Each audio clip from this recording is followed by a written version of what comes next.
Stretch.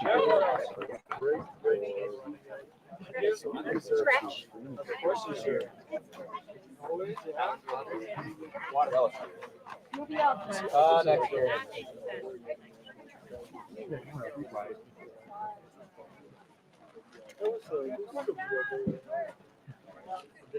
Bunnies? 800 people. I mean, only 30. Just most people. Great women.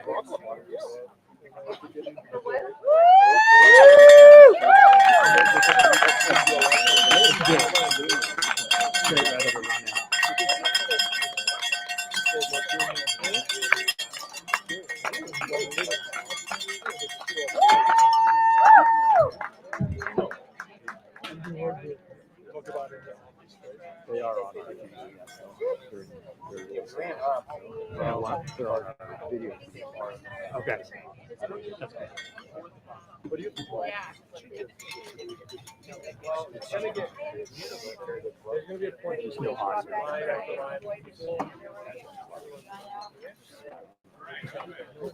right Talk. Pretend. We never know. We could have hot mics and everybody on the stream is hearing us right now. If you're hearing us on the stream, I'm trying to figure out if our mic is on.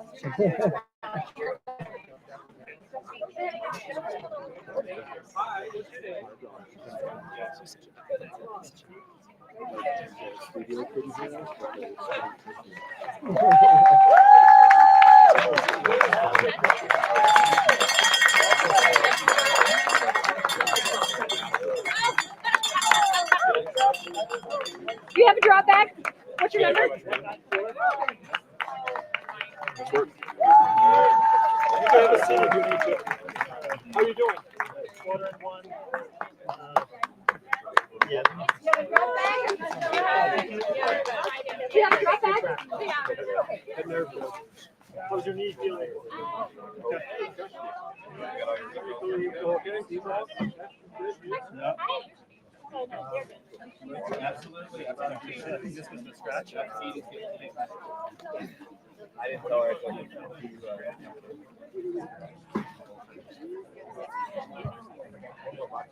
Yeah, water. All right. How are you doing? Good man, how are you?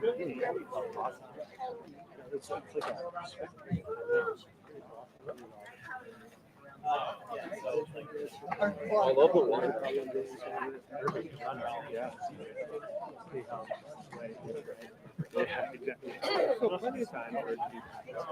So who's in next? Ron and Amelia? That was Jason and Rachel.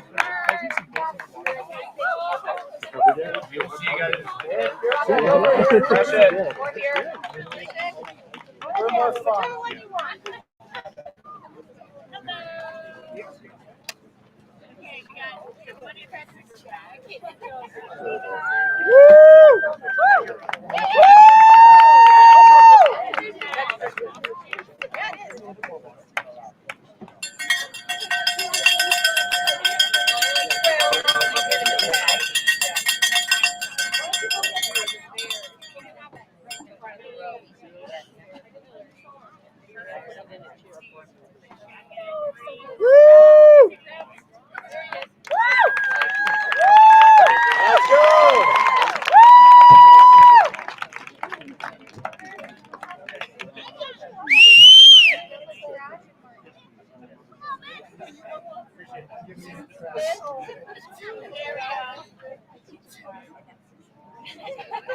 Pick your favorite.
Yeah. I mean, I'm glad I slowed down.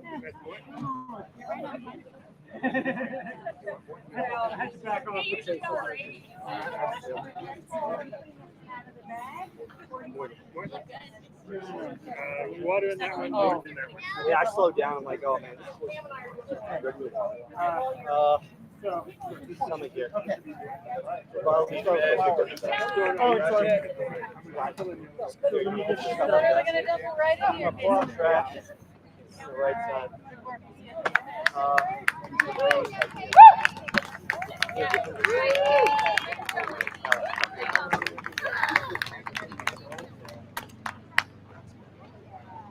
Going on the right side.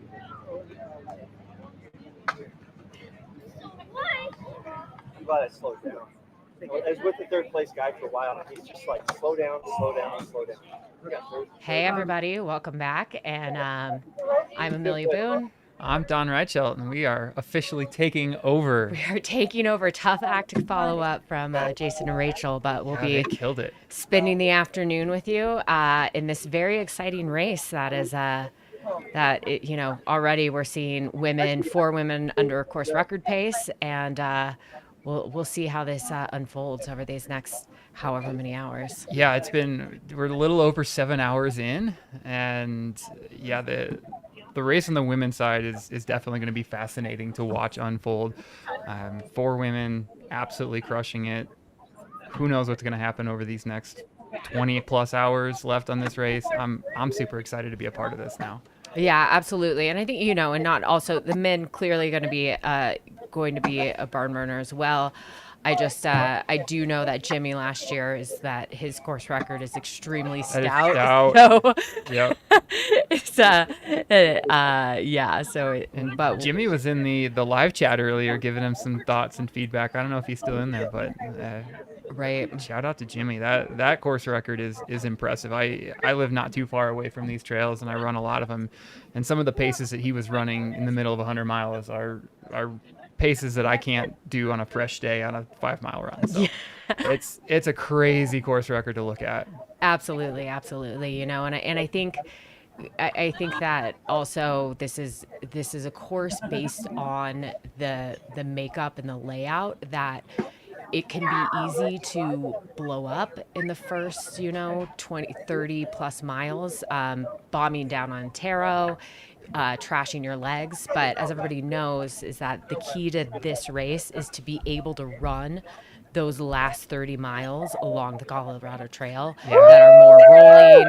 If you have the legs to run, that is really a dream. That's a ticket to every 100-mile race, right? That is the ticket to every 100-mile race. Don't blow yourself up early. The altitude of this race definitely plays a factor in that you're going up to 13,000 feet early, that big climb early, and that big descent right after that.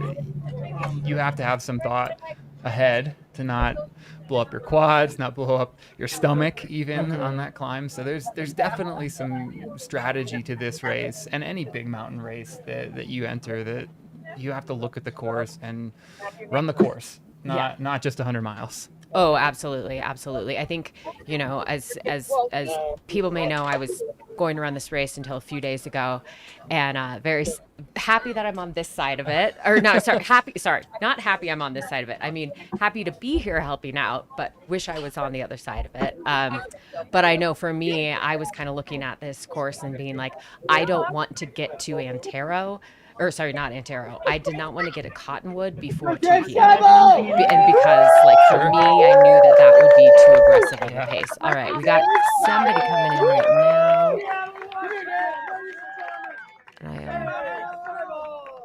You'll have to excuse us. We're just getting caught up on numbers. Exactly. And folks, so we're going to catch up as fast as we can here. Exactly. Luke, who we got out there?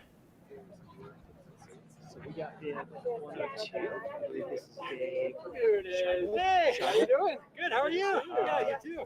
Who's done High Lonesome before? We have are a Cottonwood. veteran. Yeah, veteran of the race. Dave, how many times have you done this? I've started every year. You started every year. How many? There we go. It started every single year. That's incredible. That's dedication. There's a number of them out there, Gonna get it live. Course for good reason has a race has very loyal following. First 50K is like a warm up in this race. And then, yeah, try to move efficiently for the second 50K. And then we got legs for the last. Nice. How you feeling right now? Really good. Yeah. All right. Hot off the press. Dave is feeling Love good. it. All right, Dave. Okay. So yeah, you guys mentioned it before. So this Cottonwood comes at right around mile 31. The runners have done 9,000 feet of climbing when they get here, so pretty stout 50K to get here. We've had the top 5 women come through, with the top 4 being under course record pace, and they all look phenomenal. So chatter at the aid station as the women's race is going to be really awesome. See what happens to that course record. We got lots of racing left, but all 4 of them looked awesome, and we're in great spirits. And then those top 3 guys, Alex Nichols was a couple minutes in front, and then we had Chris Hammis and Mark Hammond. So good men's race, good women's race. You can see Cottonwood is starting to fill up. Lots of crews sitting here. This is a shuttle. that aid station is hopping.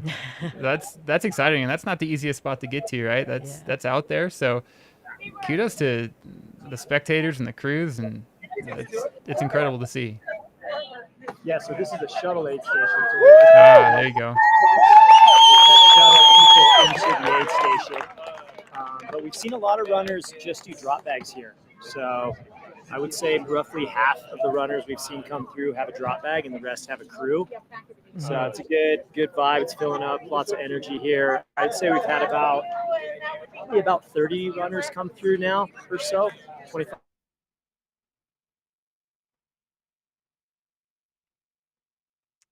Yeah, and I know that with Cottonwood this year, it's the first time where they're doing a shuttle in and out for the crews. So actually, Caleb, the RD, and all of our pre-race meetings told us to do not rely on your crew being able to get there just because of the logistics and trying to figure out the shuttle. So a lot of runners are saying, considering this is the aid station where you need to pick up your gear for the night and for the divide and the first gear check, I was going to put my pack for the night in a drop bag here, just in case my crew wasn't going to be able to get here at times. So I think a lot of runners are playing it smart and having that be an option there. Yeah, 100%. Now, are you somebody that even places that it is easy for a crew to get to, would you normally have a drop bag at places like that? There's some athletes they love knowing that there's a backup to your normal plan.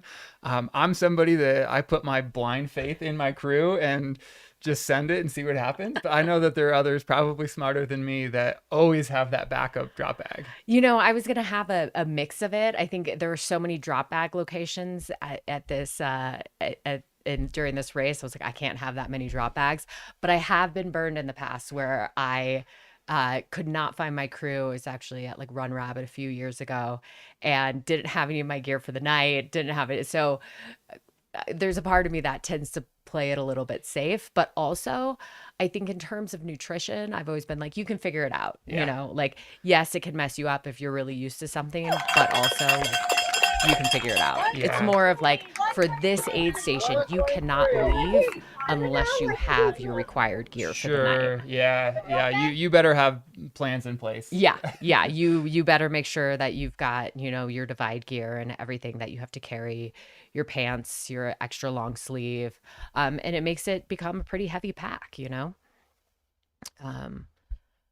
Yeah, it's aid station strategies, and I'm excited to talk to you a little bit more about this specific race, because you had an entire plan built for this race specifically that you had worked on, you had trained hard for, and obviously things happened outside of your power that put you on this side of the race. But that plan you put a lot of time into. So I'm interested as the evening unfolds to aid station by aid station, maybe peel back the layers of that plan a little bit to see what you were thinking. I will fully admit to everyone listening that I'm actually a terrible race planner. And I'm generally like a fly by the seat of my pants person. So I don't know if I have that much great information. Maybe I would do better in hundreds if I was a little bit more machine like. But That's funny. I think there's something to that though. Like yeah, the not rigid nature of 100-mile racing is I have a loose idea of when, what, where, how, and then kind of just figure it out on the fly. Right. I like that mentality. I have a lightly rigid plan. Was like what I call it, but things are going to happen, right? Things are going to go wrong at any point, and all of these athletes have trained hours and hours and hours to have hopefully backups of things that could go wrong. Right. Looks like we're back with Luke, and maybe we can see what he's seeing out there.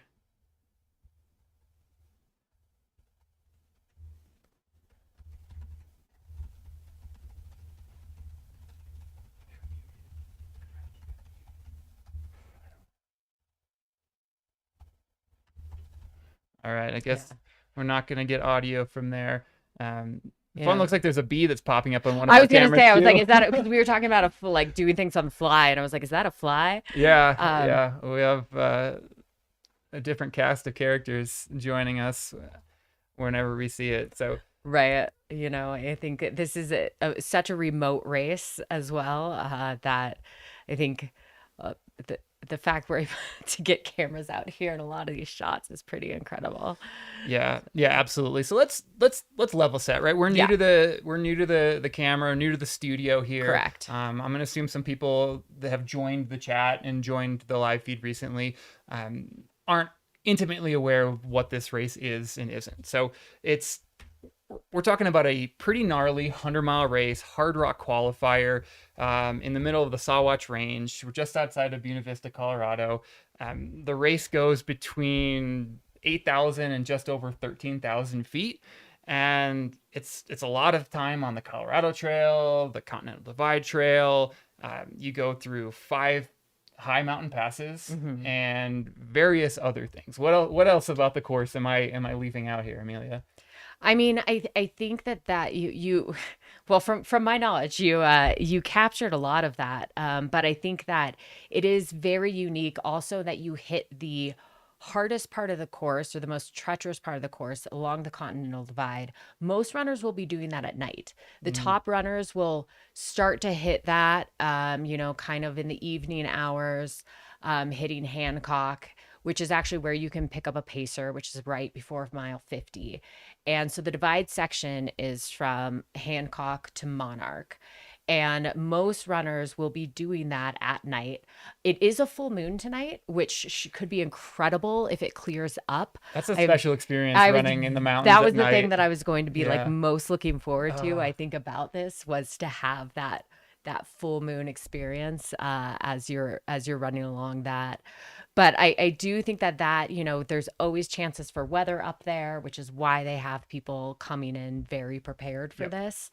And so that's just a very unique aspect. And I think what's also super unique about this race is that having these long and gnarly climbs at the beginning, and then the back half, it actually really, from mile 70 onwards, when you're on the Colorado Trail, it's runnable.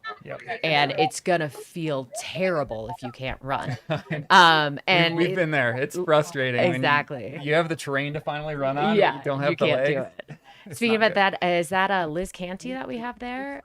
Picture of at that's Cottonwood? Liz. Liz is a savage. She's won Cruel Jewel 100. She won Cool Jewel. She lives now here in Colorado. Yep. She was in Alabama for a long Yeah, time. she's Moved to Colorado a few years ago. Took on Cocodona earlier this year. Yeah. Okay. Yeah, Looks Luke, like check Liz's in with Liz and see how she's doing. She's running a really good race. Yeah. I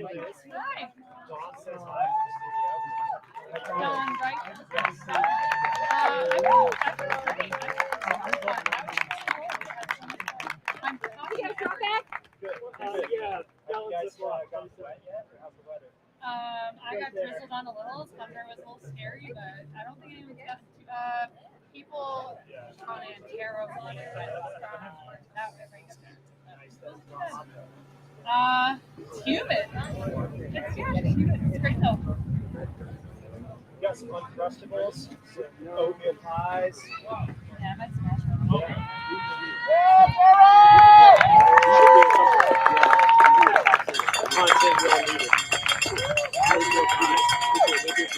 She's crushing on Uncrustable and Coca-Cola. And Yeah. I think I heard her just say it felt humid humid. out there, which I noticed as I came up here, because even though you don't have the direct sunlight, it's pretty cloudy, and so in some ways for me I hate that, but yeah, and it's something that for us that live in these areas, we're not used to this high alpine humidity, and so it hits hard. We're used to altitude and steep climbs, and then you add the humidity on top of it, and it becomes not good. Yeah. So Don, you live at 10,000 feet in Fairplay. I do. In your experience, there is something that's so different about races like High Lonesome, like Hard Rock, where you are up at altitude running for long periods of times. Like, what do you take into consideration or account when you are, when you're running hard at this altitude? Yeah, the first thing is just redefining your definition of running hard. Yeah, there you go. Right, because it's not the same as sea level. I call now running at sea level my superpower, because I can go back and I can hammer and I feel really, really good. So some of the things that you need to think about at high altitude are your digestion's a little bit different. So how you're drinking water, how you're taking in calories, your breath rate, your breathing rate is going to be different. And that's one of those things that for me, it just took time to get used to and say like, okay, I am running at a certain level and I'm okay with that, even though my breath rate feels like I'm running at a faster level or a harder level. So there's like almost a psychological component of running at such high altitudes. And it's just thinking about just slowing down just a little bit. You have to, you can't maintain the paces, even from 5,000 to 10,000 feet. You can't maintain the effort levels for quite as long. And it's just, there's a lot of different factors that play at the altitude. Right. And then again, now you add these steep climbs on top of it, and you're going to be going uphill. Your heart rate's going to go up. And to be totally fair, at some points, there's just nothing you can do about that. Right. You just have to know that, okay, this is technically going faster than my normal quote-unquote zone 2, but I'm okay with that. Yeah, no, that makes total sense. It looks like we have runner coming in right now, 193. Rachel Norfleet. Rachel. Oh, that's Rachel. Rachel. So, it's funny. I was at Western States with Rachel 3 weeks ago, and she came over. I think we were at Dusty Corners, and said she had just gotten in off the wait list and was super excited to run this race. So, yeah, I was out to dinner with her 2 nights before the race as well, and she was talking about how scared and excited she was, which I think are the appropriate emotions to feel going into a race like this, even if you get in a year before, let alone just a few weeks before. Yeah, I mean, this is a race that you definitely want to respect everything about it. There is exposure, there is altitude, there is weather. There's so much that factors into this. And so I feel like if you don't go into a race like this with some healthy dose of fear, I would, be a little bit concerned for you. Yeah, I absolutely agree. There should be, even if you don't use the word fear, it's just a healthy respect for the race, that you can't just walk in. And, Rachel lives in Montana. She has survived a harsh winter. She's a new mom as well. So shout out to her for that, and keeping training on top of all that. And she's a savage. She's recently joined the Arabipa team as well. And man, shout out to her for always keeping a smile on her face and keeping positive through even challenges. So I'll be excited to see her at the later stages of the race and see that smile keep on. Yeah, absolutely. And I do think, this is a race that plays really well to people who, can go out pretty measured at the beginning and not blow up. And then, she seems like she's so far running a really smart race. Yep. Is on track to do that. Yeah, speaking of really smart racers, I think the person I'm really excited to see in the last half of the course and how he is able to just move throughout it is Jeff Browning. Oh yeah. That guy has built a career on moving up in packs.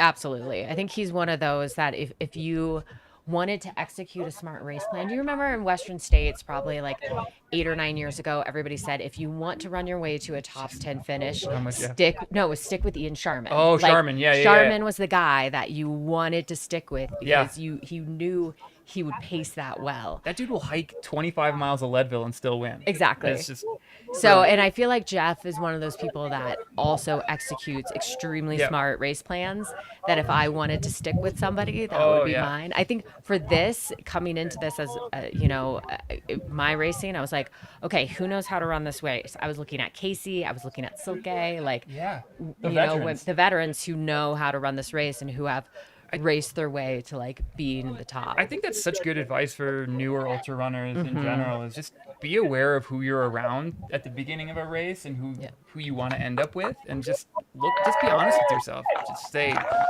can I beat this person? Should I be with this person right now? Should I be doing this climb with this person? And it's not like, just take your ego out of it and know that maybe I'm going a little too fast. I mean, all right. It looks like Liz Canty is taking off, after fueling back up. Super smart, taking her time. She's going now to the gear check. So this is the gear check where they need to show all of the gear that they have for the divide section. So that is a emergency bivvy. So it is not just like a heat sheet. It's not one of those silver blankets. It needs to have the Mylar. So it's actually a pretty, the size of a soda can or something like that they have to have in that pack, along with pants.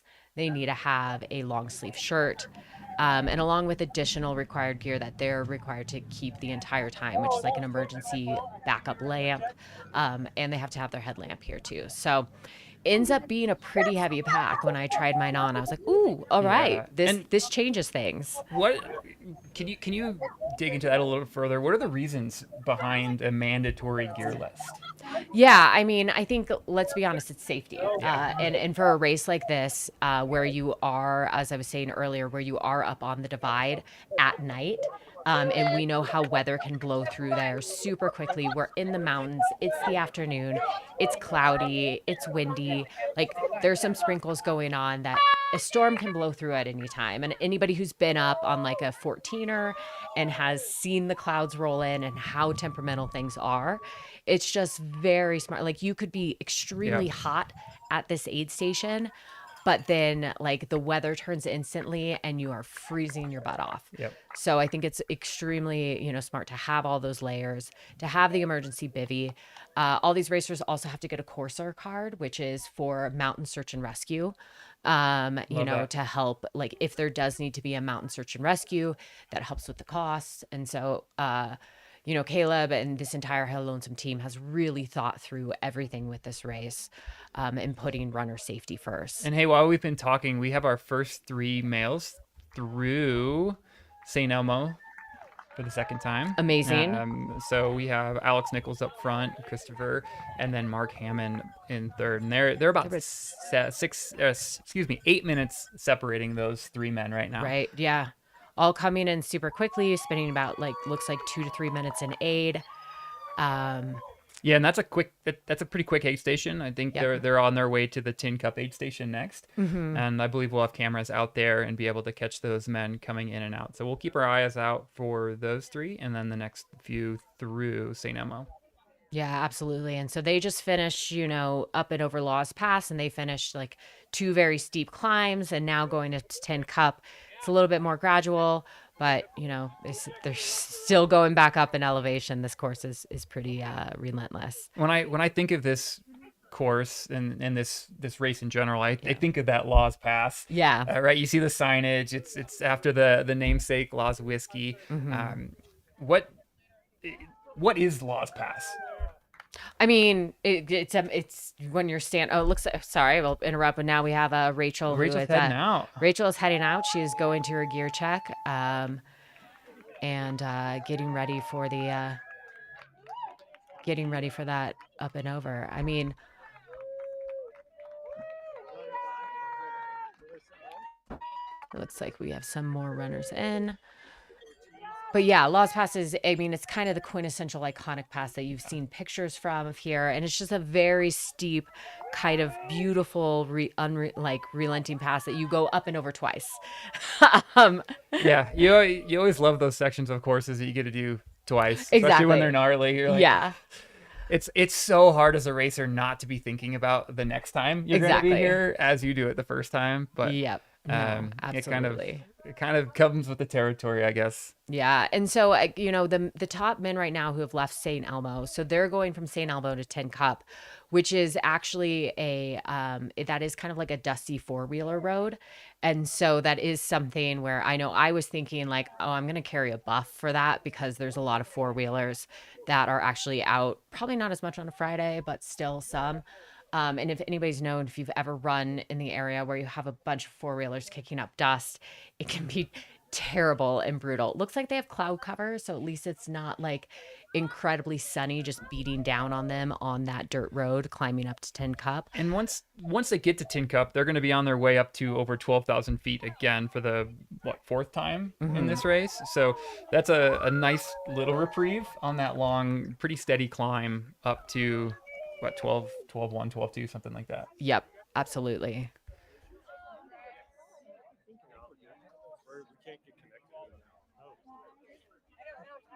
It's saying it's connected, but we're not getting connection. I love seeing, and I know a lot of crews are not out at this aid station, but it is good to see some crews out there helping their athletes, helping their runners. Oh, absolutely. It's inconvenient to say the least, the crew 100 for a lot of people, and some of these aid stations make it even more. So shout out to the crews out there, the pacers, and everybody that helps your athlete. It's always I have such a hard time asking for crew help, right, because I'm like, oh God, especially a race like this that's this long. I'm like, you're going to give up how much of your time? I know. You know but thank you. I appreciate it. Yeah. It's the saying now is ultra running is most definitely a team sport. Oh, for sure. Could not agree more. We have all these incredible volunteers out there. We have our partners. Of course, our stream is presented by Altra. We have Roark out there. I know Luke J is a member of that team. We have our Morton family, our 7,000 feet running company family, Osprey, the race organization. It's amazing when you really break it down and take a look at who all it takes to be a part of something like this. It's amazing. There's 200 runners, but there's 350 something volunteers. There's the race organization, there's the partners. It's an unbelievable undertaking, and it's almost humbling to be on this side of it and look at everything that's happening around us, just for a bunch of people to run through the woods looking for snacks. Exactly. It's trick-or-treating for snacks, and is how I like to refer to that.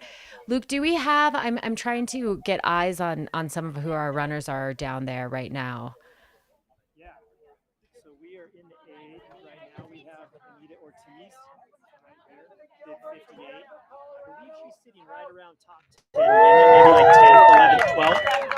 We have, I think, 3 to 4 women in the aid right now that are kind of in that same spot. So rad to see such a strong women's field.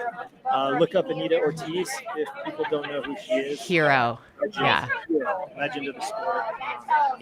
I believe she's 60 years old, and she is hanging with all these youngins. Big shout out to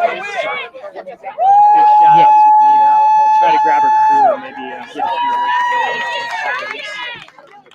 And then it looks like Amy Hume is leading the 8th.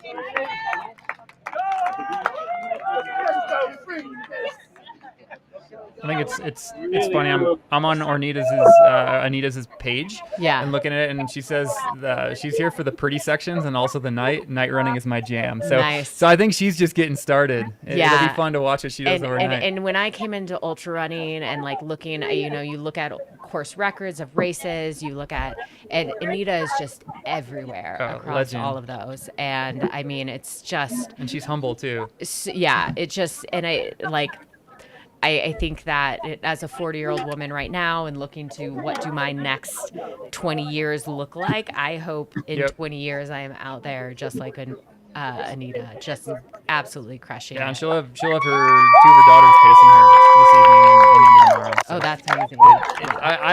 I love it when you see the whole family coming together and supporting and making it a family weekend up in the mountains. It's just beautiful. Yep, absolutely.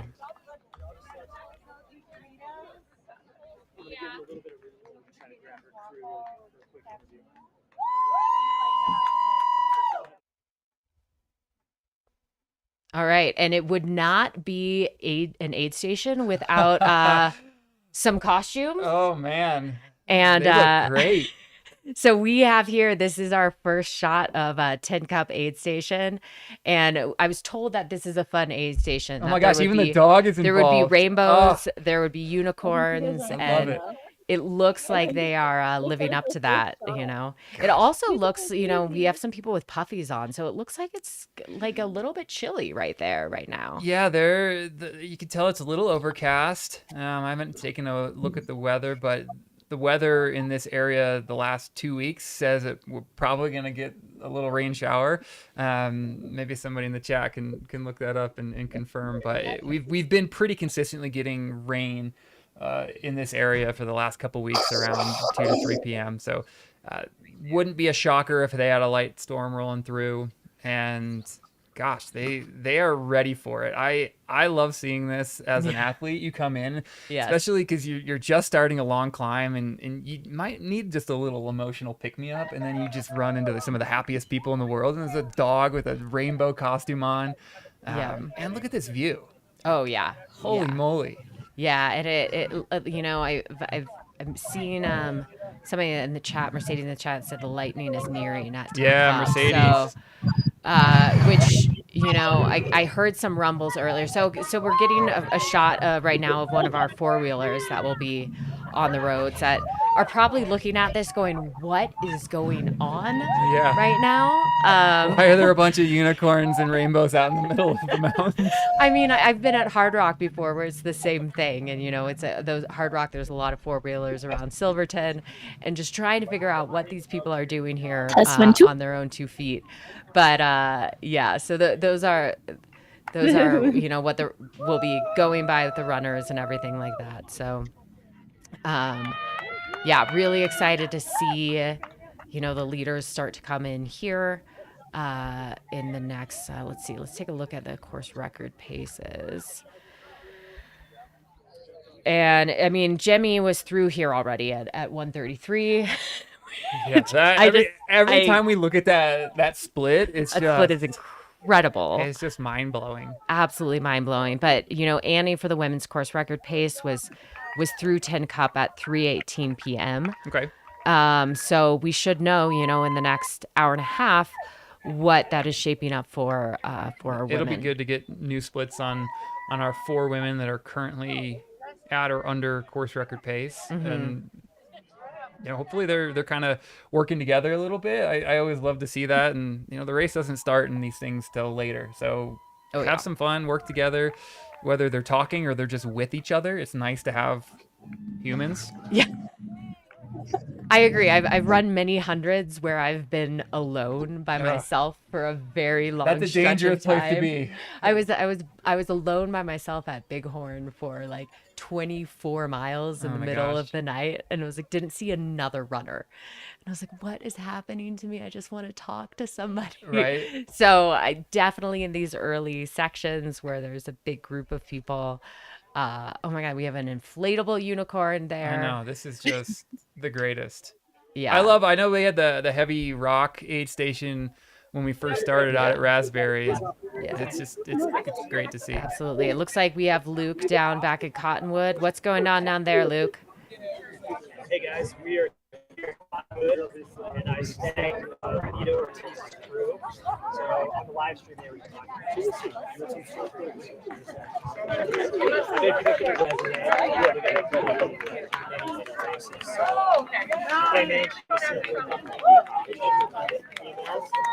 looked good, but this is her daughter, Mandy.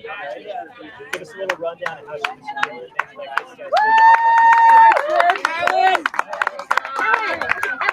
Oh, hi. Just water. Water? I know that was okay. Sure. Yeah. You get one, and then yeah. Oh no. I was like, look, it's hard to find women in your range. It is very different.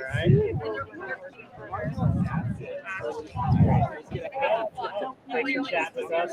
And then it's the next one you guys need to do. All right. Do you see the line races?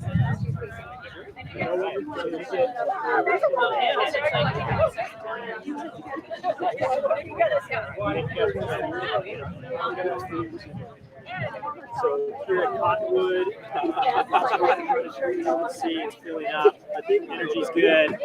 We've probably taken our jackets on and off about 100 times because it gets cold, starts to sprinkle, the sun comes out, our computer overheated.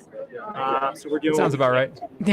Yeah, sounds about right for Colorado. What are the clouds looking like out there? I mean, I'm looking at the radar map. It looks like there's a pretty good band rolling in. Are you still staying dry? We are dry right now, but I will say these are probably the darkest that today. So we got our rain jackets handy, and we can duck under one of the Osprey tents if we need to. So shout out to Osprey for bringing 5 or 6 tents out here to help keep people dry. I do wish I brought my fly rod though, because there is a nice little stream here. So cool to do this. Yeah, well, that is mountain weather for you. The taking on and off of jackets, depending on whether the sun is out. Yeah. What's running through there, I've learned running in the mountains, you're never going to guess right. No. You just bring enough to guess wrong enough to have what you need. Exactly. And, when you're a racer and you're moving, I personally am always like, I got to make sure that I really need this jacket before I fish it out of my pack. I know. Because then I'm going to need to take it off in like 5 minutes when it gets too hot again. Yeah, I've run lots and lots of miles with jackets tied around my waist. Right. Exactly. Also a little interesting note of Rihanna Pagan. The butt. Rihanna from Topanga, California. Topanga. Yeah. I believe she's an engineer for NASA. Oh. Yeah. All right. So she's smart enough to know better. Yeah, she's still out here. She's still out here. I love it. Yeah, it looks like she lives along the Backbone Trail in the Santa Monica Mountains, which I've run a fair amount of times and some races in that area, and that's a lovely. And how do those trails? So those are pretty buttery smooth trails out there, right? They're pretty, but there aren't a lot of rocks. Okay. No, it's not Bay Area buttery, but in the past few years there's been a lot of washout actually. But no, they're wonderful trails. They're hard trails. Like Sean O'Brien 100K, which used to be a Western States qualifier, kind of runs in that area. But yeah, the Santa Monica Mountains, man, they're fantastic. So this is also her first 100 miler. And she said it's important for her to find a race that aligns with her own personal values in the sport. I love that. And I think, and she values highly values locally organized events like High Lonesome, especially ones that are striving to be leaders in terms of equity and fostering a community where all people feel welcome, especially her as a BIPOC woman. And That's incredible. I think so many people, anyone who's been involved in High Lonesome knows like that feeling, with this race, and the fact that 50% of the slots are for women. It is amazing to have this many women out running a 100-miler. I was really looking forward to that. So let's level set that again, because some people might be new to the stream. This race is one of the few races out there that do a 50-50 split, men's and female fields. This race organization does such a great job for the diversity of their field, both LGBTQ and BIPOC folk. Like they save spaces for all of those. They do the 50-50 split. I can't think of another race that is doing more for the diversity of the sport and the inclusion of the sport. Absolutely. It's just been, I really love everything that they've been doing. Even early on, I know that High Lonesome works closely with Trail Sisters in terms of also making sure that there are feminine hygiene products at all aid stations, like little things like that. And which is not a little thing, but High Lonesome really leading the way in what I believe should be like where ultra running is headed. Absolutely. And I think it goes a long way of saying this race is relatively new in the grand scheme of 100-mile races, and they went from 0 to 60 really fast as far as going from sellouts to now the lottery system. And I think exactly what we've just been talking about are some of the main reasons of that, and the beautiful scenery. It's not an out and back, it's a loop course, and there's so many things going for this race. I think the only negative is that there's only 200 spots for people to run. Exactly. And I've never felt so supported going into a race. You know, Caleb, the RD, had a racers meeting back in May where he spent 3 hours walking through with anybody who was registered, you know, the course, like, and telling us what to expect. And Smartin had Morton, who's the nutrition sponsor, come on there and talk to us about nutrition. So it's just such a well organized event. All right, I want to put a bow on Brianna. Yeah. Real quick. So you said that this was her first 100-miler? Yes. She is currently signed up for Angel's Crest 100 in 2 weeks. Oh my goodness. So speaking of going 0 to 60 real fast, she might be riding that bus. It'll be interesting to follow her here and there. Absolutely. Oh gosh, we got some of these incredible drone footage. It's one of the things that I definitely missed from Hard Rock, and there are very specific reasons why we can't have drones up at Hard Rock, but it's a shame for the people that aren't actively in these mountains and seeing this landscape that they can't get these shots, because this area is just gorgeous. And being able to see hopefully some of our lead runners coming into this aid station from a distance is pretty incredible. Yeah, I mean, there are so many beautiful areas of Colorado. It's hard to pick a favorite, but I'm a bit partial to this, you know. Well, I also like the. Okay, no, I can't pick. Yeah, but we can try. We'd be going back and forth, and I would mention another area, and you'd be like, oh yeah, that's I'd be right. like, oh yeah, actually the San Juan. Shoot, like, I forgot about the Maroon Belt. And I just want to say, Kelly Newland in the chat, hi Kelly, we love you. Kelly, we love you. We love your food. She did know that they are increasing another 25 spots for next year. Hey, so that's amazing. That is incredible. You know, you get 25 more people that get a chance to run this race. Yeah. So Gavin also in the chat telling us that AC100 is a backup in her backyard. That is a stout one to have as a backup. No kidding. I don't think I've ever gone into an A race with a backup just like 2 weeks later.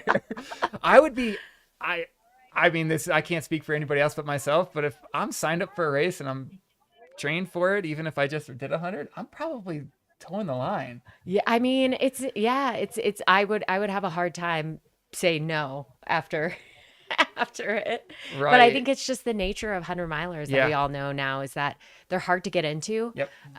You know, and you have to respect that spot. Yeah, you have to respect that spot. I think that was like one of my things for me that was very hard. You give up that slot, and then what else can you find? Which typically everything has a wait list now, or everything, which just shows the popularity of our sport. Yeah. So I think a lot of people are figuring that out. Looks like we have more runners coming in and out of Cottonwood. We are nearing the 2 p.m. hour. I was given the advice and running this race that you don't want to come into Cottonwood before 2 p.m. because then it was like too fast. But I feel like everybody is. I don't know. Maybe the race is coming out too I was fast. gonna say. I was like, I'm gonna question maybe that. You said that earlier advice. too. That your plan was not to be at Cottonwood or not to be out by 2 p.m. Where do you think reality would have taken you on this day? Reality would have taken me. I think I was probably planning on like trying to pace off of like Casey or Silke. Yeah. So they've already been in and out. Yep. So, well, I guess YOLO. I would have abandoned my race plan, and then my crew would be like, "Wait, what? Where?" And then we go back to where we started talking about how your crew's not there. And then you need your drop bags. Exactly. So, but I do think that this compared to last year was a very, very hot day, full sunlight. There were a lot of drops at Cottonwood because it was so brutal. Yeah. It seems, it's cooler this year, cloud cover. Which again goes back to how stout Jimmy's course record was, because it was like a 90 degree day out here last year, and he was blowing these guys out of the water, and it's a much cooler cloud cover day this year. Exactly. Jimmy, if you're still in the chat, we're just singing your praises. Yeah. So.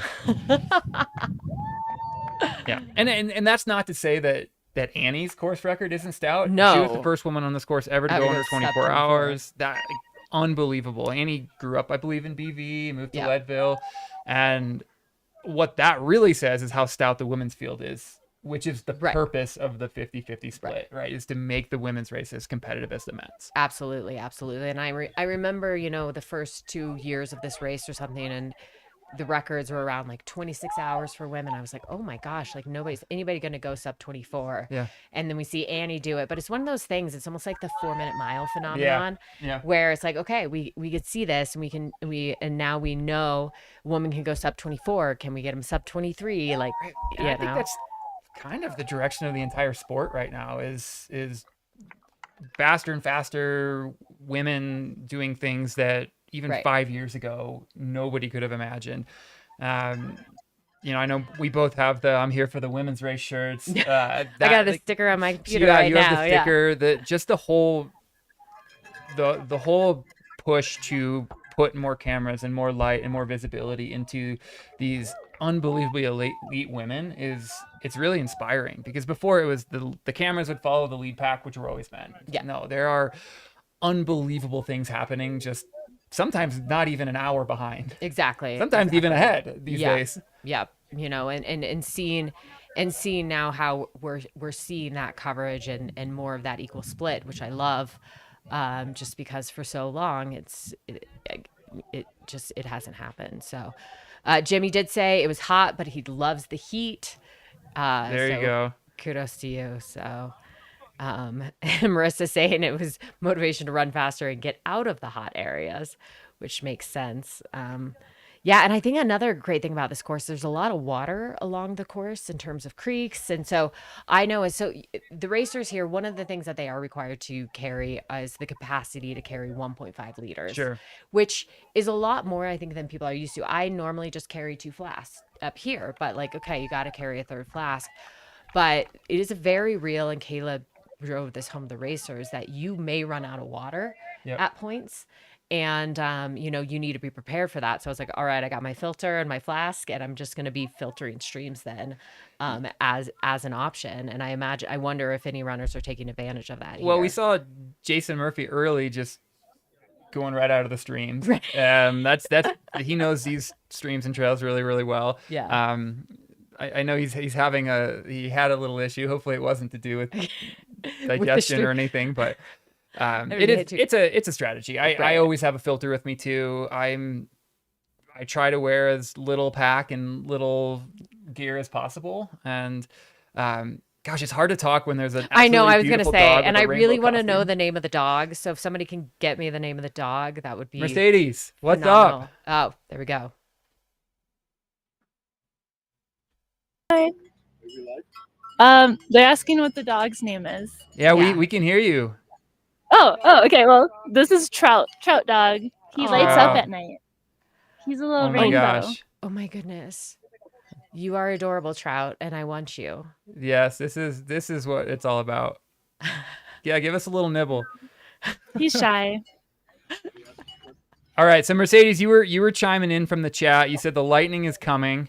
Can you give us an update on the weather out there? Is it rolling in? Is it gonna miss? We haven't seen any for a bit. We're in a bubble, so I'm hoping it stays that way. There were a couple sprinkles, but nothing major yet. But Okay, it looks like they're going to be headed straight towards some storms possibly. So it's a little chilly. We're at like 11,100, my watch says. So we'll see. I think first place should be here any minute. But Yeah. I would say, I don't know, what's the temperature? 65? Yeah. It's actually pretty nice out. Okay, good. And so will they be coming up that road right there that you're looking at? Yeah. Yep. And then Past coming this in. Forerunner, they're going to come up that road. It's like just under a 4-mile stretch of cobbly gravel road, maybe 1,100 feet of climbing, and then they're going to head out on the trail right here. Keep going up. Some good views. Awesome. Yeah. So they'll get off the road and then get back onto some single track, which is incredible. Just how much single track is in this race. I think a lot of people sometimes you're like, it's easier logistically for races to put people on roads and things like that, but it is just so special to have that be part of a race. So Yeah, I agree. And it's it's a testament again to the race org and the people that go, because it's not easy to permit races in areas like these to tie all these dots together. Especially, I don't want to call it lazy, but it's easier to do a out and back because you only have to do one line of permit. This is mostly unique trails for 100 miles, so it's a lot of different permits, and you're talking Forest Service and different government agencies, and I think we all know that that's not necessarily the easiest thing in the world to do, is to go through the bureaucratic process of getting the legality covered. Yeah, and I'm my breath is kind of taken away looking at the shots of the mountains here. Just absolutely epic scenery for these runners. And that's the other thing about this race is, depending on where you are in the course, like there will be people who will probably be stormed on and go through a terrible 30 minutes, and then somebody else. We got our first runner coming in. All right. We've got our lead male runner coming in right now into 10 Cup. Alex still. Yep. Alex Nichols. Looking strong. Yeah, it's a great shot of him coming in here to 10 Cup.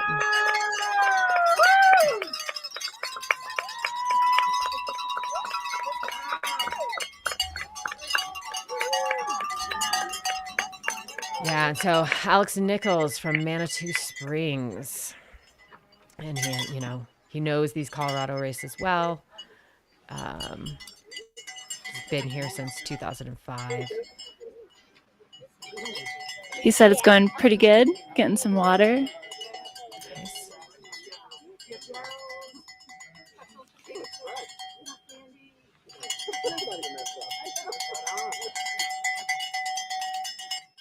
It's so cool just to be able to have this live look at these super remote aid stations. It's the technology. Okay, he is in and out. Absolutely. He's smiling. Like, go the right way. Yep. And Alex knows these mountains well. He has done Nolan's 14. And he knows just ultra racing better than maybe take out Jeff Browning, better than just about anybody in this field. He's done Western States a bunch of times. Exactly. You name it, he's probably lined up at it, and he knows what he's doing out there. It's so cool to watch somebody at the top of their game that knows the sport really well go out and just execute. Absolutely. It's like a beautiful thing to watch in a weird way, Look at this. This is like speaking of beautiful things to watch. I know, it's just beautiful. This has been such a wet year for us in the high country too, so you guys are seeing that lush green. Yeah, absolutely. So at Cottonwood, it was about a 3-minute gap between Alex and Christopher. So we'll see here what they've done since then.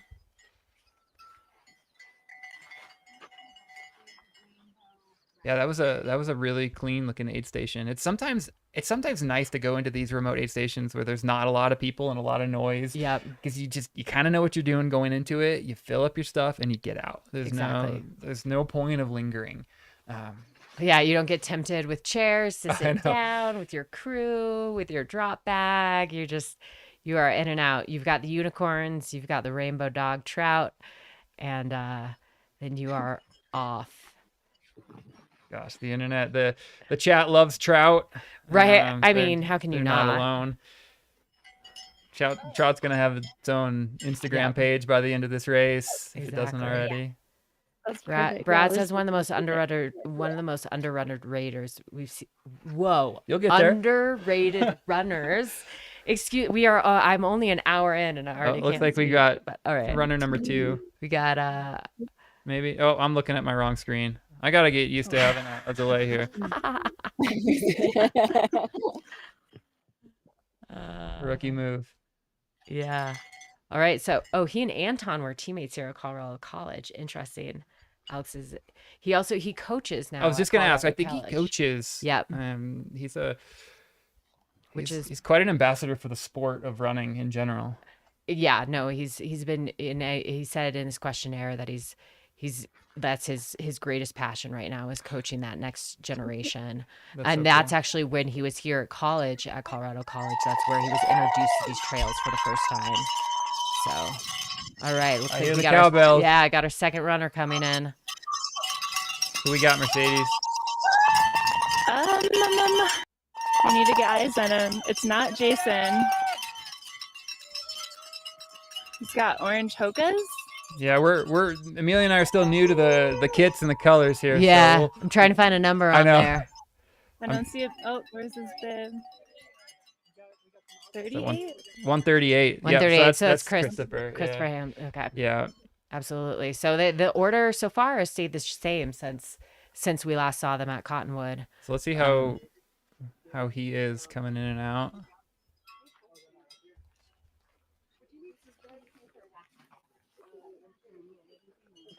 Getting a water fill.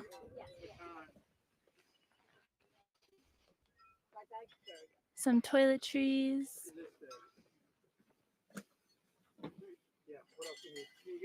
Instructions included. Good stuff. How you guys? Awesome, man. How you doing? Great. Looking good. How's the weather been? Weather's perfect. Yeah. Nice and cool. Yeah. Can you guys hear him? Yeah. This is great. A little bit. You got 7.8 to the next egg. All right. 16. Yeah, Okay. Yep. Yep, You got yep. it. Okay. You Cool. got it. You're going All up this good. way. Back on, man. Thanks, guys. And he is off. He is rolling. It looks That's like, right, yeah. That's good. His last race, he just did quad rock there up in Fort Collins. Seems to be He's a on the popular podium one. there. Yeah. For it's a- people doing this race. I think that and San Juan Solstice Yeah. are two good kind of like prep, races that people go into this with. So I also noticed he came in second at Ure 100, which could potentially be Goodness.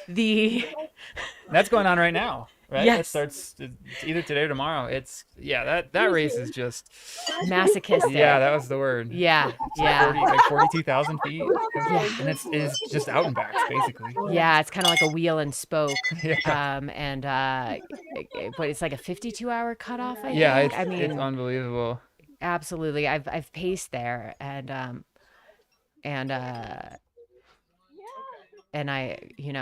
I like hard things, but that's a different Yeah, thing. well, Queen of Pain is that it have you moved on from that nickname? Is that still something? Let's get into the real question here. Yeah. Well, the real question here is I saw him step off the trail. I was like, oh, is he going to pee? Does he know that there's Oh a my drone God. on him? That when I ran Cocodona, yeah. that was my biggest fear of like I seriously about a 2-mile stretch that I had to pee so bad, but I could hear a drone. I didn't know if it was on me or anywhere near me, but I'm like, I'm not just gonna take a piss while the drone is over the top of me. Exactly. That's a real fear. Right. So at least he's going into some wooden stuff. yeah, exactly. I'd be like, if I have a drone over me, like, woo. Oh my gosh. Yeah. So Kelly asks, what is the ideal aid station when you both feel strong or when you feel like poop? I feel like either way, I need energy. I need unicorns. I need fun things, I'll be honest. I'll be really to the point. Quesadillas bring me life. I'm the same. I am like the same. It's comforting. It's like just a incredible food. I also think there's probably some science behind just adding a little fat because it's usually just drinking liquid calories and getting some of that fat, and it just tastes good. It's nice to chew something. But yeah, quesadillas bring me life. And salted avocado wraps. So just a couple slices of avocado, some salt on a tortilla. I'm a big quesadilla. I think it was Run Rabbit where I discovered quesadillas and have heavily relied on those in 100 milers, but it was this race is because you are up so high.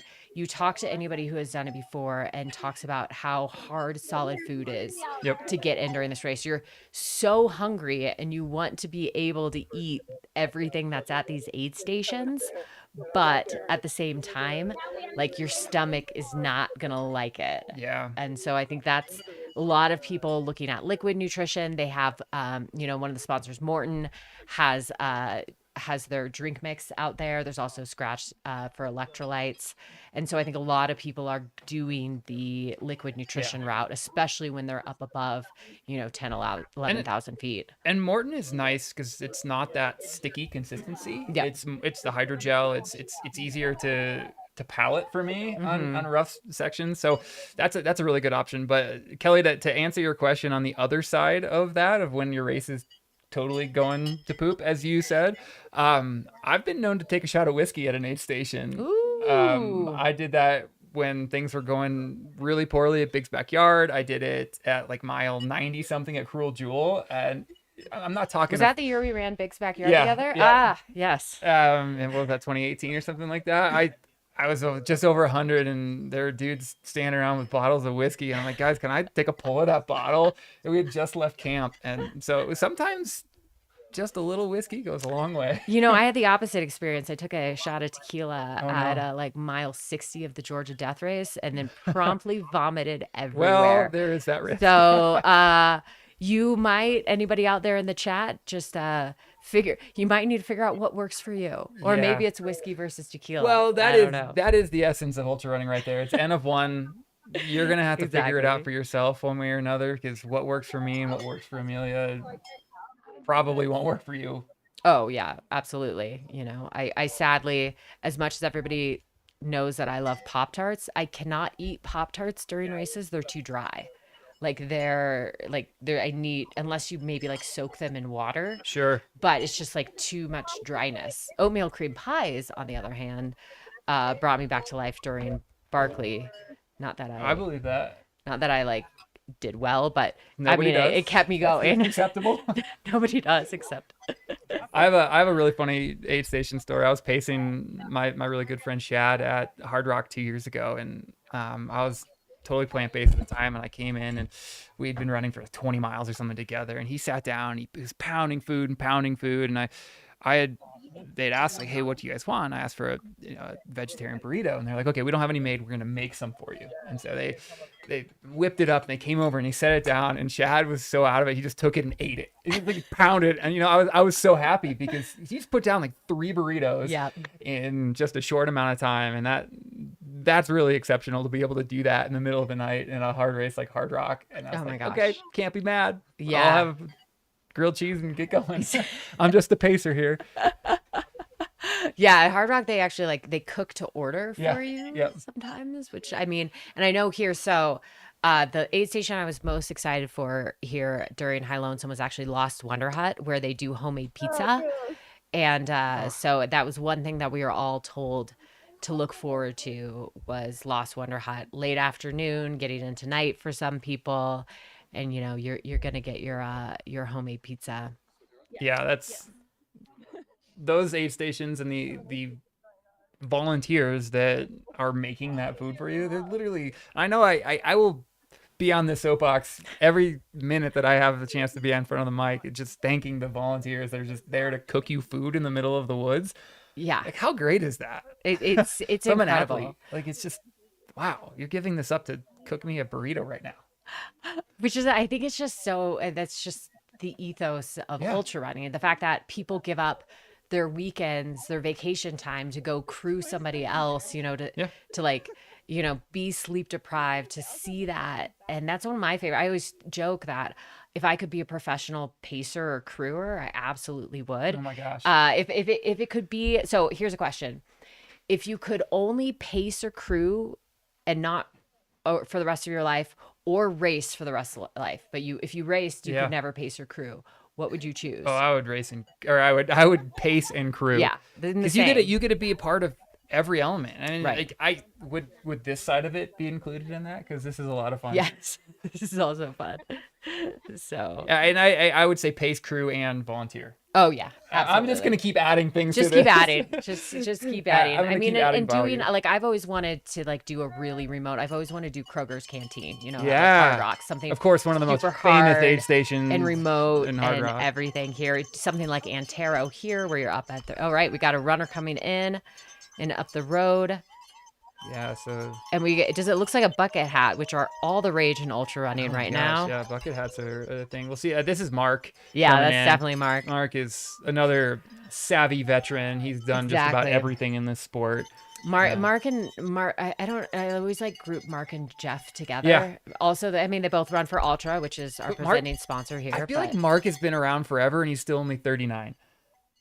Yeah, that's a very good point. I don't know if he was racing when he was like 15, but Mark is he seems like he's been really good for a really, really long time. Yeah, absolutely. Agreed. And he's one of those racers that just like Jeff runs very smart races.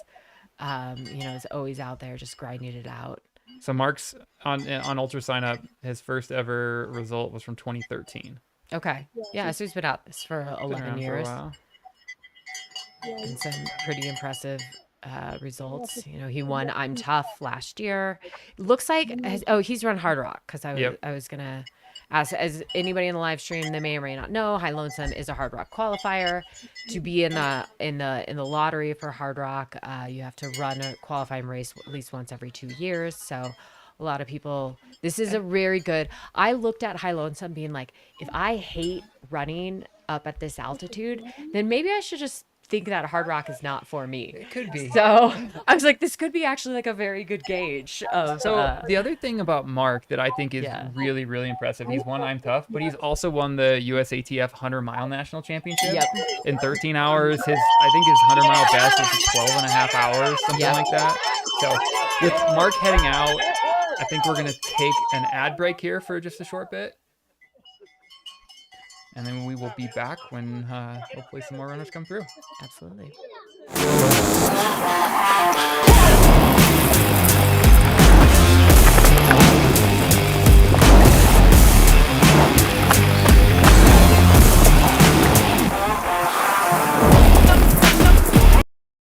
Every day, I open 7,000 feet for Salida, Colorado. Here, we are about community. Running here is more than putting one foot in front of the other. You run in the footsteps of those before you, next to you, and after you. Running in this small mountain town means being part of something greater than yourself. It isn't just the shoes, it's where the shoes will take you.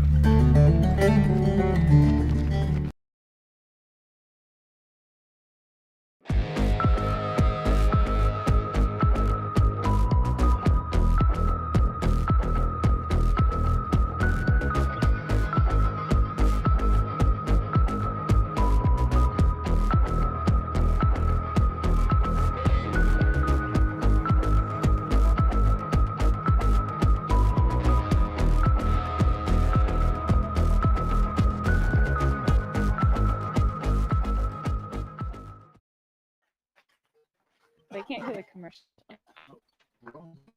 All right, we are back at 10 Cup, which is a very happy aid station. And I kind of want to know who's in the inflatable unicorn, and how hot it is in there. Yeah. Do you want to meet him? Can you? Yeah. Can we interview the unicorn? Yeah, the Words that I breaking news of High Lonesome that I never thought would come out of my mouth. Interview with the unicorn. Exactly. Sure. Yeah. I don't reveal too many secrets, but The unicorn is all about secrets. But I do have unicorn business to attend to as soon as the runners come through. Serious business. We'll And just take a actually, little where's at a my time. clipboard? Oh, somebody else has my clipboard. They hold it for me until the runners come through, and then I take care of all the official unicorn business. Oh, wow. And it needs to be very detailed logged. Yeah. Do you have a name? Can you tell us Anyone? your unicorn name? No, that's a secret. All right. Well, Okay. maybe I was we'll asked earlier field about some unicorn, unicorn name suggestions in Exactly. the chat, and They're gonna give you some It's suggestions. sweet and sugary, Sweet and sugary. sweet and kind of fluffy, and it does have sparkles in it. So if you wait around long enough, you might have I'll be here till 8 Okay. p.m. tonight, so I think Okay. we can probably get some answers out of him. certainly. yeah, certainly. this is the mystery that Thank we're you. all here for. Is So this is slowly unicorn uncovering the channel unicorn name. three. Yep. Are there other unicorn channels? I'm not aware. I don't think so. Not that we know of. Yeah. Not that we know Yeah, of. we'll be Also- talking unicorn nonsense here for about another 9 hours. So anytime you want to come back, there will be nonsense, and stay tuned. Stay tuned. Stay tuned. We're- Incredible. Just wanted to hop in with an update. It looks like our first female McHenry Hickory has made it in and out of St. Elmo.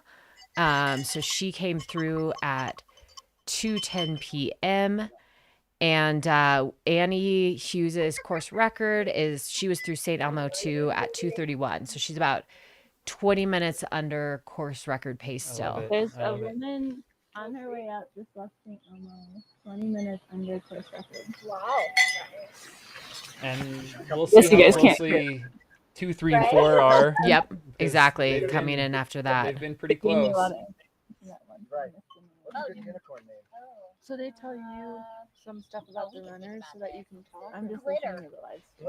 Oh, but it's a 30-second delay. So I think So we got our top 3 men through 10 Cup. We should have some more Elon and Kevin and Jeff coming in soon, unless things can always change. It's from Yeah, aid this is station. still very, very, very early. very, very early, but The- so far some great racing. Whenever I'm running 100 or 100 plus miles, it's like that 100K mark is kind of where the race begins. Like, Absolutely. you're just biding time up until Yeah. that point and hoping you can mitigate Yeah. risk and control the controllables. And then once 100K starts, it's okay. Let's take a little Absolutely. mental inventory, physical Yeah. inventory, and we'll go from there. Yeah, it looks like now we have a overhead shot of That's Mark. Mark. getting out, yeah. And see I never knew ultra running was going to be the cause of comebacks for bucket hats, but it's I think we can all thank Walmsley for that a few years ago. And Yeah, it's but definitely. it's functional. They work well, They're great. and you can Especially, for lowlanders or sea level folks, the sun up here at 10,000 feet, it will destroy your skin. Oh, yeah. I learned that pretty quickly moving to 10,000 feet. Yeah. And I never thought I'd be a cowboy hat guy, but pretty much immediately bought a cowboy hat. well, made you for live my in head. Fairplay. It fits well. It so does fit well, but it's practical. It's practical. It looks we like got some more folks coming yeah, in. we got our M4. yeah. That looks like Elon. I think that's you. Yeah. Absolutely. Yeah, 108. Yeah. Yeah, that's Elon. From Richmond, California. So he is also a sea level dweller, which I have utmost respect for. Yeah. So he is moving up just a little bit on the lead. So he said he grew up in the Midwest, moved out to California for graduate school, never looked back. He's based in the San Francisco Bay Area since 2017, but he has been up in BV for the last month, able to yeah. work remote, which Yeah. is clutch for anybody who's coming Wow, he is from in and out. yeah, in and out. Just needs a little bit of liquid, and he's gone. Again, if you're feeling good, Yeah. you can save so much time, and you could potentially pick up so much time just being efficient in aid stations. Yeah. Especially if these courses that have 10 plus aid stations. Like, if you think about a minute or two every single aid station, and then that becomes 4 or 5 minute every aid station, you're killing an hour. So these gals that are just coming in and getting out. Absolutely. That's a really great strategy to ensure that you're Yeah. slowly chipping away at some of the other people that Yeah. might not have such a good strategy. And he ran Cascade Crest when I ran last year as well. And he ran just a super smart race, just like very consistent. He's on the podium there. Actually, looking at his ultra sign up, he's signed up for Wasatch and Run Rabbit. Oh my so, gosh. I mean, who knows? Maybe these are backup races, but it's that is a stout lineup of races going Yeah, on. talk about a summer in the mountains. Hopefully he's just maybe Exactly. he's just planning to stay in the Colorado area. I mean, if you can work remote, Yeah. like It's the dream. But yeah, not- Wasatch and Run Rabbit back to back is aggressive. But yeah. So this is his 1300 miler he's attempted. He said hopefully his ninth finish. Well, it's looking really good so far. Yeah, Lauren. again, it's early, but this is how you want to feel at mile Right. 41 of 100. Exactly. And I think everybody goes. Do you typically have a low point that's the hardest for you during a 100 miler? For me, it's about this point. It's almost always right before the halfway point, where it's just like, oh my gosh, like I tend to have little pity parties, and through years of doing this, I think I don't even know anymore, 14 or 1600 milers or something like that under my belt. I've figured out strategies on how to overcome that, and so and he started 13, he's finished 9. I'm guessing he's gonna know pretty intimately where he can expect that to happen and how to overcome it, because that's something that your first 100 you're just not going to be prepared for. You're not going to know the overwhelming emotion that hits you at some point that you have no idea where it came from, and how to overcome it, or how to just to manage it sometimes is all it can take, and ride that wave, as I like to say. Yeah, no, absolutely. And I think I've hit walls really early on. It's been like 50K, and it's typically actually where I tend to really be like, oh my God, I'm only 50K into this. It's like, you can't. Yeah. I've had to teach myself out of thinking like that. Exactly. It's aid station to aid station. It's this is a 5-mile race to Tin Cup. This is a whatever mile race to this next aid station. This is what I'm going to see. This is what I'm going to feel. This is what I'm going to eat. And when you get there, you kind of reset that a little bit. And because if you're thinking of 100 miles at the start line of a 100-mile race, it's daunting. Absolutely. How often do ultra runners get told, I would never even want to drive that far, right? Every day I tell somebody I'm an ultra runner, they say that. I don't even like to drive 100 miles. Like, I don't like to drive 100 miles, Me and I don't neither. want to think about running it. Right. I want to think about running to that aid station that's next. Exactly. It's such great footage where you can just see. I incredible. mean, here's the thing: if you're gonna run 100 miles, like do it with scenery like this. Oh, no like when you're kidding. hurting, and I think that really really helps. Yeah. Shout out to our drone team. This is Yeah. our Morton cam, catching some of the stuff that most people aren't going to get to see in these races, and Absolutely.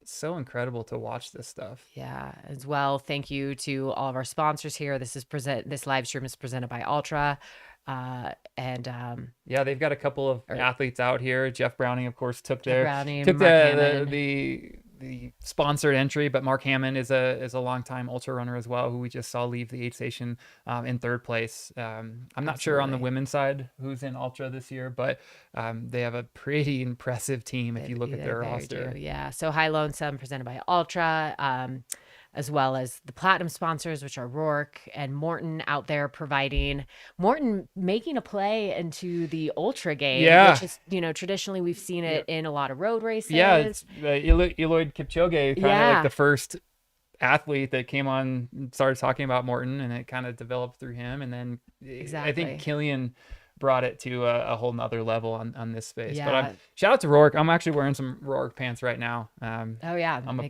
big fan. Make great stuff. I'll wear these things anywhere. And then also 7,000 Feet Running Company, which is a local Salida Andrew store. is I think Andrew's back manning the shop right now. Yeah, So Andrew, yeah. he's been in and out of the chat. So shout out Andrew if you're over there. Yeah, and he's quite a character and quite a personality. We on love Instagram. our local running store. It's one of those things, I think that as somebody who loves the sport, one of the best things that we can do is support our local running stores. 100%. And like, go to a store that you can meet the owner. Right. Like walk in and there's Andrew just chilling. It's pretty impressive. Yeah. Mike point out Tara Dower. Yep, she is definitely as ultra. well. She just had one of the most impressive puking rallies this past weekend at Hard Rock. She had a pretty rough go, and came back and had a really, really impressive race. Yeah, absolutely. Absolutely. Right. Jimmy throwing in that there's some decent looking clouds heading towards Tin Cup. So those the unicorns could get rained on, but we could. Yeah, we'll see what happens to all that Exactly. magic and glitter come the rains. And one of the things that's been really interesting about this time of the year in the high mountains is it's seems to lately have not been just rain. There's also a little bit of hail Mhm. involved. So Yeah. just something to be cognizant of as you're becoming a mountain athlete and you're running up hills, that this is a time of the day you might get a little surprise hail. Exactly. Little surprise hail. Hopefully they're very, very small, and because nothing hurts more than some large golf ball. Yeah, that's when you duck and cover. That's where Actually, you're let's lucky that be you're in honest. these lush forests. And Well, it's that's like, when you okay. hope you're not up on the divide. Oh yeah, that's Because then bad news. you use your jacket as like a shield up above you to Have you try been and- caught in any pretty nasty storms in a race? not in a race, no. Well, no, I take that back. I mean, There's always a story with Amelia. Here we go. I mean, I it wasn't a storm, but can you just qualify Barkley as like just Oh, well, that's- terrible weather? I mean, that doesn't yes, count as anything. Jamil That's and its own thing. Jamil and I were lost in fog, like up on a place in Barkley for like just because it was pouring rain, and That is I'll the never storm. forget that. The whole So race. yes, the Yeah, entire I've- race is a storm. But, I've been pretty lucky as well in my racing, and honestly mostly even training, to never have to hunker down or a couple of times in training I'll get some hail and then just find a tree, and right. It's these storms in this time of year are usually pretty quick to roll through. Yeah. So it's not like you're going to be under a tree for 20-30 minutes and blow your race and not have to do that time math of, is it worth it? It's like, just take a moment, be safe. Yeah. First and foremost, that's kind of the thing that we're here for, is to all safely finish 100 miles. Nobody cares that you were out front if you have something happen to you dangerous. So it's just.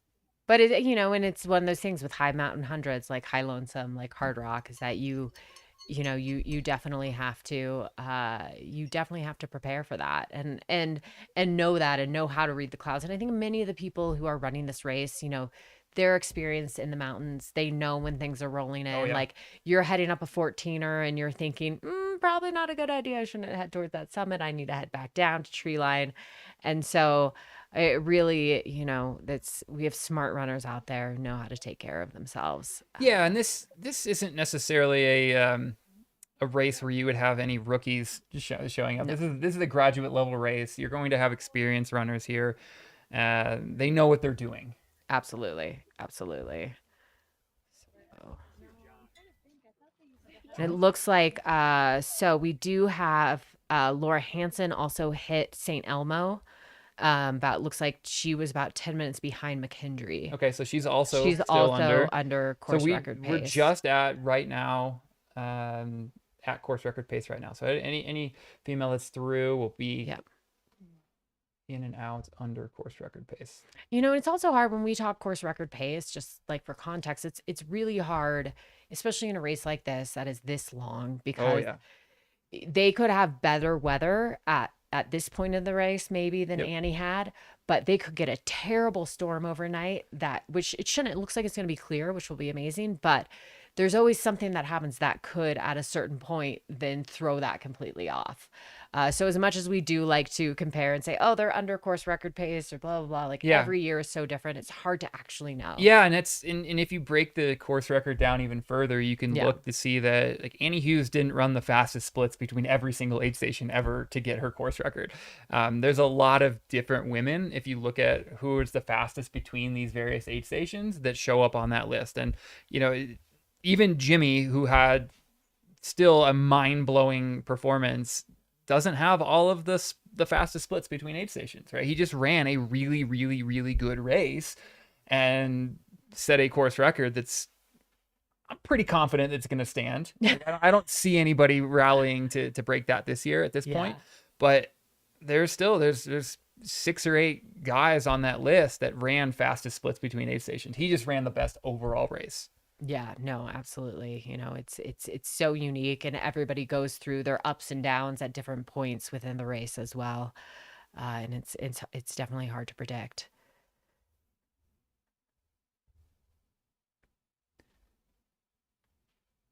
So for anyone who's just joining us on the live stream, we are here kind of overlooking the Tin Cup aid station where the male leaders have come through. We have 4 men through at this point. We should be, let's see, our lead female came through St. Elmo at 2:10. And there's our beloved unicorn, which we still need a name for. Yeah, I don't think we've got many names. But it looks like, let's see, between St. Elmo and Tin Cup, Annie did that in 46 minutes. So we could be looking maybe, about another 15, 20 minutes for McKendry to come through here.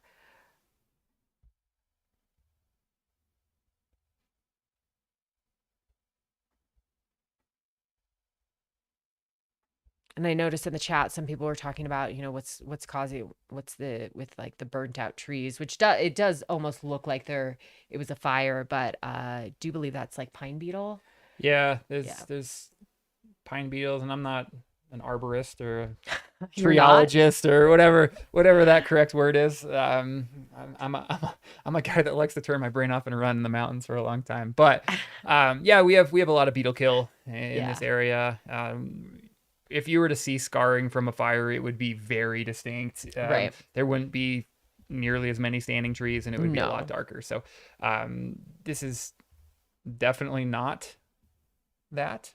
But it is unfortunate to see. Even in my neighborhood, they just came through and took down a bunch of trees. That's right. And Mercedes is chiming in the chat. She has worked for the Forest Service for 4 years, and she is an arborist. So Mercedes, I don't know if you can chime in and give us some very professional feedback on exactly what we're looking at as far as those trees are concerned.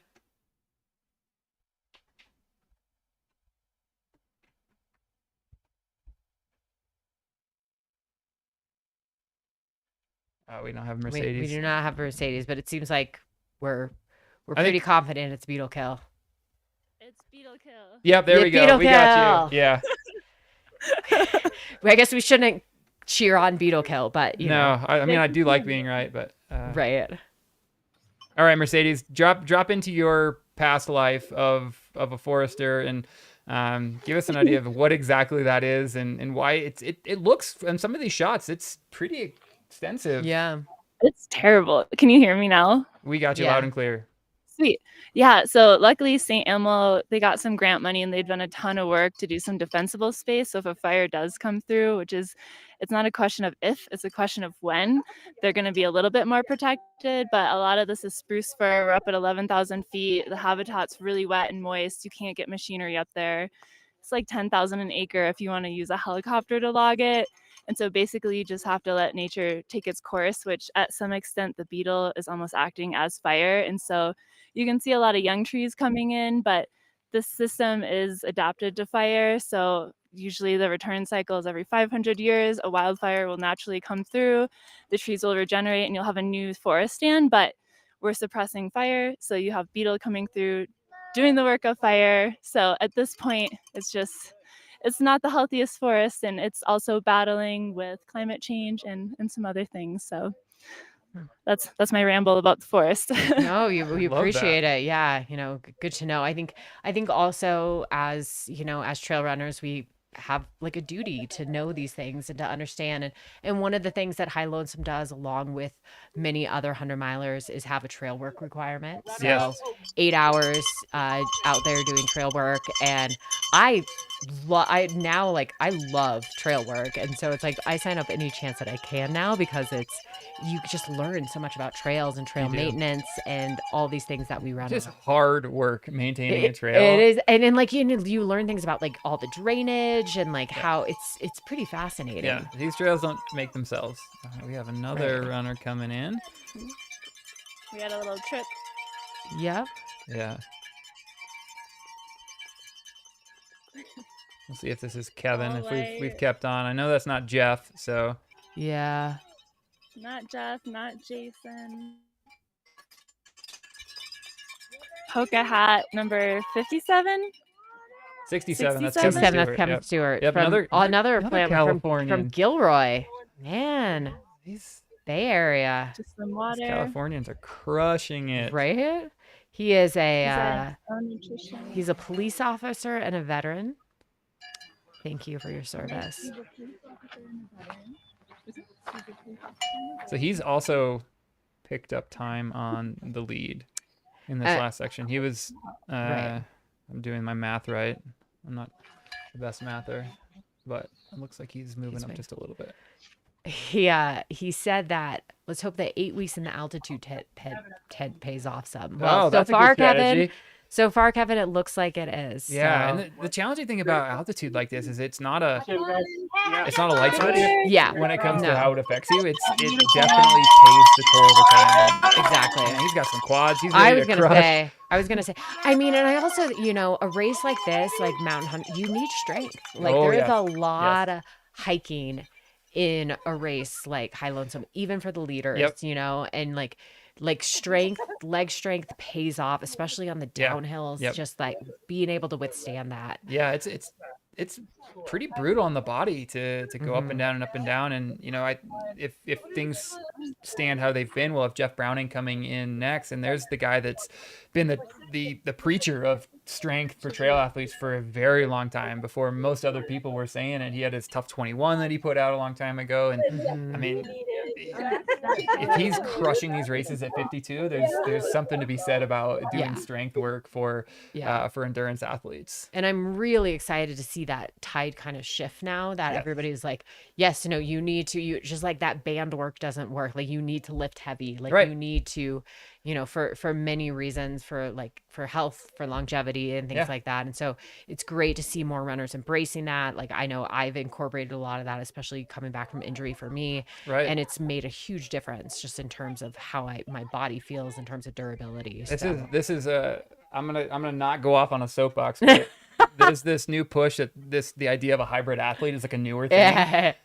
Hybrid athlete's not a new thing. No, it's been around forever. Yeah, it's just you're just relabeling yourself. Exactly. It's runners, endurance athletes, even cyclists have been doing a lot of strength training for a lot of times, and the idea of hybrid is not new. Exactly. So, all right. So no. I'm on that too. Is I'm like, wait, when did that become a buzzword? Because, I know.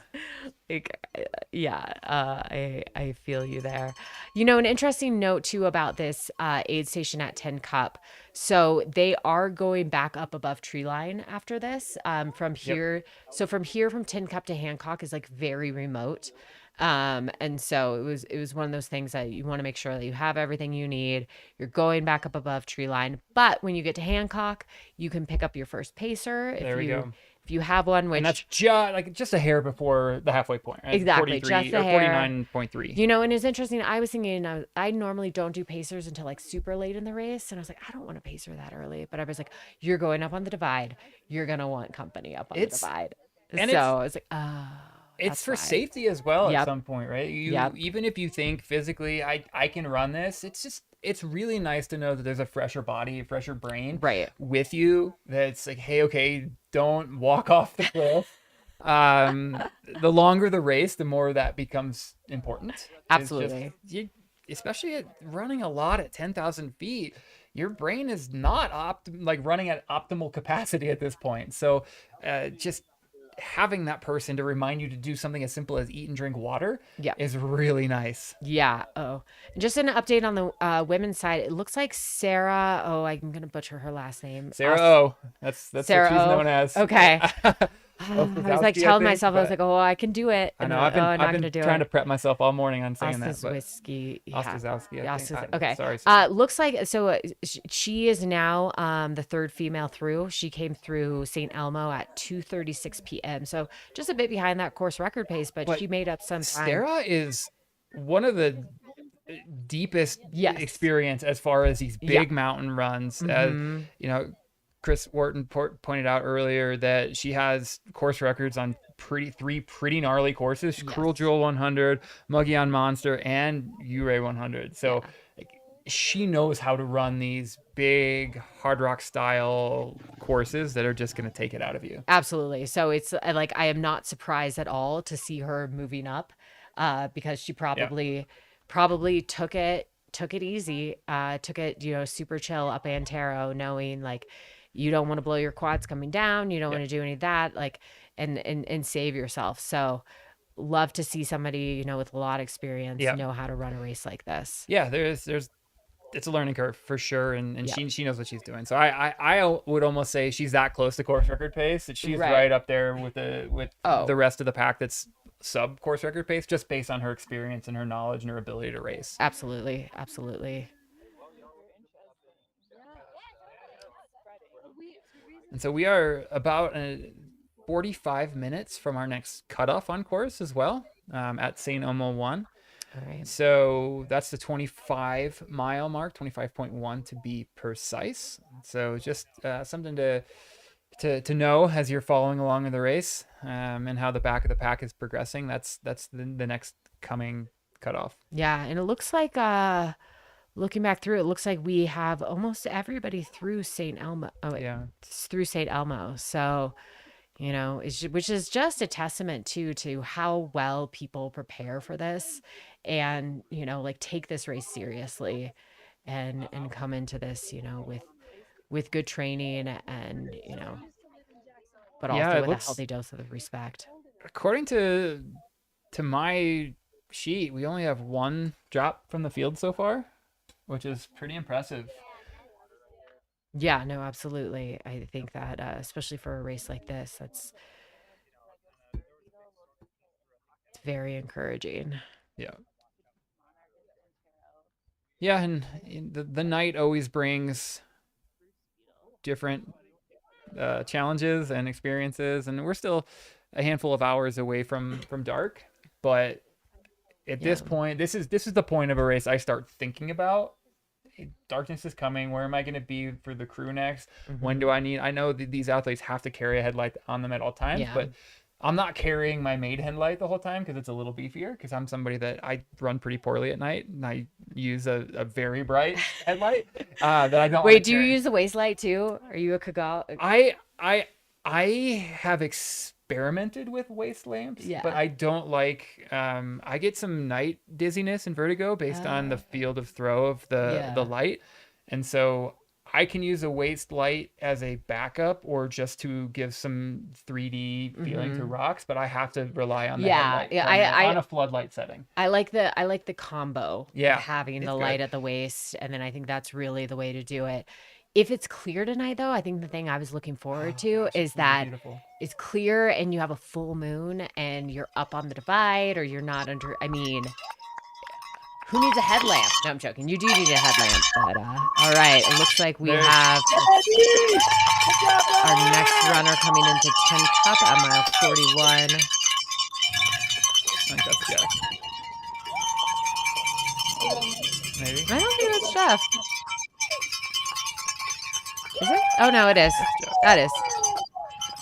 Take it back. Now that I'm learning everybody's kids, Yeah. I see the Ultra on there. We need to have a whiteboard up in front of us. It's like, all right, Browning. Right. I know. I need. That's what we need on the runner questionnaires is what they're wearing. So please share. Yeah. Like the media team for a race like Boston Marathon, they'll get a printout with their entire kit. Like, exactly. We're not quite to that level yet, folks, but I think based on the trajectory of how fast these live streams are growing, we might be there. Oh, absolutely. next year. You know, we got 500 of you guys watching along with us on the Friday, which Yeah, is thank just you for joining us. incredible. I hope you're getting a lot of work done. You know what? I hope you're not. If this was me and I was 2:45 on a Friday afternoon, I'd be pretty invested in not work. Absolutely. At least 60% of the trees are dead. And I looked at, I was hiking and it was terrifying to look at. Yeah, there's something in it about the vapor pressure deficit too, which is more confusing to explain. It's like there's not as much like moisture anymore, so the trees aren't getting as much strong. He doesn't have his poles out. He's got him back there. He's just warming up. He's biding time. I know. He knows I know. what he's doing out here. Oh, he's gonna go for Exactly. the Getting ginger ale. some ginger ale. I mean, I get I've that recently come into being a pro ginger ale guy, and he's out. He's out. Takes a little swig. Yeah. Yeah, Jeff, definitely such an inspiration. Jeff was actually my first coach when I started running big mountain runs, and he's incredible. He's brilliant. He knows what he's doing. He knows what he's doing. He knows how to coach. He knows how to teach, and he's just one of the best ambassadors for the sport of ultra running and how to do it right. Oh, absolutely. Yeah. I had the fortune of crossing paths with him when I ran for Ultra briefly. And, he's been an Ultra athlete forever and has really just, shown what is possible in this sport in terms of longevity, in terms of, execution of these races. We got Chase the Jazz. Can confirm no work is getting done. There we go. That makes me happy. Nope. Absolutely. It's really interesting. But I don't understand. Kevin Wheat saying the aid stations are so remote. The fact that there is a live stream from them as well. I mean, if you think about this, it is pretty wild. Yeah, I mean, before Starlink, this was completely impossible. Absolutely. Now we're running high powered, like super crazy fast internet off of a battery in the middle of nowhere. It's just, we're living in pretty incredible times. Folks. Yeah, absolutely. It looks like Jana Wilsey has also come through St. Elmo as well. So, the top 4 women there have been through. We should see them within the next hour here. Jimmy with the best answer. Jimmy says he works for Ultra, so he's actually working by watching this. Oh, that is, I love that. Love it. Good job. Well, I can sign your permission slip that you and Kagala light on your chest between yours. Okay, it is legit, but if you are running an out and back course and you're wearing a Kagala, you look like a train. You are blinding people coming at you, which I get it. It's helping you. So it's some people I have experienced the hate towards them too because you are. Yeah, but it's a train coming at you. It is definitely. It's like a football field. It's like floodlights, stadium. Yeah, my light probably is that way. I have one now that's fancy that dims itself automatically when. What brand is it? It's a Petzl. It's a Petzl. Okay. Yeah, because I rock like 1,000 lumens. Okay. Because I'm such a bad. I think I might have the same one. Night runner. Yeah. That does that, and it's. Yeah, it's. I'm actually really interested to see what some of the nighttime headlamp strategies are for some of these athletes. If they go for the waist lamp, the Kogala, Ultra Spire. Jeff's an Ultra Spire athlete, and they make a whole line of waist lamps as well. So he might be rocking it. I love their waist lamp. Actually, I prefer that to the Kogalas. Super bright. I've run with that before. I ran with it last year. In addition to the headlamp, so.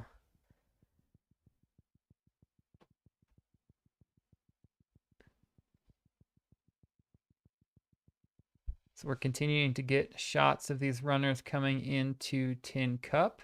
Was that 6 through now? 5 or 6? So we should be, 20 minutes or so away from our lead female coming in? We should be. Not doing a great job keeping up on my time math, but somebody in the chat will call me on it. You cannot ask me to do math. It's not in my, I'm an attorney. I can't do numbers. So, yeah. But yeah, no, their last aid station before they hit that halfway point up at Hancock and then get onto the divide for the next the divide section goes from Hancock to Monarch, which is about a mile, like 68. So they've got 18 miles up on there. And if you've ever had the pleasure of being up on the Continental Divide Trail, it's just epic. It's every bit as what you're seeing on the camera right now. Now we were at the 7,000 feet running company cam here flying up. This is just, again, we just said it, but the fact that we're able to live stream this from one of the most remote places in Colorado via a flying robot in the sky, this is just really incredible stuff. I don't know. I'll never lose my whimsical childhood when it comes to technology and access and seeing stuff like this. Oh yeah, absolutely. That we're able to get this and just get a feel for what these runners are seeing, what they're experiencing up here. And yeah, it's Colorado, man.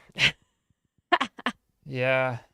So we're about 10 hours in. We started at, math, 9 hours in. 9 hours in, 6 a.m.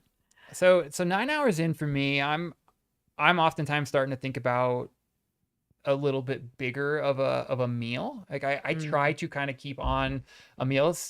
schedule like I normally would. Oh, So we're after interesting. So you have lunch. like a lunch and a Yeah, dinner meal. yeah, Okay. and that's worked pretty well for me. The challenge now that we're at high alpine is it kind of counteracts that. It makes it a little bit more challenging. So something for me I would be looking for coming into an aid station is like a bowl of mashed potatoes. Adds a little extra salt on it, but I do like the idea of keeping on a meal schedule. It makes my life a little easier, and it gives you something to look forward to. It does, and it gives you, you know, especially if you're taking gels, that you know, the great thing about gels like Morton is that they don't have a lot of flavor, so they're super like palatable. Yeah. But at some point, you may want some flavor. Yeah, palate fatigue is a real thing. Exactly. So I am a big fan. I started making my own mashed potato flasks. Yep. So I do the flasks of mashed potatoes that I'll carry with me just in case they don't have them at aid stations. And yeah, they make really, those the kids baby food pouches that you can refill, and they're super cheap online. That's what I do. Yeah, you can pre-fill them up, and good old onion and chive mashed potatoes in the middle of the mountains. And you gotta brush your teeth afterwards. Yeah. Yeah, no, I think that a lot of runners kind of like you need that, and because it can give you life, like having a quesadilla or having ramen or pizza, or I think at Monarch they have taquitos, which everybody's like really excited about. That's good. What I'm gonna throw this out to the chat. What's the best aid station food that you guys have ever had? Yeah. I'm gonna start taking notes. I know. Well, I as I was asking, I was like, shoot, now I'm gonna have to come up with my answer. I think there's two different answers to that potentially. One is probably not the best food, but brought me life the most, and that's going back to what we were talking before. Just a good quesadilla at the right time, and nothing special, but it's sometimes exactly what you need. It's not necessarily a race, but I was doing a 24 hours on a manual treadmill, and that's a whole nother kind of torture. But yes, that's another conversation. But my crew brought me, there's a diner, we were in New York City, and there's a diner down the road, and they brought me the fluffiest pancakes at like 2 a.m. Yeah. And I put probably 1,000 calories of syrup on them and just pounded down pancakes, and it was just everything I needed. It was sugar, right? It was a good old emotional support food. It was just amazing. Yeah. I mean, I do maple syrup as part of like gels. So I do maple syrup gels. So I could definitely see that like being something there as part of pancakes. I had the most interesting thing that I had last year was actually Cascade Crest had a peanut butter and pickle wrap, which it was one of those aid stations that you would go through twice. And the first time through, I was like, I'm like, sure about that? And I came back through and I was like, yep, gonna go for this. And it was very good. It was very good. Breakfast burritos, Jake. Breakfast burritos, Cocodona. Shout out to Cocodona and really any 200 miler. I've only done Cocodona, but the aid station food at those races is above and beyond. Yeah. My experience there getting the food is just unbelievable. Yeah. And I think, that's, I know, like Hard Rock, you can have pumpkin pie. They make like roast beef sandwiches. That's famous. It's all cool of that these aid stations over time develop their personality for that food you're gonna get. Yeah. And it's like, oh, we're gonna come in and we're gonna have somebody throw out pierogies, right? Like, oh, like this is the aid station, they have pierogies, right? Or X, Y, and Z, and you just it's something really cool. I took I was having a very rough bighorn a few years ago, and I came through Sally's Footbridge at like mile 68, and they had just gotten a huge order of Egg McMuffins, which would never cross my mind to eat during a race, but it gave me life. I was like, oh, this is what I need. I was like, I never normally would take an Egg McMuffin, but it was everything I needed there. Japanese rice balls, yes, with some soy sauce. And I've seen like the Japanese rice balls with soy sauce and like some avocado, or like blend that in. I don't know, Kelly Newland, if you're still in the chat, like I'm thinking of all like, you know, the wonderful food she provides through her company Rad Boulder. I know she does some of that. So there's some tater tots. Take some notes here because tater tots are awesome. If anybody's thinking about directing a race, take a list off of these folks. Oh, here we go. All right. We are looking at our first Is that McKendree women. That coming is in? McKendree Hickory Holy coming moly. into Tin Cup. She looks great. She looks phenomenal. Oh, this is incredible. I got goosebumps seeing how good she looks coming in here. Right. And so, Annie Hughes had come through Tin Cup at 3:18. It is 2:59 right now, so she's about 20 minutes under. So we're right where we were the last check-in. Exactly. Yeah, she's very much she's from Steamboat Springs, so she knows altitude. She knows Colorado. It's her second 100-miler, but her first mountain 100. Wow. So what was her first? I'm looking that up. Thanks, Ultra Sign Up. All right. Yeah. I don't know if we were able to go over to Mercedes at all and try to get some audio. No, we don't have audio right now, unfortunately. So, her first 100-miler was Javelina, so that is that's very different kind of course. Yeah, that's pretty. It's a loop. It's hot. It's hot. It's flat. It's flat. It's less flat than people think. It's like 5,000 feet of vert. It's not Tunnel Hill, but it's all tiny. Pin, but it's You would feel terrible walking it, so you're like, oh God, I gotta run this, and she's rolling out. She is rolling out super quick, yeah. But she has, she last year she won Never Summer, which is a very mountainous. So she knows what she's doing in these long. Exactly. So that that is a 100K that runs more like a 100-miler. I actually think it's a 24-hour cutoff. It's gnarly, like time limit. And so. She's as much as this is her first mountain 100-miler. She's done she's done Never Summer a few times. So looking back through her, she's a veteran of the sport. Do you remember offhand what going back to your original plan when you were going to be racing? Mm-hmm. Again, everybody new to the chat or the stream, Amelia up until 2 days ago. 2 days ago was supposed to be racing this. I'm lucky enough to have her as the co-host, but I know she would rather be out there running. So yeah, though to be fair, as I was driving up here and my right sinus was still very clogged, and I was getting a headache, I was like, I could not have run this.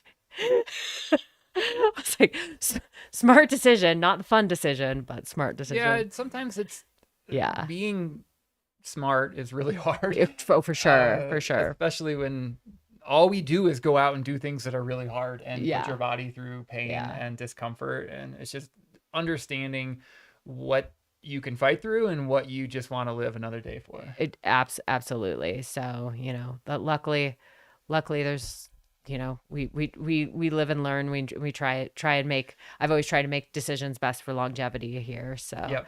So going back to the original question do you remember on your plan where you were hoping to have been, and just in general, as you come into 40-ish miles, how would you have expected to feel at this point? Yeah. I mean, I think I actually pulled up my own spreadsheet. So I think I had myself coming in through Tin Cup, at 3:45. So, or something along those lines.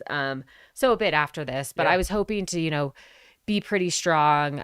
This was where, knowing that this was the last push before I was going to pick up my pacer, and have some company on the divide. And my pacer is one of my good friends, and she loves to talk. So I was just going to let her talk at me for that entire section. It would have been great. It's nice having a chatty pacer.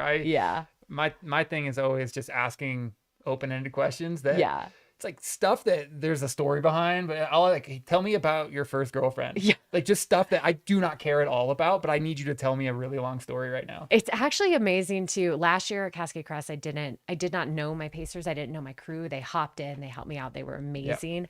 But it's also sometimes great to have a pacer you don't know. Yes. Who will you can just ask questions new and novel. To. And everything's new, except for when you're just in the pain cave and you want to be like, please don't say anything. Just shut up. I want to listen to my iPod shuffle right now, which I have also done. Yeah.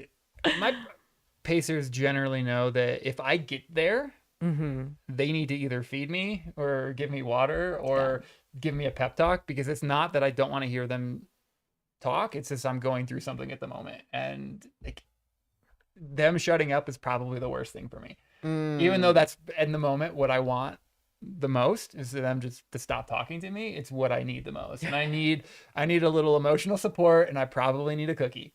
Yeah, I need a cookie. I need somebody to tell me it's gonna be okay. You know, it's interesting. Like, I'm a crier. I'm an emotional person. Anybody who knows me knows that. I actually have never, during a 100-miler, have not broken down yet, but which is surprising to me. Do Cocodona and come back at me. I mean, You'll get I'm not there. tempted. Cocodona's on my list one day of something I'd love to do, but I'm pretty sure I would have some very emotional highs and lows there, or something like that. Can confirm. Can confirm. Can confirm. So absolutely. Amy O'Connell, how does Mackenzie's current time compare to Andy's course record? So yeah, 20 minutes under course record pace. You know, she's very solid. It looks like her splits are kind of like maintaining that as well. She's kind of hovering the ghost runner, if you will. Yeah. Just 20 minutes ahead, which is nice to see. Absolutely. It looks like, okay, back at St. Yeah, Elmo, we have our 5th female has also come through. Is Casey Lichtig, who came off of Western States 3 weeks ago. And I chatted with her because I was really looking forward to running with her during the race. And I was like, are you still doing high low? She goes, oh, absolutely. Good for her. Like, of course she would. Of course she would. She is one of those personalities that, like, every time you see her, you know she's in the sport for the right reasons. Yeah. And she just genuinely loves it. She just finished her 10th Western States. Incredible. She's here. Like, she has had some incredible results. She's won Western States. She's done unbelievable things, but I get the impression, and I don't know her personally, but I get the impression that doesn't drive her. It's just being out here, it's experiencing this, and everything I've seen from her is just the joy of the sport. She is absolutely just one of the most wonderful people you will ever meet. And this is my favorite Casey story. 2016, she won Western. Oh, whoop! Looks like we got. Okay, we'll save that story for another time Put a pin in because it that looks one. like And we got audio back. We got audio back, and we got a runner coming into 10 Cup. Looking strong. Yeah. Looking good. Hey, Mercedes, now that we have you, can you give us an idea of how McKendry looked coming in and out of the aid there? Oh, she looked phenomenal. She was smiling and laughing and making jokes. I think she only took one Oreo. She wanted more, but said they're too sweet. So filled up with some water, took some chips. She didn't stay long. She looked great. Yeah, she looked like she was in and out there really quickly, that's great to hear. Good, glad she's feeling well. Yeah, she genuinely looked like she was having fun. Nice. And are those storm clouds still holding off up there for you guys? Yeah, we're in this little bubble. This has been great. We haven't gotten any rain yet, so. Okay, good. Well, fingers crossed. We have another runner coming up. runners. He's got a lead Jeep. And so, for everybody watching, these are open Forest Service roads, so we cannot close them. So you're going to get some Jeep traffic. You're going to get some motorcycle traffic coming through. Yeah, some four-wheeler traffic. Yeah. And it's almost nice that there's been some rain for these athletes, because Keep if the it dust weren't for down. the rain, the dust gets overwhelming. Oh yeah. So I would be very happy at some light rain and conditions like these. Yeah, and that looks like Nico DeVries from Denver, who is now coming in here. Ooh, good job.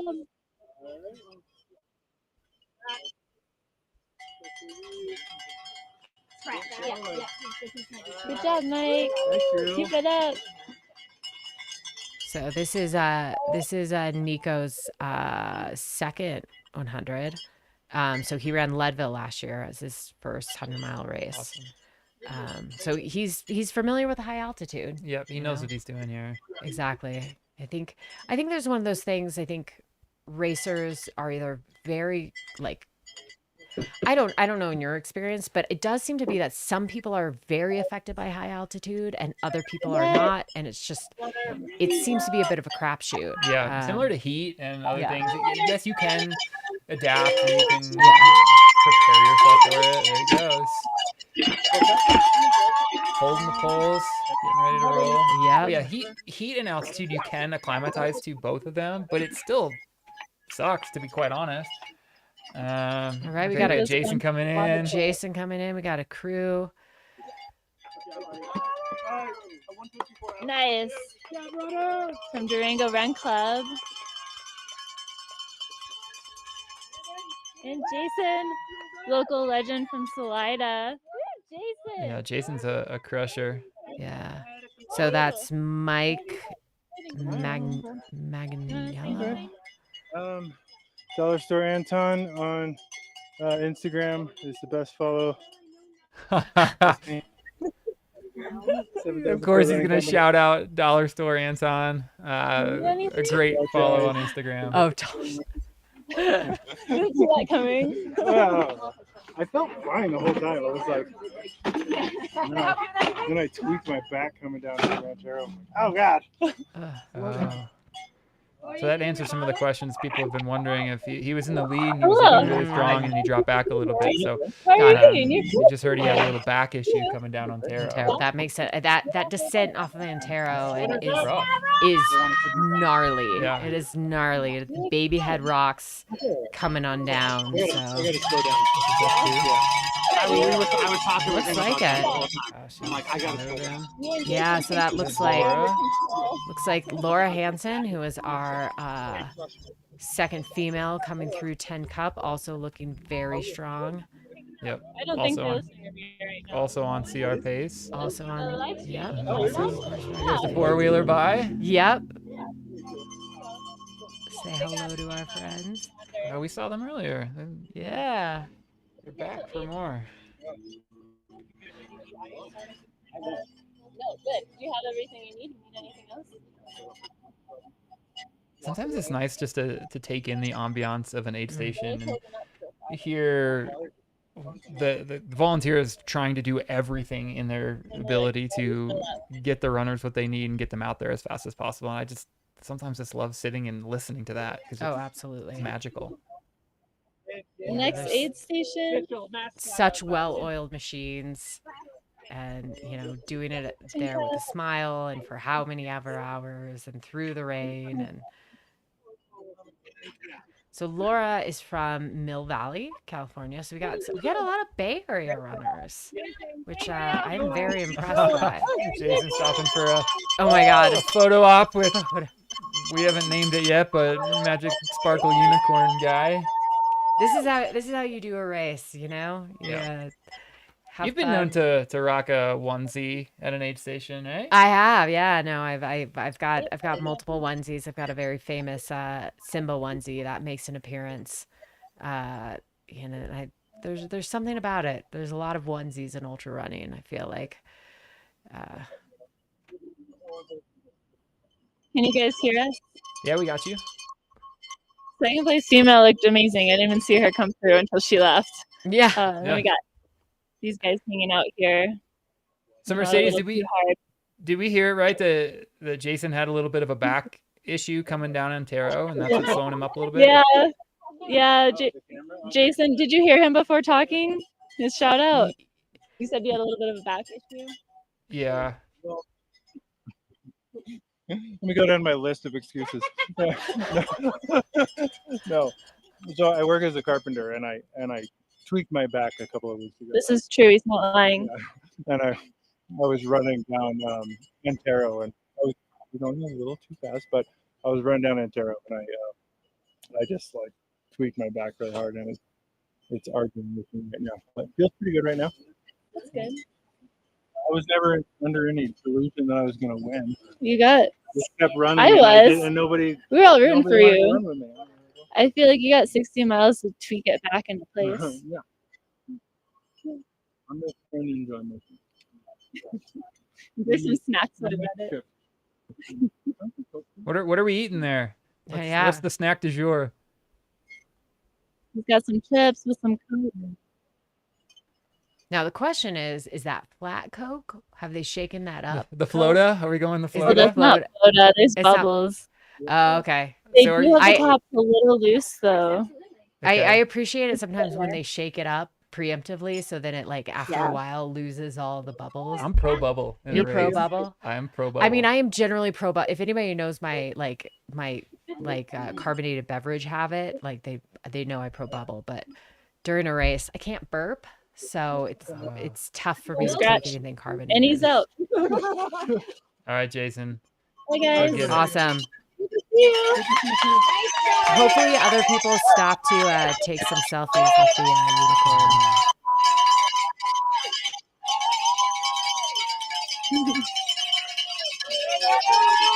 Mercedes, who is that leaving just ahead of Jason? Yeah. I missed that number. What was that? Who is that Left. leaving just with Jason there? I don't know if you got Oh a my number gosh, for us. sorry. Too much All right. cowbell. What was that? The other guy with Jason? Yeah. That was Michael. I can't remember his last Mike name, but he's at Ma- a Durango. Maganiello. He's Yep. 87. Yeah, I saw the 7. I didn't catch the other number. That's great. He's Michael. Durango, Colorado native. Yeah. Michael. I don't know his last name. I think she's got Last name is a Sorry, I'm mystery. waiting for this to think right now. We're waiting on the iPad to sing. No, it's Michael. He's super active in the Manganiello. Durango Run I'm Club. out of Durango. A little bit more about Laura Hansen too. It looks like she, she has a very strong fast packing, backpacking type of background. Cool to see more and more fast packers making it in. So she was a backpacker and hiker first before she discovered running. So she gravitates to the mountain races. She works for Knowles, National Outdoor Leadership School, which Incredible. many people are familiar with. A Lander, Wyoming person. Yeah. They're And based up there. The campus is gorgeous.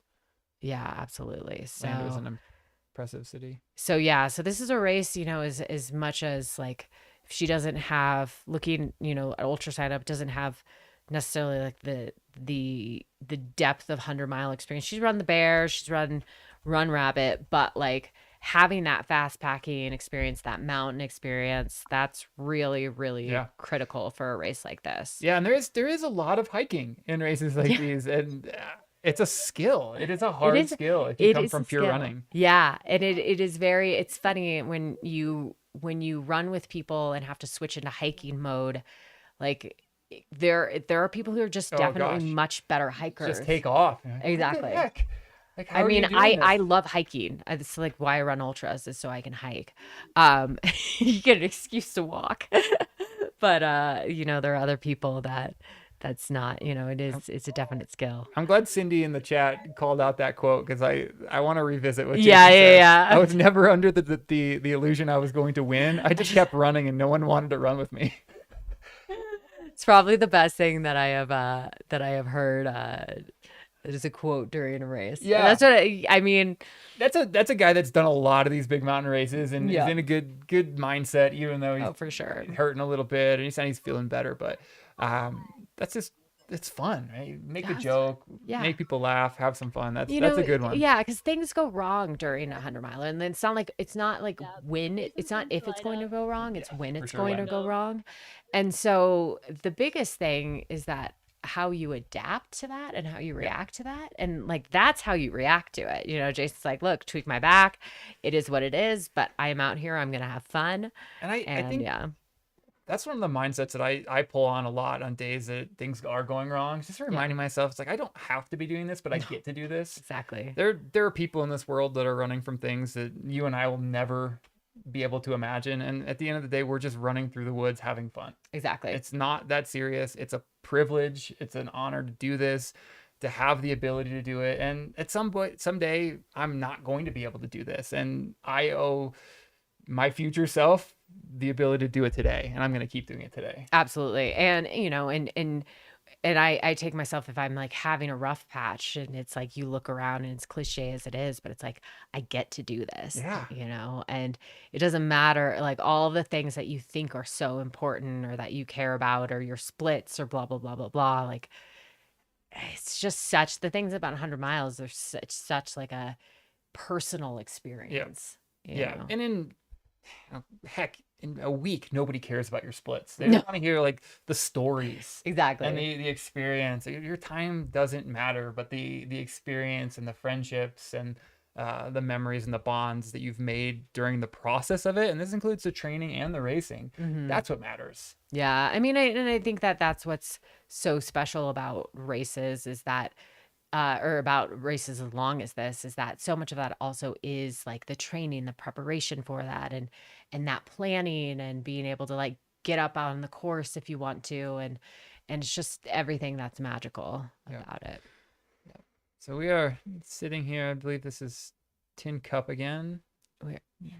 Oh, this We're is at Hancock. Yeah, Okay. I was like, Yep. the unicorns I- are I gone, was- and I we couldn't got place it. we got the Um, unicorns are gone, and we got yeah. we got aliens now. So we are at Hancock, which is like one of the next big aid stations. This is where crew can be here. So and pacers can be here. So they actually are kind of metering people coming into Hancock. So to make sure that the station isn't overwhelmed. So you have your runner has to leave a certain aid station before your crew is allowed to go to Hancock. So which is probably why you don't see a ton of people there right now.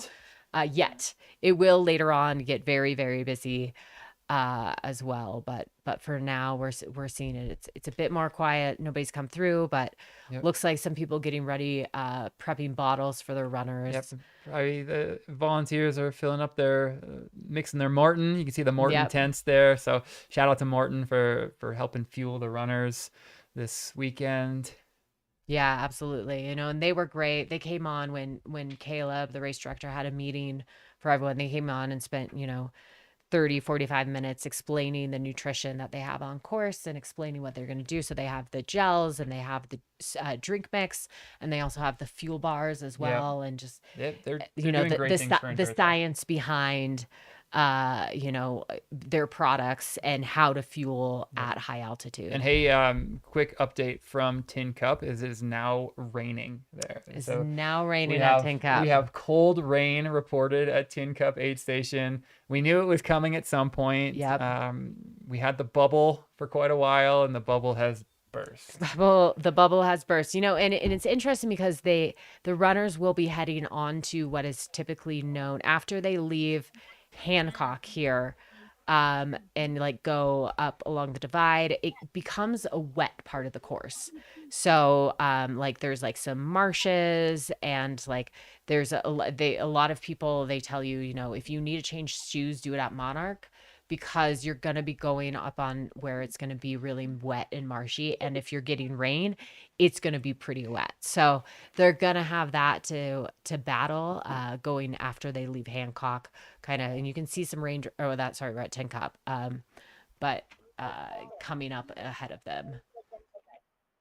Yeah, and it always adds an element of strategy too, going back to the shoes. And you're gonna get wet feet at some point in most 100-mile races. The challenge is minimizing that and making sure that you're not just lingering with wet feet. Right. And you've done Bighorn, right? That's one of the most famous. Just you're gonna get wet feet. You're gonna probably get trench foot, and it's miserable. This race, not that bad, right? But they still have to have some kind of a strategy to make sure that they're getting dry socks on, getting not soaked damp shoes on, and kind of changing that up. Yeah, absolutely. And so I think that people take that into account, probably have a change of shoes at Monarch if they need it. But yeah, you never want to change shoes before you're going into a wet section. Where there are some races where it's just a losing battle, like hurt is one of them as well. And like then it becomes like an emotional change of that last section was so bad, but it wasn't me. Exactly. It was shoes. I'm putting on a fresh pair, and now I'm getting ready to go. But there's a part of me, I don't know this about you, is that I think when I've had the opportunity, it's like, should I change shoes and socks? But I'm like, I don't want to see the state of my feet. Like because if I see the state of my feet, then I might start to freak out with how bad they look right now, So I almost never change my socks. Yeah. Honestly, I'll change my shoes, and I can't think of a race that I'm sure I have. Cocodona, I take it back. Cocodona, I definitely changed my socks at one point. Yeah. But for the most part, 100 miles, I'll change my shoes maybe once. I prefer not to, but yeah, I prefer the again, same. for emotional reasons, sometimes I want to change shoes. But I won't. I choose not to change my socks. Okay. Yeah, I think I'm the same way. I prefer not to. The only time that I probably changed socks 5 times at Bighorn, but I don't know if it that helps. race is its own beast when it comes to wet. So yeah, there's no, but there was almost no point where you're like, wait, there's no point in changing my socks anymore. Why am I doing this? Yeah. But yeah, so I think everybody has preference. It's also the same way. I also love to brush my teeth during races. Yep. So that brings me something that brings me back to life. Do you go full toothbrush and toothpaste, or do you use the wisps? Oh, well, I carry the wisps on me. Okay. Because occasionally it's just like grimy and I need to get up. But I also will have, like, one of my instructions to my crew is like my electric toothbrush. Oh, like you go, electric you go toothbrush, bougie. like super bougie during races. You got to get all that stuff off. Okay. So Okay. Yeah. but that's something that really like brings me back to life. So Do you floss too then? no, that's Okay. too much time. No. I mean, maybe if you gave me one of those floss picks, I would like do Okay. it while Okay. running. Okay. We're just But setting the boundaries here. setting We're the understanding. boundaries of Yeah, I'm pro wisp. I'll carry wisps on Mhm. me. And it's a lot for the teeth, but it's also sometimes the mint flavor is really Oh, nice for sure. because you've been taking the sweet gels and the newer gels in the market, not Not as terrible. bad. It's not sticky to your teeth, and you don't feel like you have to brush your teeth after each one, but it's still a nice little pick me up. Absolutely a nice little pick me up. And that's one of the things, if you watch Courtney DeWalter in her aid station, she almost always, first thing she'll grab is a wisp and she'll brush her teeth right away. So if Courtney's doing it, I think about anybody should If be doing Courtney has time to brush her teeth, then there it is. Absolutely. Oh, can we check back in on Trout? Yeah, where's Trout? I haven't seen Trout for a little bit. Trout is tucked in. He's pretty cute. I'd like to shout out my wife. That's my wife asking that question. Ah. So, yeah, Amy, we'll make sure to get a check in on Trout. That's incredible. All right, it looks like Silke has also come through St. Elmo and on her way, and I believe she's run this race every single year. Maybe she skipped a year. Yeah, she's definitely on the veterans list of, they let her in because she's so experienced. I think she started in 2019. I don't know. There's 4 athletes that were allowed entry into the race because just the longevity that they've been around, and she is definitely one of them. Yeah, she's a former winner. Sure. So, yeah, 2019, 2021, it didn't happen to 2022 and 23. Yeah, she's run it every. Yep, good for her. It's quite impressive every year. too. I'm somebody that I have mad respect for people that come back to races year after year after year. Mm-hmm. I will never be that person.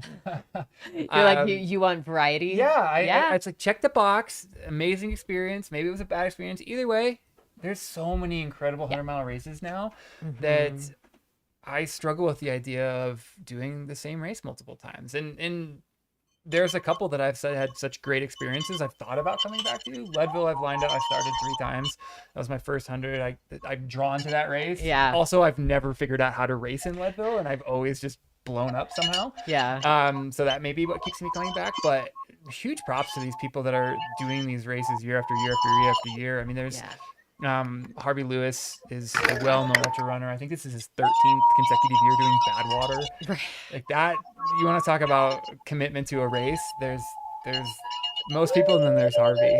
Yeah, absolutely. And that starts this weekend or Monday. Yes, or we're just right around Hard Rock time. Exactly. Or Badwater time. Badwater time. Yeah, but apparently all the races are on my brain. I know. Right? Exactly. Yeah, I get it. We got the update that Trout is cozy in the truck at the moment. We're glad that you guys are all staying wet, but Trout is nice and safe. Exactly. Proper priority. So can we get eyes on who on our rate? Justin Polnut. Number 41. Yes. Yep. Ponelt.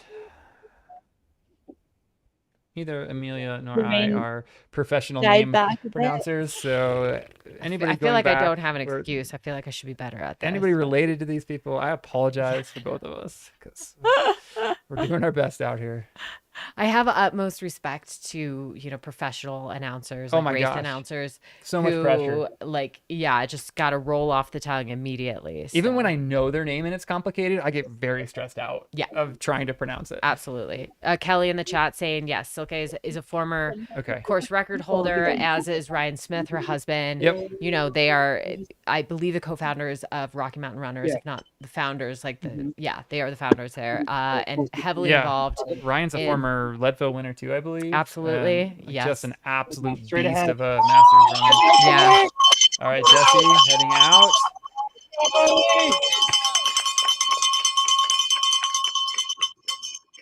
It's interesting, like in a race like this where I was trying to figure out my pole strategy going into this, because typically I will run races where I don't pick up poles until later on in the race, like when I need them.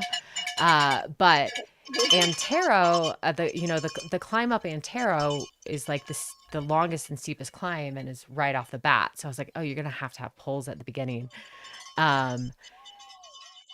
But and everybody, you see most people now just carry, instead of breaking them down and putting them back, you just carry them. They're so it's light. like you don't want to break them down or anything like that. It saves you a quarter of a second, but it's not that bad carrying them. Exactly. And another update from our field team is that our drones had to land because we have hail out on course. All right. Yep, there's hail at Hancock, and the drones are landing. Okay, so apologies. You may be stuck with our beautiful faces for a little bit. Yeah, so we're gonna stick with static cams for a little bit. Yeah, and we've got magical unicorns and other great stuff. So exactly. We got number 85 in a tin cup. If you can hear me, can't see his name. 85 is Adler Edward, looking fresh. Out of Boulder. Getting some ginger ale. All right, yeah, out of Boulder. Let's see. Let's.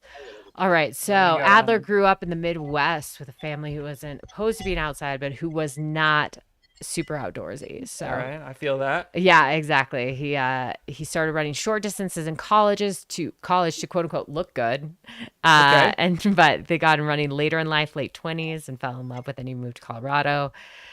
He works in molecular genetics supporting cancer, rare disease, and infectious disease testing. Wow. Thanks, Adler. Yeah, doing some incredible work. Yeah, so running, not serious. What he's doing, pretty serious. Pretty serious, pretty yeah. Impressive. So his husband is out here crewing and pacing him. And he's an RMR guy. Yep, so Rocky Mountain Runners. Incredible community-driven group out of Boulder, doing some pretty impressive stuff. So if you've ever seen those green shirts, you see them at pretty much every mountain race. They're so easy to spot. You have a friend built in if you're running near an RMR runner. Yeah, no, they're a great crew. Can you guys hear me right now? Yeah, we got you. Oh, okay. The unicorn has some information for you. Okay. The unicorn elders have come back with an official name for the unicorn. All right, this is the update we've been waiting for. That's my name.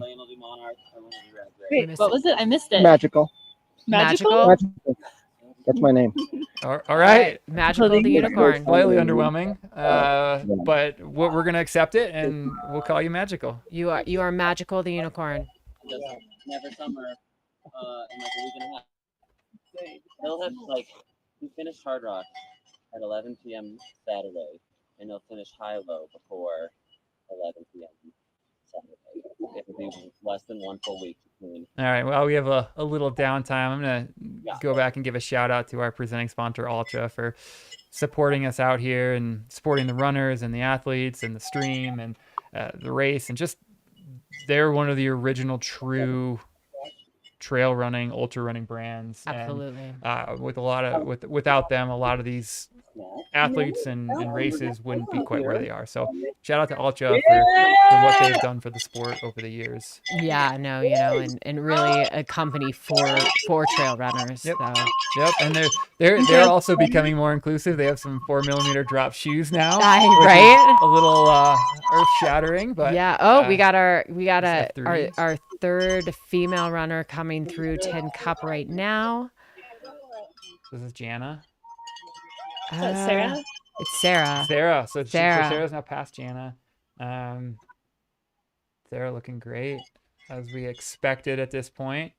She's got the Garmin InReach right there on the front of her pack. So yeah. Her crew knows where she is. Knows exactly where she is. A smart thing to use. Yeah. It is, and it's smart for that reason, but it's just safety too. You can Absolutely. It's a satellite communicator. Looks like Jesse heading out onto the course again. No poles.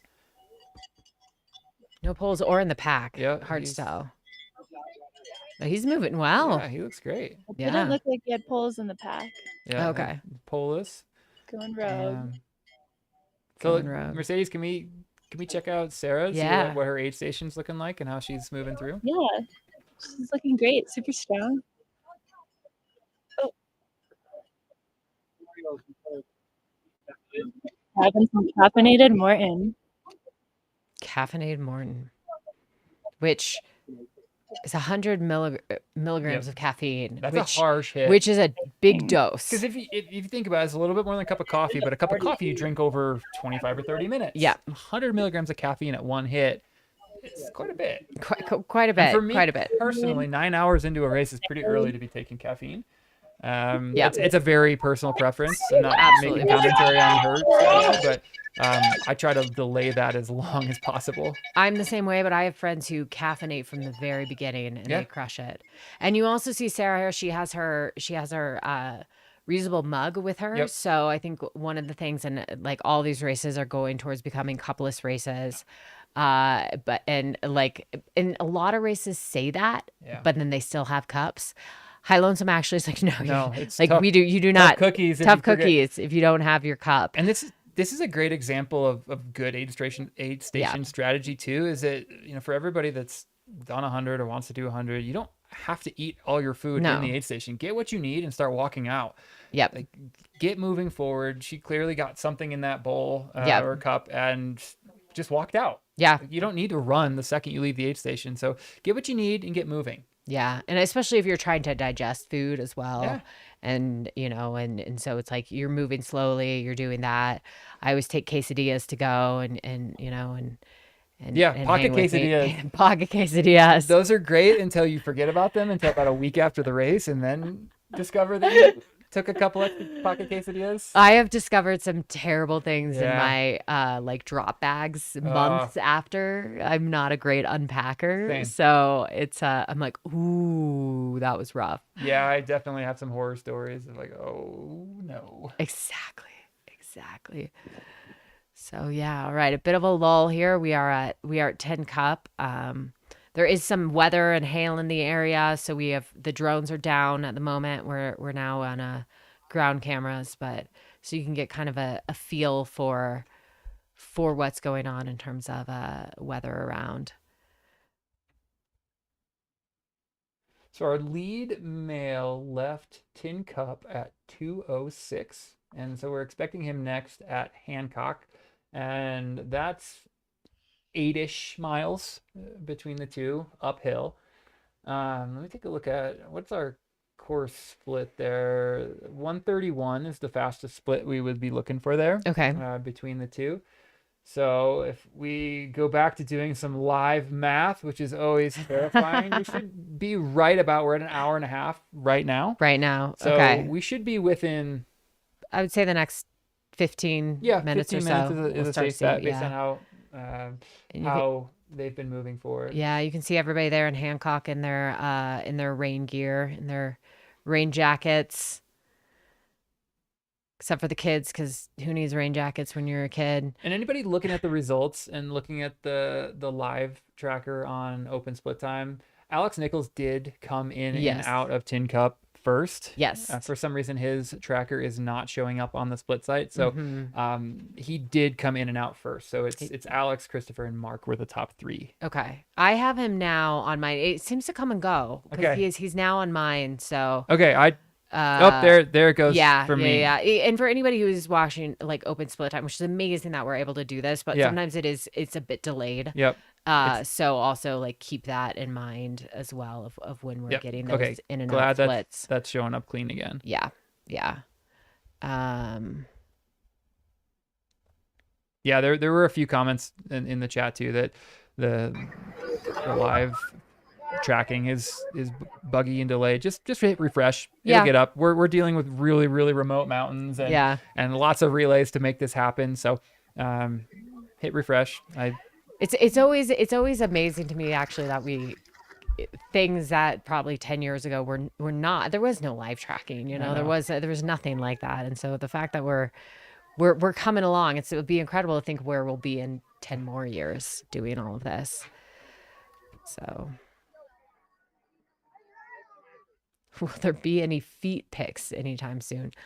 Hopefully, I mean, maybe when we get to Monarch and people start changing their shoes there, but I think you're on the wrong website. Yeah, right. This is the wrong feed. I like this Hawaiian theme we have going on. This is strong. They're clearly gearing up for some new runners to come through.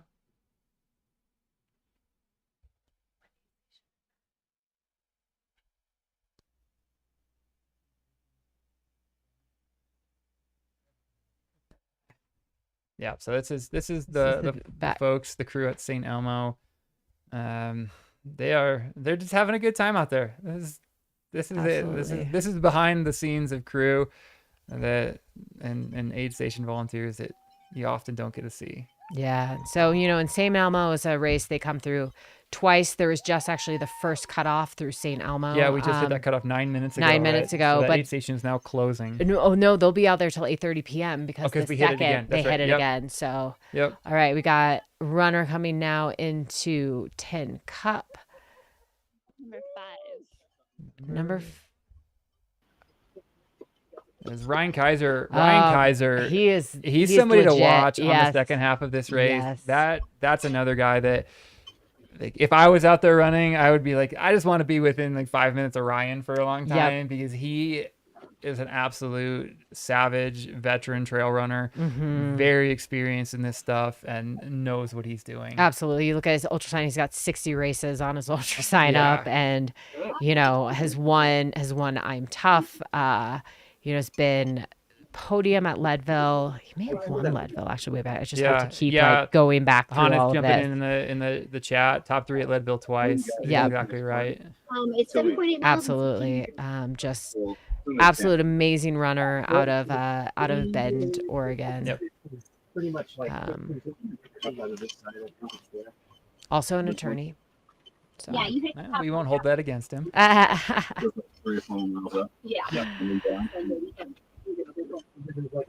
I like his bio. Father of 3 boys, married to a Minnesota smoke show, trying my damnedest to finish this race. Well, he's doing pretty well. That's what it's all about right there. Exactly. I love that. That's good. And he ran the Sawatch 50/50 races that were in the fall. So for anybody interested in this race too, there is a path into entry here by running 2 50Ks back to back on a weekend. You can then run your way into entry. So we got shot on Alex Nichols right now here at our M1. Our male leader here at Hancock Aid. Oh, we might get some feet pick, whoever asked for it. It's happening, folks. But it looks like he is changing some socks and shoes there at Hancock, which is mile 49, just before the halfway point of the race. It'll be interesting to see if he picks up a pacer here, because this is where they can start having pacers. So we'll watch that closely to see who of the lead pack is and is not leaving with a pacer. Absolutely. I'm trying to pinpoint those shoes he's wearing. The Scott. He's a Scott athlete. Oh, he's a Scott athlete. Okay. I was like, I haven't seen those before. That's right. Scott, much bigger overseas, more of like international presence. It's a Euro brand. Yeah, it's a Euro brand. He's been with them for quite a while. So that I'm not the He's only got the one Scott pack on as well. Yeah. He's an attorney. Ooh, and we have some thunder here at outside the studio at our studio up by St. Elmo.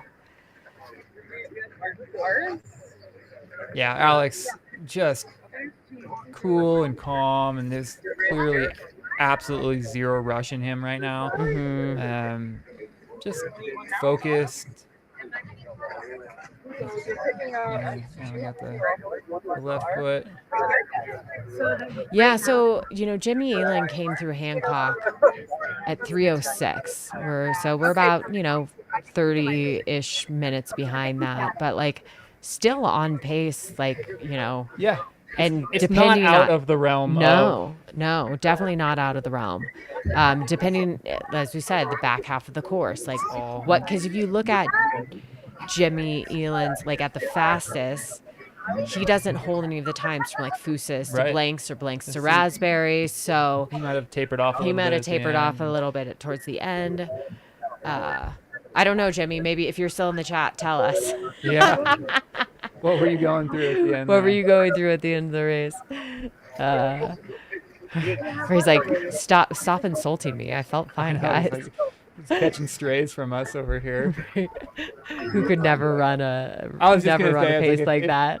If I was catching strays while people were talking about my course record, I think I'd be okay with it. But again, so Alex has a ton of foot speed. He's run a 1340-400 in the past couple of years. So that last part of the course becomes runnable. I think he's right there. I said before I thought that was off the table, but I'm taking that back. Taking it back, you know. Yeah, if you look at Alex's ultra sign up, one, he's done a ton of stuff, but some of them are pretty impressively fast. So he knows what he's doing. It looks like, so you get like a bottle of Coke filled up. I saw a dark liquid. Looks like he's got the soda water. We can only wonder if he's got bubbles in the soda water. I'm sure. I mean, if you're gonna have just soda water, I imagine you've got the bubbles in there. Yeah. He's got a flask of Coke. This is. I've done this before. It's pretty clutch. Not just the flask of Coke. Yeah. He's smiling. He's great. Smiling. So looks halfway, like, looks like he's going by. Well, he's going now. No, he has to do his mandatory gear check. So this is one of the mandatory gear checks where, you know, they had to pick up all their night gear at Cottonwood, but they're checking again here just to make sure you haven't dropped it off. Yeah, you know that you're not exactly that. You know that they want to make sure that you have everything, that you are prepared, especially because now is when he is going to go up onto the divide. So. You know, super exposed. If you've ever been up on the Continental Divide Trail, if there is a storm up there, it can be terrifying. Yep. And hey, while we've been talking about Alex, the fourth female was in and out of Tin Cup. All right. Mercedes said she was in and out in 10 seconds. Ooh. Right? And that was Jana. That was Jana Wilsley. okay. And she was in and out, looking good. So that women's race is it's continuing to live up to where it started. Now, Absolutely. Is it the pacer it is a pacer that looks like it going out with Alex. All right, so we have M1 heading out with pacer. If anybody in the chat knows who that is, looks like it's potentially another also a Scott athlete. Yeah. Drop it in the chat. Let us know. All right. Yeah. Gavin says Alex looking fresh, and I would agree. I would agree. Absolutely. So, and you know, and it is, even though it might be raining on everybody, and it might be cold when you're up there as crew person, when you're running and moving, it's fantastic. As long as it's not hailing. Yeah. That light rain is quite welcome. Exactly. At this time of the day. Once At it this gets time dark, of the day. Then that is the problem, and it is strategy. If you are wet, or even just sweaty going into night, you can get real cold real fast, just because of the wet clothes and things like that. And so I think it's, you know, that's why they're also forced to carry an extra long sleeve shirt and things like if you need to get out of your wet clothes. And it gets really cold in the mountains at night. Oh, absolutely. Even if it's a nice warm day, it's still going to be where these athletes are running. It's probably going to drop into the 30s in some of these stretches. And how damp it's been, that's a humid 30 degrees. That is not comfortable. No. And it's one of those temperatures that, and you're late enough in the race where your body isn't great at thermoregulation at this point anyways. So generally it's really hard to warm back up once you've gotten cold. Absolutely. And it's one of those things that you have to stay on top of. And also if you're slowing down, you're not moving as fast, it's harder to generate all that heat you know, at night. So you kind of see the extremes in a race like this, because even if it was, you know, 60 degrees climbing up Antero today, like 60 degrees at 13,000 feet is really hot. Yeah. Feels way hotter. That sun is brutal up there. You know, they've been super fortunate in having a lot of cloud cover today, but it does make it a little bit more humid, I think, as Liz Canty noted earlier on. Yeah. So. And Liz knows something about humidity. So Yeah. she calls out humidity. Yeah, that's true. Humid. Either that or we'll just tell her she's gotten soft since she left Alabama. Left Huntsville. Yeah, exactly. Good. All right, and we got. This is F5 coming in. That's Casey. Oh yeah. I was like, that's a Casey stride. Pixie Ninja herself, smiling. Always smiling. She's gotta love the unicorns around. Oh, there. of course she does. And you know, she's such a phenomenal athlete. And the fact that she trains in Omaha and comes out and does these races at, you know, above 10,000 feet. And she doesn't come out and do altitude training. You know, she works full time as a physical therapist. So like her range as a runner and what she's been able to do as a mountain runner, given where she lives, is just absolutely incredible. unbelievable. You know, and has been in this sport for such a long time. And it still is 37. Like we look at female ultra runners Yeah. really hitting their stride, you know, in their 40s now, you see. And so it's great ambassador of the sport, has like, you know, She's creeping up on 100 races on ultrasound. which is, absolutely That's a bonkers amazing. amount of races. Yeah. And just And a lot someone of who wins. loves this sport so much. So she's a good one for our sport. And just incredible athlete, incredible person. Yeah.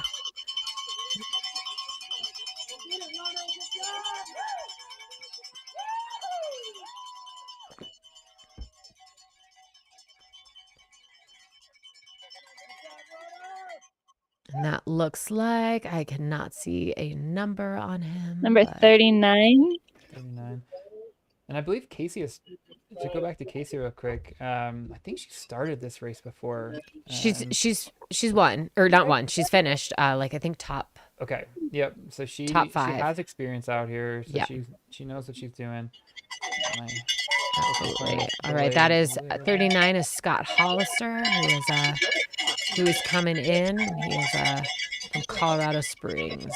Yeah, she was second here in 21. Oh, apologies. I was like Casey. top 5. No, it's just a podium. 26 hours here. Yeah, no, pretty phenomenal to come from living, you know, flatlands to coming up here and dominating a race like that.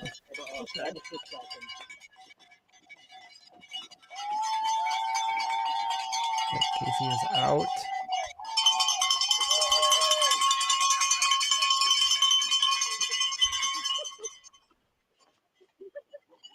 All right. Number 56, 55,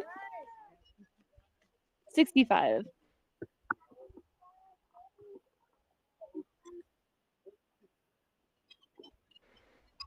That's Eric Hansel out of Lakewood. Yeah, you know, High Lonesome was one. I mean, it makes sense. One of those races that draws a lot from Colorado, a lot of locals, a lot of people who probably run with RMR, and it's great. I mean, I love that local vibe, that local feel, everything along those lines. Hansel is he's a 50-50 finisher. Okay. In 23. So he did the West Line to 50K, and then came back the next day and did the Sawatch Ascent 50K. Yeah. So, And I've had many friends who have done that duo, and they say it's super fun. They say it's also so hard. Yep.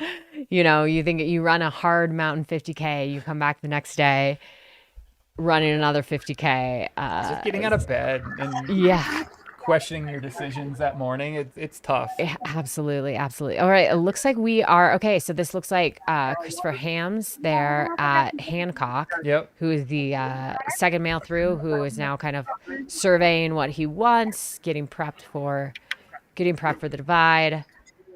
So I didn't look at times, but he was 4 minutes back of Alex leaving Tin Cup, and it feels like probably about the same. It seems about the same.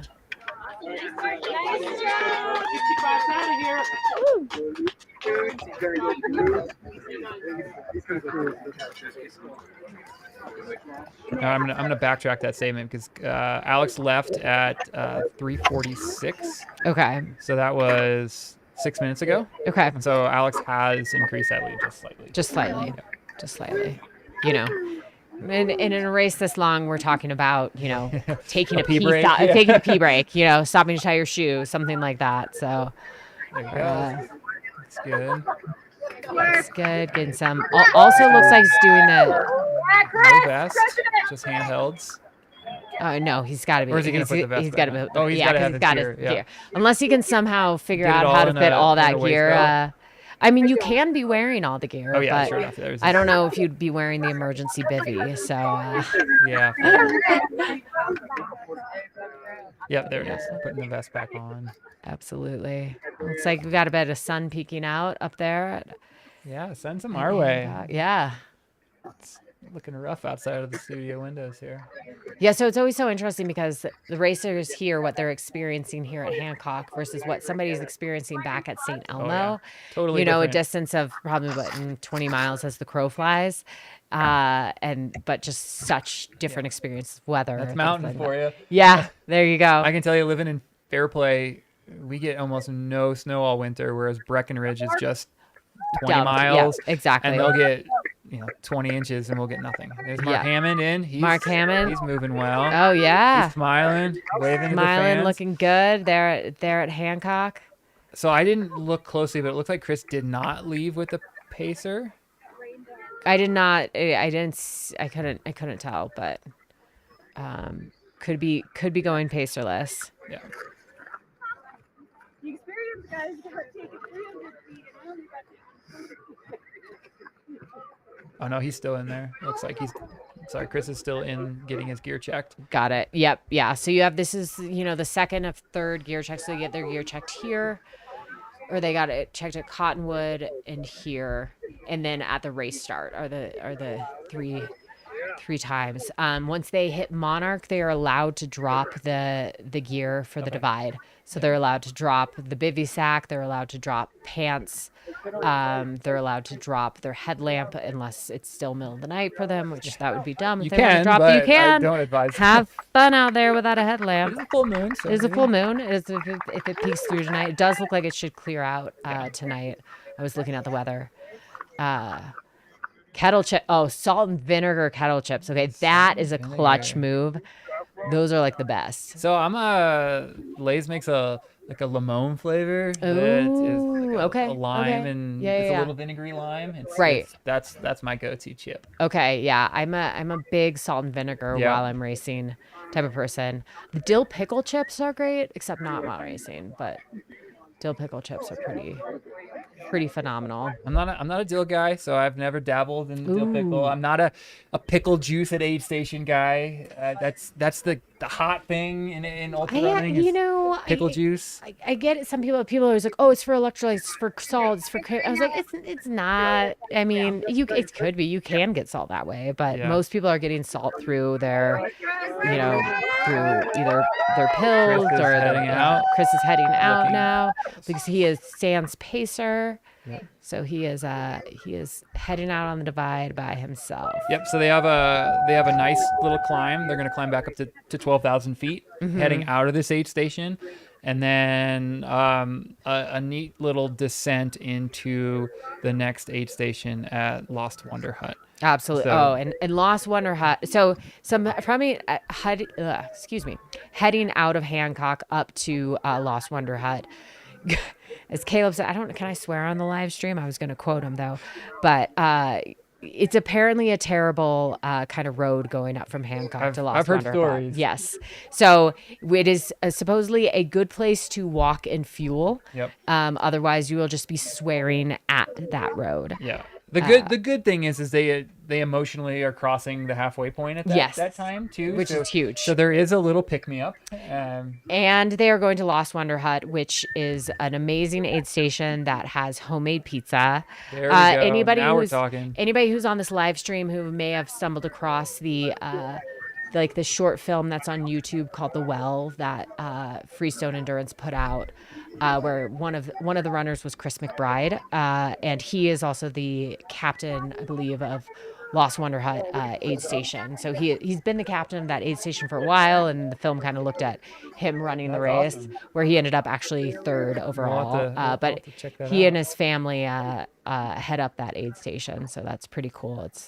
He's a Golden resident as well. So. And as you watch these athletes coming into Hancock, it's important to know, one, you can have a pacer here for the first time. They can see their crew, but they will not see their crew again until Monarch. Mm-hmm. So they have about 18 miles between here and there to go. And so there's a couple they go through the Lost Wonder Hut, they go to Purgatory, and then they're at Monarch. So important to take your time. Get what you need when you have a little bit more resources and not rush out.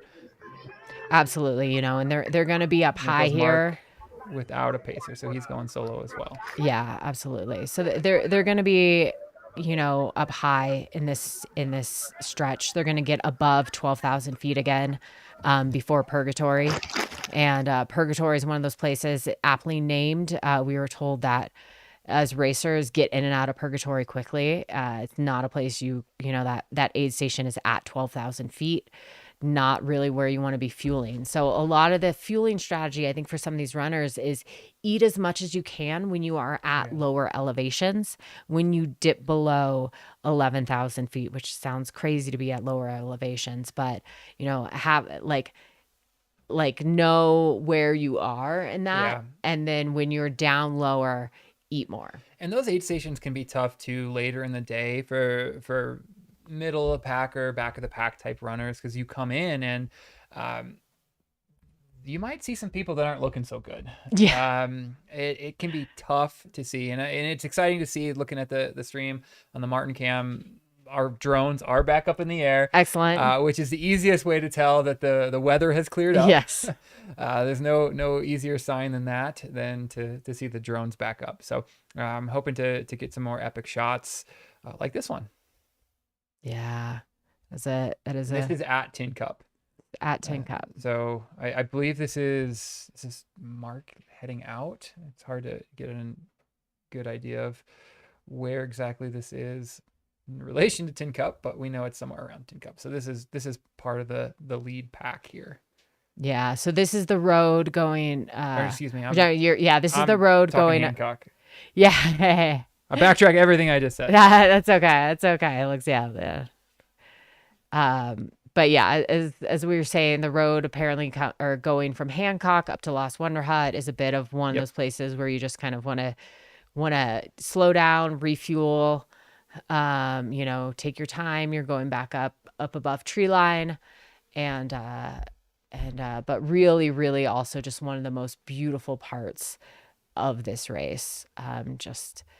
In terms of the scenery, and you pass by a few little lakes in this next section. Yeah. And that's what this is. Honestly, it's all about. It's why we do this stuff in these places. We can run 100 miles anywhere. Exactly. I've run 100 miles in some really silly places, like an indoor track or a treadmill. I don't love that. I love this, like being out here in these mountains. You get this sense of awe of just looking around you, and you realize how small you are on this giant rock. And it's like, holy moly. There's no other reason I would have been here other than this race. And it's so cool that Caleb and other race directors have these visions in these so remote places, and they're able to pull it together to give people an opportunity to see the beauty that is places in Colorado that you might not otherwise ever see. Absolutely. And so there's a small pass in between Hancock and Lost Wonder Hut. So these lead male runners who are leaving Hancock and then going out to Lost Wonder Hut, it's a Chalk Creek Pass. And essentially we see magic. Hold on. Unicorn. That unicorn is so excited. We got some high fives. I mean, Magical the unicorn is really Just showing us crushing it here on the the Martin magic. Cam. Give us a dance. Oh, There we yeah. go. Dance for us, Magical. For anybody new to the live stream, this is Magical the unicorn. You can't hear it. He's rocking a cowbell. They're just having a great time. It's one of the coolest things about ultra running is that the aid stations kind of develop their own personalities. And so the first aid station we saw was all hard rock, and they had wigs on and guitars. And there's the Hawaiian aid station at, I think that's St. Elmo. Yeah. There's an alien aid station At Hancock. It's so much fun as an athlete to come into those aid stations and see the support team that's just really getting behind it and dressing it up like this. And if you've ever volunteered at a race at an aid station, which I highly recommend everybody does, you also know it's exhausting by the end. Like it is hard work. I'm sure that unicorn is putting in tens of thousands of steps in a big inflatable unicorn. You have some people that are in solidarity with you about the pizza at Lost Wonder Hut. All right. Also, I love this quote that Ryan dropped in there. He said, I paced last year and I heard Caleb telling a runner that there is no sad sitting at Purgatory. Yes. There is no sad sitting. Purgatory is a name for a reason. So get out of there. It's a tough it is a tough part of the course, and so there's so essentially between Hancock and Wonder Hut, it's kind of this like idea of you go over a small pass, and the descent is what Caleb describes as this heaven and hell descent. So their parts are soft and like pine needly that you can just like, jump down on. It feels great. But then also there are these big talus fields that you just curse yourself as you're going down on the talus fields, and like the baby heads are all like skirting out Just from underneath ankle breakers. But in between Lost Wonder Hut and Purgatory is an absolutely stunning part of the course. It's high altitude. It's like Rocky Mountain running, but it's hard. And so people hit Purgatory and they're spent, And so I think it's a tough part of the course that's coming up for these racers, but also very beautiful. And these top racers are seen in the daytime. Many of these racers are going to be going through the divide section, this absolutely beautiful section at night. So hopefully the moon can give them some illumination. We're going to catch that beautiful full moon. Yes. I'm just going to put it out to the world that they're going to have a perfect night. Oh, yeah, it's going to and everybody's just going to be smiles and long strides and tailwinds. And and for people who are not familiar with Colorado weather, generally like your thunderstorms, your bad weather is going to move through in the afternoon, and it's actually a good sign that we've gotten some this afternoon, which maybe is better for a clear evening. And so hopefully there shouldn't be. It's pretty rare to have storms in the middle of you live up here, you can probably tell me It more. is pretty rare overnight to have storms. Yeah. Usually this is the time of the day that if you're going to catch some bad storms, we're going to catch them nowish. Yes. Lately they've been creeping into that 6 o'clock hour a little bit, but I can only think of a handful of times in the 4 years that I lived up this high that I would see overnight storms or dark after dark storms. So, they can breathe a breath of relief and know that most likely the worst of it as far as weather is gone. Now, that all being said, there's a lot of runners. The course cutoff on this race is 37 hours. Yes. There's a lot of runners that will experience it again tomorrow potentially. So, shout out to the runners that are out here for the full 37-hour Vision Quest, because they get to experience a lot more than the runners up front. I mean, I genuinely believe it's sometimes way harder to run a race in 36, 37 hours than to do it in 19, it takes a lot of guts, a lot of perseverance and things like that. Absolutely. And they're doing it. We're all doing it for the love of it, but for sure. There's a lot of love when it comes to 37 hours and going back to work on Monday. Oh my gosh. Absolutely. All right. Okay. We are at, we have a live cam here. We have a live cam here at Hancock.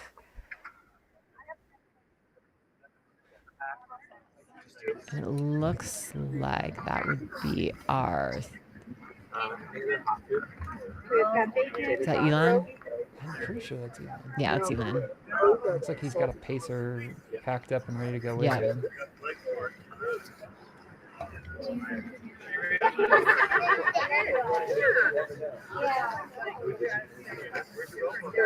So I think he's we didn't see everybody, but he'd be the fourth. I was at least second to change his socks. Oh, second to change his socks. Okay. So taking back the whole. So they must have been, they may probably have gone through some wet portions of the good crewing. Good crewing, taking the bite, like multitasking. It's anybody who's not familiar with ultra running who sees this. And it's like kind of a NASCAR pit stop in a way. Yep. People kind of doing multiple things at once. Somebody putting on sunscreen, somebody feeding you food. You want to be efficient, getting your shoes you don't ready. Want to rush. And exactly. This is how you're seeing a really good example of this. He's calm. He's changing his shoes. Obviously, his pacer's trying to put some sunglasses on his head. Somebody else is feeding him. Somebody has a handful of gels that he can pick and put in his vest. Right. They're clearly prepared. that get him in and out as fast as they can. Absolutely. So, and I think in every racer coming into aid station wants different energy. They want different, they like, do you want me to pump it? Does it be all business? You want to pump me up? Like, what do you want here? So it looks like he's got a handful of gels ready to go to put in the pack. And is that a Sage Canaday sighting there in front of him? No. I just saw the Hoka shirt, short, dark hair. No. Take it back. Yeah. But yeah, just, changing shoes, changing socks, eating, and gearing up for the night to come. They have a few hours of daylight left. The sun sets around 8:30 here. Okay. So, these front of the pack runners will be through the divide. John Ray is that athlete that's helping crew. Yes. Like, I know I recognize. You're like, right? Oh, yes, John Ray, yes. Somebody I know. I could just see the side of their face. The chat is much quicker than we are. Yeah. Yes, chat. Please tell us when we're missing things, when we're not spotting people. So.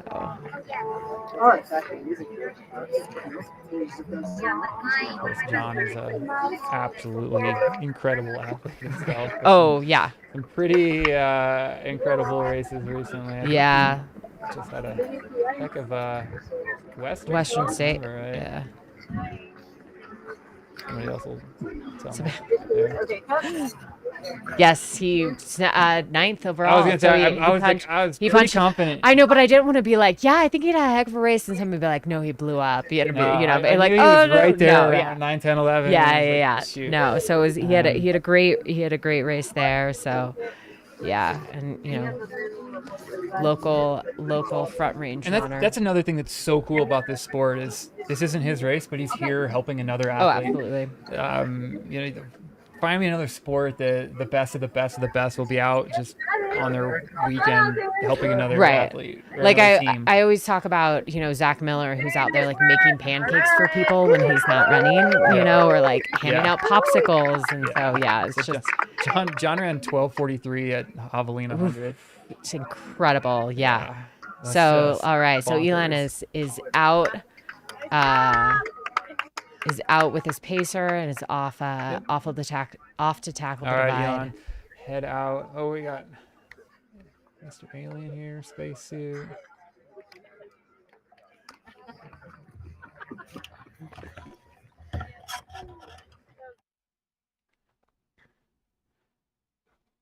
All right, we got our.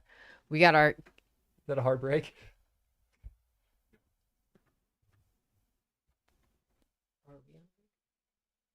No, we're back to the drone cam here. So our cam presented by 7,000 Feet Running Co. out of Salida. Yeah. Local run company. Shout out to Andrew, who's been active in the chat. Yeah. I'm sure he's loving it. He's incredible ambassador for the sport and for this race, and just runs a great shop. So shout out to him.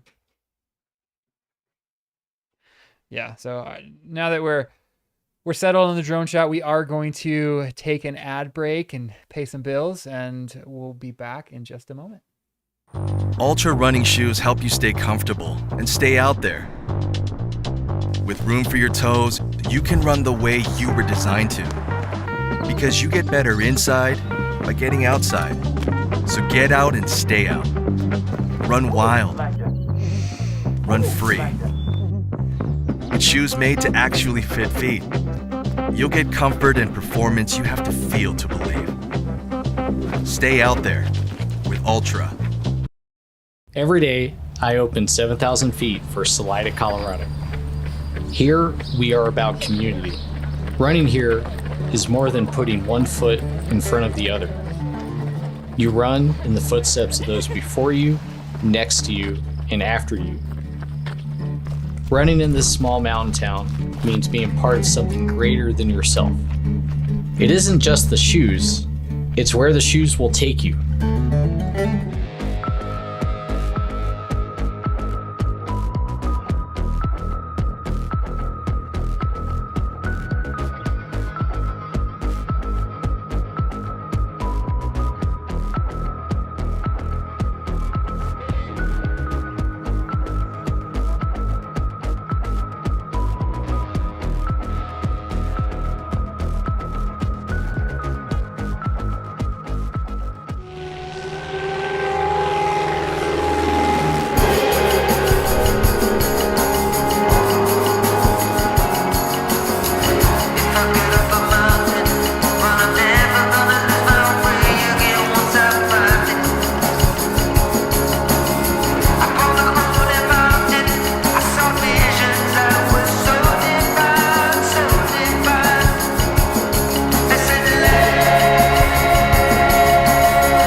All right, I think we are back. We're live, and we have a hot mic over at Hancock, and we're gonna flip it over there to hear how things are going there. Hey, welcome to Hancock, everybody. It's Wagonish is one of the RDs. Sorry, not the RD, captain of Hancock.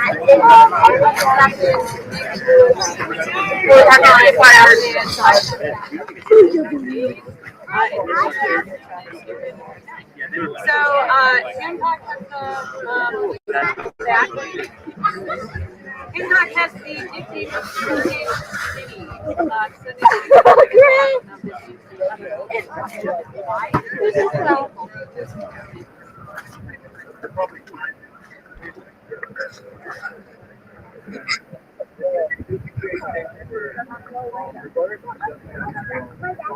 How's it staying dry? Is it waterproof? Not really. I have a trash bag I put on top of it. But it can last as little sprinkles. Yeah, that'll be fine. How much is it? I don't know. Someone just handed it to me yesterday and said, go film. Yep. All right, so apologies for our audio situation at Hancock right now. We're picking up, I think, the static mic and not great audio from the team on the ground there. So we're trying to figure that out. Sorry to have to cut in. Because I really want to hear what they're. Oh, maybe we can figure this out.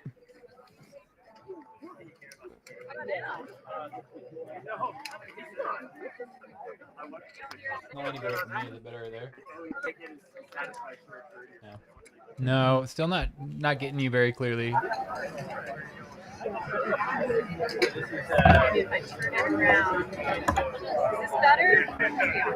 No, sorry guys, we're trying our best here, but we're trying our best to give you somebody talking other than us. I know.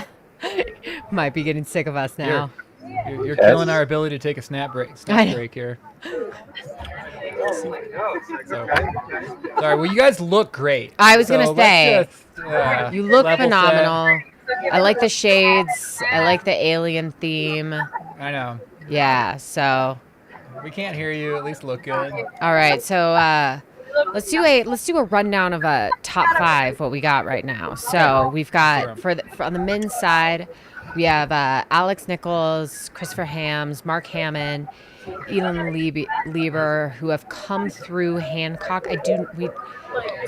Kevin Stewart and Jeff Browning were after that. We have not seen them come through Hancock yet. So that may shift a little bit. On the women's side, we have McKendry Hickory and Laura Hansen, who are both under female course record race when we last saw them at 10 Cup. Followed closely by Sarah O, Jana Wilsey, and Casey Lichtig. Yep, and their reports from the ground are that all 5 of those women are looking incredible right now. Yeah, and moving strong. Not that we've heard anything differently from the male side, but the reports from the ground are that constantly how good that the front of that female pack is looking. And here we have Silke, who is coming into 10 Cup, and she is has done such great work with this race as well. Her and her husband Ryan, are just staples in the Boulder trail running community, and she has run this race every year. And here you're seeing some of the features of having a live mountain road. Yeah, exactly. This is certainly a unique. This is a very unique vehicle. There's a baby in there. There's a dog. That is. This is not what I'm used to seeing out there, but I'm all for it. Yeah. They should drink some Laws whiskey. Probably hook them up. Yeah. Do we know? Is there Laws whiskey at the aid stations? If people, I would think so. Disappointed if there was not. Right. No, I would absolutely hope so. Like I said, I've been known to have a little nip of whiskey. Well, I mean, it's funny. Like Jason was talking about how we should have opened this and drank it throughout the live stream. I'm gonna take some. I do love me some Laws whiskey. Absolutely, and we're getting great shots of the course right now. Yeah, this is great. Yeah, you get a feel for what these runners are. Yeah, and it's going it's through. great seeing that the drones are back up. They're staying up, which means Right. the weather is cooperating with Absolutely. us. All right, and Silke is yeah, out Silke's of Tin Cup. It's our 5th year running the race, if I can count correctly. A veteran of all of them. There's 4 athletes that are in the heritage collection, if you will, of they've been here, the legacy runners. They let them Absolutely. in and bypass the lottery, which is I think it's really special. If you're willing to support a first year race and show up and you want to keep coming back, let's allow you back in. So I think that's a pretty cool decision by Caleb and his team. Fun fact about Silke, we went to college together. We were both anthropology majors. Neither of us were runners in college at all. And then weren't like friends. We had a few classes together, and then wild. It's hilarious coming back that we both came into ultra running just via separate ways. But yeah, I think she rode in college.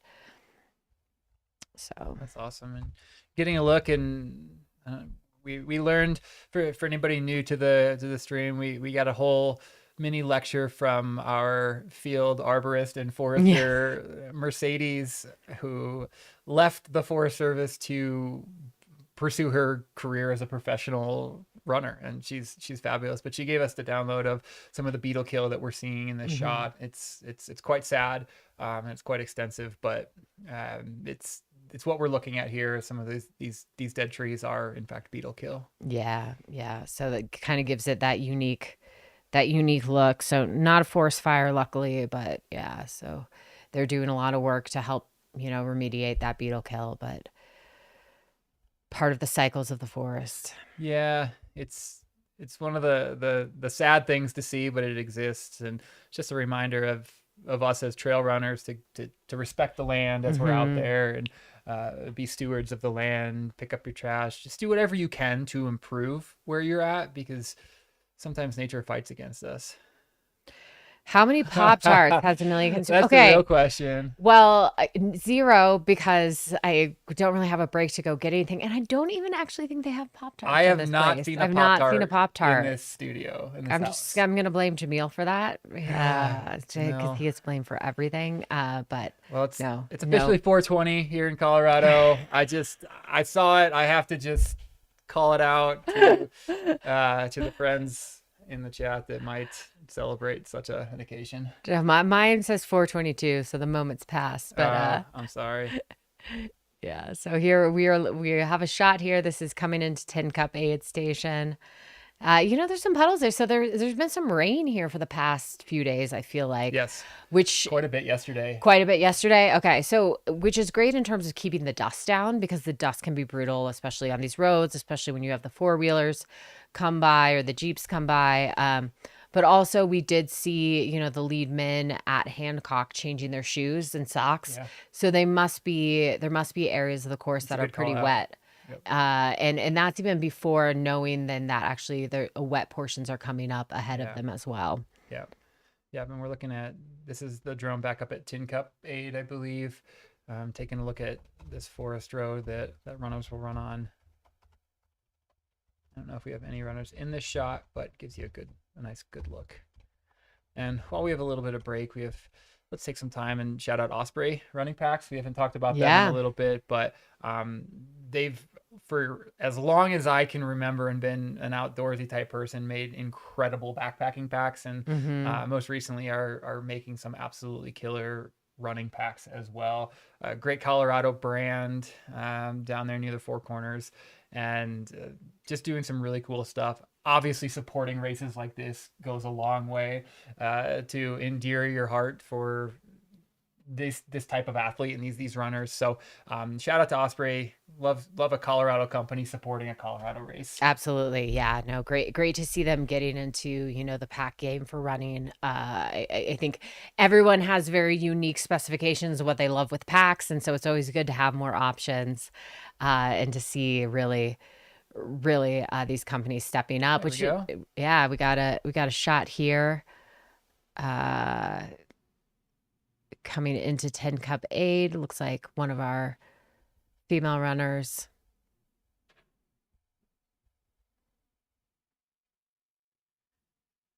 Some of these stretches just feel so long when you're out Yeah. there. No matter if like how your race is going, just you're a little exposed, and you know the aid station is coming, and Exactly. it just can't get there soon enough. I know that walk too well, and of course she's passing the ATVs. Again, it's good that it's wet. Yeah. Otherwise, these active ATV Jeep trails would be so dusty. Oh yeah, that absolutely. These runners would be getting blasted with dust. So the rain in that regard has been really, really welcome to these runners. Yeah, just if you've ever experienced that, just going by, it was another added obstacle to breathing up here at 11,000 feet. Yeah, and shout out to Kelly Newland again, Rad Boulder. She is in the chat dropping and reminding us that she made us all She lunch. made us lunch, but we can't go get it. No, but and Kelly is an absolute staple in the ultra running community and has fed so many athletes throughout their races and then just the day to day. And she shows us all of her love through her food, which is great. So love you, Kelly. All right.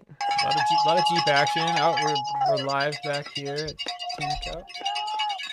Live back here. Athletes coming in, and this is the other side of a race with only 200 athletes in it. Is that pretty much everybody's going to be coming in solo or pairs. That's Liz Canty. Liz Canty coming in, rocking it. We'll take a moment and Liz is watch one of her the aid. one of those runners with a really strong history of mountain races, of some more gnarlier stuff. She's been out there on the Barkley course. Yeah, but she's running a great race. She's currently in the top 10. She's F7 right now. Yeah. And she's another one that knows how to race these gnarly absolutely. mountain races. Again, experience. She held I believe the course record at Cruel Jewel for a little bit. She did. Before Sarah took it. Exactly. So you want to talk about a couple of absolute crushers out there that know these big mountain races. There they are.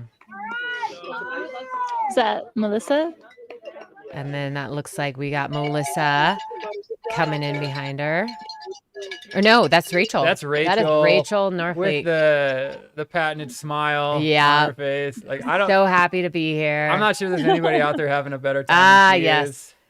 Hanging out with Magical the Unicorn. Yeah, got the fist bump from the unicorn. Gosh, this is just so fun. Love to see her out there. Good work. The smiles. I mean, it is hard to enjoy yourself sometimes when you are running, uphill at 11,000 feet. Yeah. You're how many miles in? It can be tough. Yeah, you're questioning all of your life decisions. Questioning every life decision that you have ever come across. What has led you to this place and time?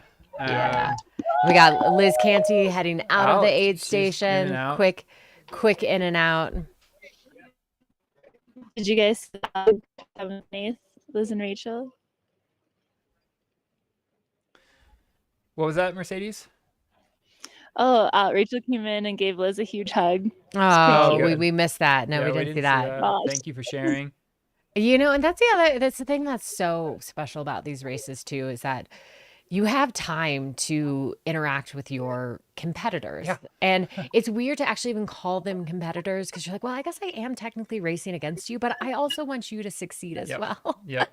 So that's the thing. 100 milers are very much you against the course. It's just that special feeling in ultras that I think so many of us, everybody who's watching this on our live stream, like, that feeling, and that's what keeps you coming back. That's what keeps you doing that. I have one of my favorite ultra running memories is I ran Tunnel Hill a couple years ago, and I ran a great race, and I ran the first about 100K with Arlen Glick. I talk about a guy that is like the nicest guy in ultra running, and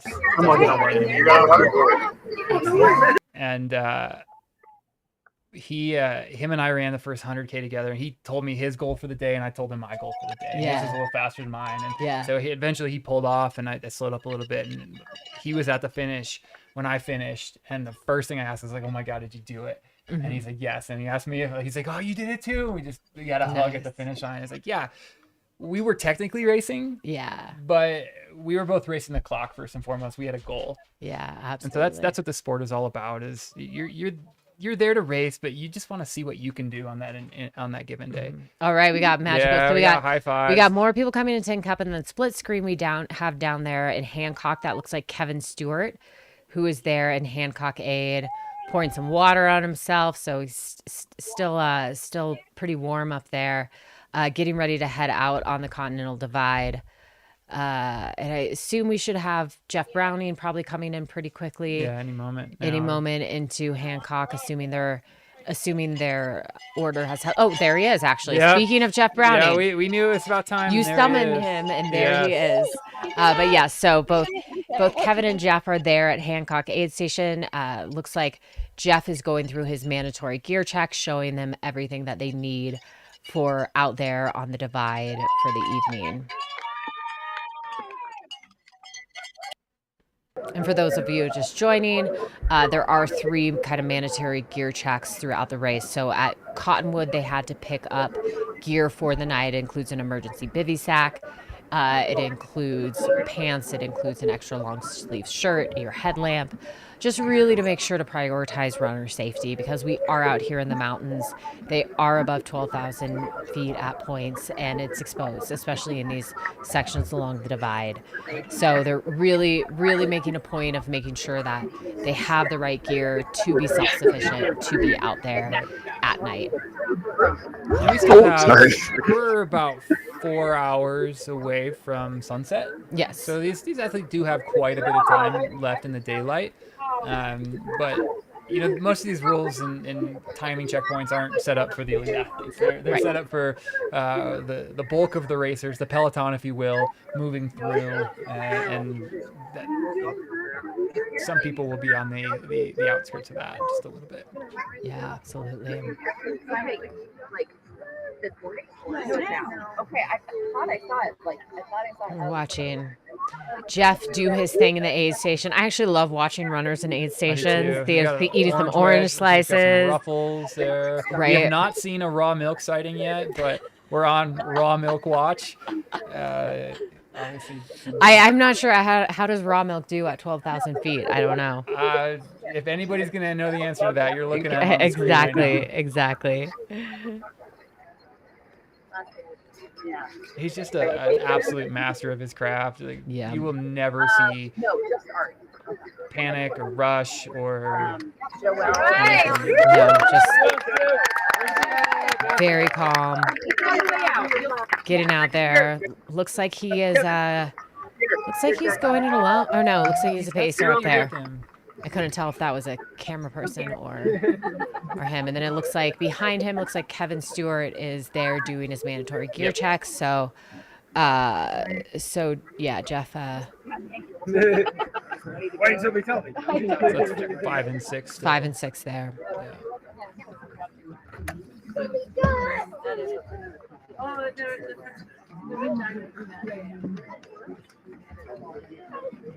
As an athlete, these gear checks always feel like they take forever. Exactly. Yeah. And they really don't, but it's like the one element of the race that I get a little anxious of, like, yeah, come on. Yeah.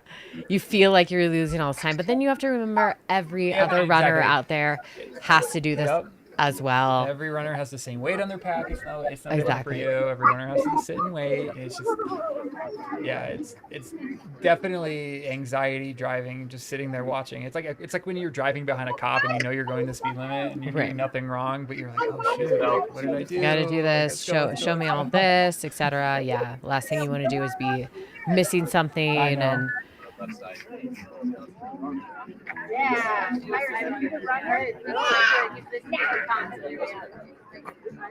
So we should be seeing McHenry pretty soon at this point. if she's Absolutely. still kind of pushing her. So yeah, so the female course record to Hancock, Annie Hughes came through up here at 5:10 p.m. And McKendry's been 20 minutes or so She's been before pretty that. consistently 20 minutes under course record pace. So that'd be 16 minutes. Yes, we should see her coming through, get a gauge on where we are on course record for that. You know, and it's Annie's course record is a stout course record. Yeah. I mean, and Annie is an Unbelievably incredible talented, high alpine mountain runner. And I remember actually when she set this course record I think it was 2 years ago. Yeah, it was 2 years ago. And I was thinking, I was like, there's no way. Because I didn't think a woman could go under 24 hours on this course. So just raising the bar. So the chat is reminding us that the divide section has been changed. The name has been changed to the vibe section. They're all calling it the vibe. The vibe section now. Yeah. All right. I like it. Yeah. I like it. There was also a slight course change this year. There's a little bit of a reroute. It actually cut a mile off of the course. So Caleb liked to tell everybody that it's actually a true 100 miler now. I might actually pull up at people may get 99.9 on their watches, in which he hopes somebody will run around in circles just to hit 100. That's but some serious ultra runner stuff right there. I mean, if it's your first 100 and your watch doesn't give you 100, I would respect the hustle if you kept going until I had it. My first 100 miler was Run Rabbit, which you're going to get 106 miles there. Yes. So it was never an issue. I know Run Rabbit is next up for me, and so I'm yes. mentally and emotionally preparing myself for 106 miles. Speaking of somebody who knows 100 milers, we have Anita Ortiz coming up to the 10 Cup aid station. Yes. 60 years old. Legend in the sport. You know, Anita has been one of those people who has been, holding course records for tons of races, and just someone who I highly respect and look up to. And it's amazing to see her out there crushing it right now. Yeah, her ultra sign up is worth a gander. Review. If you're on your computer, Western States go winner, take a look. You're gonna recognize a lot of races that she has done, and it's just a really, really impressive career. And the fact that she's still out here doing this stuff at the young age of 60, one of 4 60-year-olds we have in the field this weekend. That is some inspiring stuff. I would commit today to never winning another race if I could still be running these races at 60. Same, absolutely the same. So it's one of those things that I love to see, and something that's so unique about our sport. All right, there we got 10 Cup, got more runners coming in.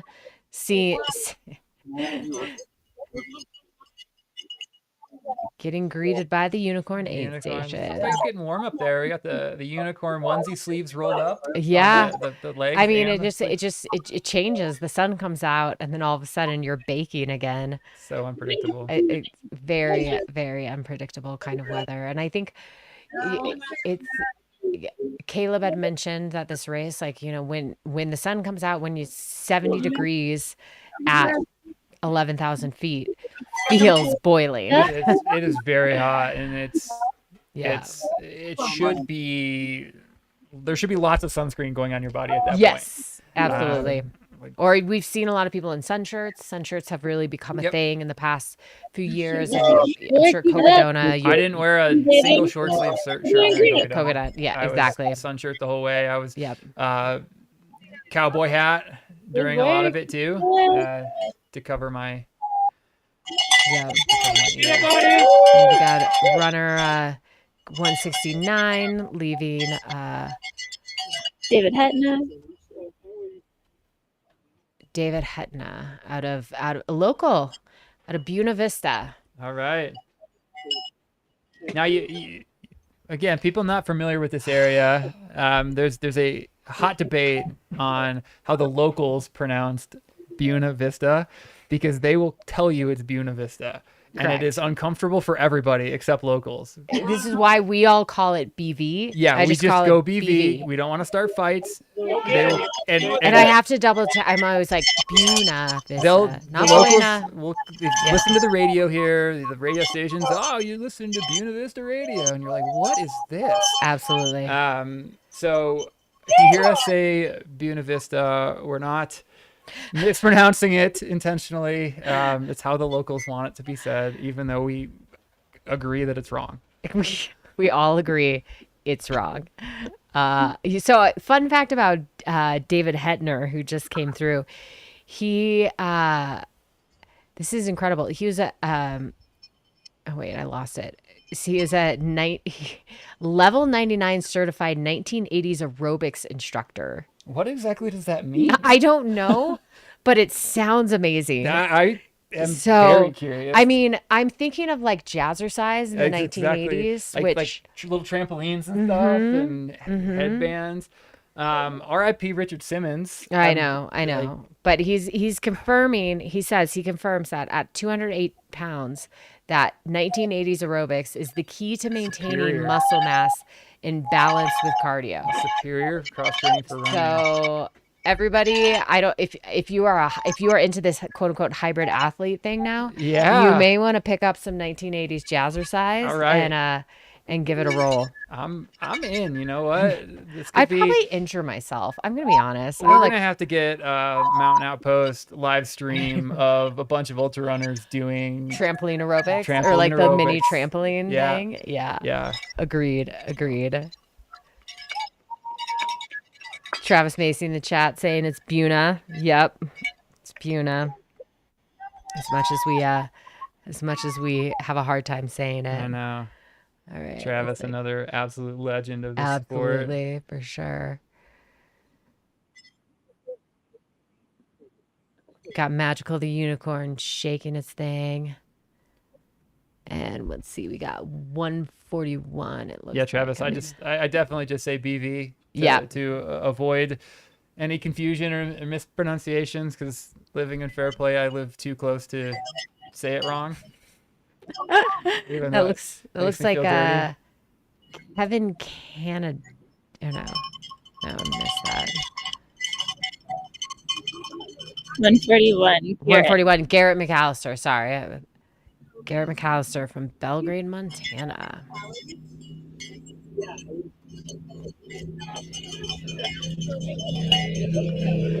Can you guys hear me? Yeah, we got you. What you got down there? So just fun fact, I've been traveling to Mexico and Peru where Spanish is their primary language, and telling people that I'm from Salida or Buena Vista is kind of embarrassing. I can imagine that. I say Salida. Salida, yeah. Yeah, there's a lot of things in Colorado, like Del Norte. Del Norte, Canyon City, Canyon City, yeah. Limon. Yeah, we don't know what we're doing. No, we please make it forgive up on us. the fly. Yeah, we're not from here. Exactly. It's ignited a nice argument in the chat, though. Perfect. People saying Bring what's it. right and what's not. Avery asked just a little bit ago who the female leader is. Yes. So going back, McKendry Hickory is up front. She is, at last check, she is 20 minutes under course record pace. Yep. And is that her right there? And there we go. Speaking of, Yeah. that is McHenry Hickory who is there at Hancock Aid Station. And so she's still on 20 minutes under course record pace. Almost more. Looking Yep, like she's at it. 27 minutes now under course record pace. Annie Hughes came through there in 2022 at 5:10 p.m. and it's now 4:43. Yeah, so we're creeping up. And she's also changing her socks and shoes. So that is there's got to be, it has to have been a lot of wetness on that course. This area got an absolute monsoon downpour yesterday, and it washed out a lot of trails and roads. So I would guess that they're running through some of that, and the evidence is that all the lead pack is changing their shoes and socks here. Absolutely. Yeah. Smart. Very smart on her end.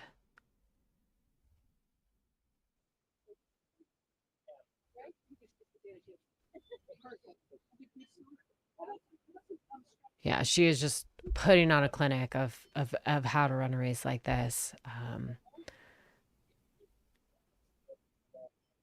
Also doing the bubbles. She's got some spin drift. Yeah, I'm just gonna keep pulling the chat. Are we pro bubbles or are we pro bubbles during a race? Anti-bubble when I hear that, it's like the Euro still versus sparkling. So yeah, no, I'm 100% team bubble. Right. But you have the Flota team. The Flota team. I think I still have a can of limited edition Flota. I'll throw it up on eBay at some point. And, no low balls. I know what I've got. There you go. Looks like McKendry is now going to the gear check to make sure she has all of her required gear. Yeah, she looks like she's just getting going. This is awesome to see. And if we're keeping on, the next two women shouldn't be too far behind her. I think it was 10-ish minutes, give or take, the last aid. So we still have 2, 3, maybe even 4 women flirting with that course record. Yeah, absolutely. I mean, and I'm so excited to see this race unfold. They're all so close at this point. And night does a lot of things. Night can change a lot of things. And so people become they've got runners at night. Exactly. Some for the good, some for the bad. They've got, another 4-ish hours of daylight. And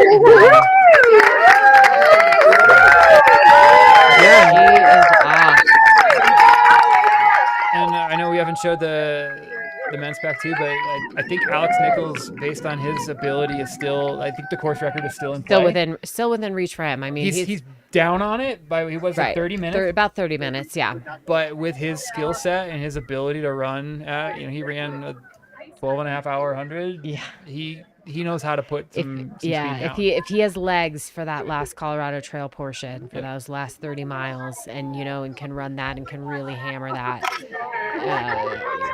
he could be creeping on that course record. Here we got a great shot from up above. Gosh, this is just so good. I know. I think this is coming into Tin Cup. Yeah. I'm recognizing that big puddle more and more. Exactly. Yeah, we got that big puddle. So so on our Martin cam here, shout out to Martin. It's such a great fuel for these long races because it doesn't rot your teeth, or at least doesn't feel like it's rotting your teeth. And it tastes mild enough that you can have it for. Sits very well. I never hours. used Morton before, and then training for this race, I picked some up because I was like, want to be able to use this at the aid station, and it worked so well, and it's worked so well, and I understand why people love it. If you haven't tried it, it's like a kind of like a watery Jello. Yeah. Like consistency. Yeah, exactly. Yeah. And so, but it just goes down easier. Very easy. Things that are not kind of. Do you know that mouth feel sometimes where you just kind of like want to vomit it back up a little bit? Yeah, I've been known to have, like, back in the day when I was using traditional gels, have to like pocket them and talk myself into talk yourself into it. I can do it. Yeah, it's some of the challenges, right? Like, you're running for 20 to 30 hours. You're going to go through patches where it's hard to eat food in general. Absolutely. And then you add consistency issues and challenges on top of that, and it definitely layers in. So anytime you can find a food that's easier for you, that is easier to get down, it tastes mild, it's going to work great. Yeah. Here we are back at Tin Cup aid station. Sun has come out, which, is lovely for our shots, is probably pretty warm for our runners. Yeah, and this is the other time of the day where it gets like surprisingly warm. Yes. Yeah. Is this weird that 5 to 7 p.m. Like, why is it so hot? And then what happens in this area in the Sawatch is the sun will be setting, and you'll be it's hot. And the second it drops behind the peak, it gets cold like instantly. So these runners need to be aware of that and be watching out for that, because again, you've run more than 50 miles at this point. Your body's ability to regulate heat is poor, and if that chilliness sets on quickly, you could be in trouble for a long cold night in the mountains. Yep, absolutely. Yeah, you have to really stay on top of that. The temperature changes. you know, do you have wet clothes on? Like, what's going on there? So, got runners coming into Tin Cup here, and then it's split screen down there. And a shout out to Chris Warden in the chat. He's on the Mount Rushmore of ultra commentary. Absolutely. I actually reached out to him this morning with last minute advice. Chris, I'm nervous going into this. You were way more prepared than I was. And he gave me a really helpful list of information. So what did he tell you? Shout out to Chris. The good reminder was to talk about something you know really well. Yeah. And don't be afraid to repeat yourself because the audience is listening. Because exactly. Yeah. So speaking of, if you are just joining us, we are here at Tin Cup Aid Station.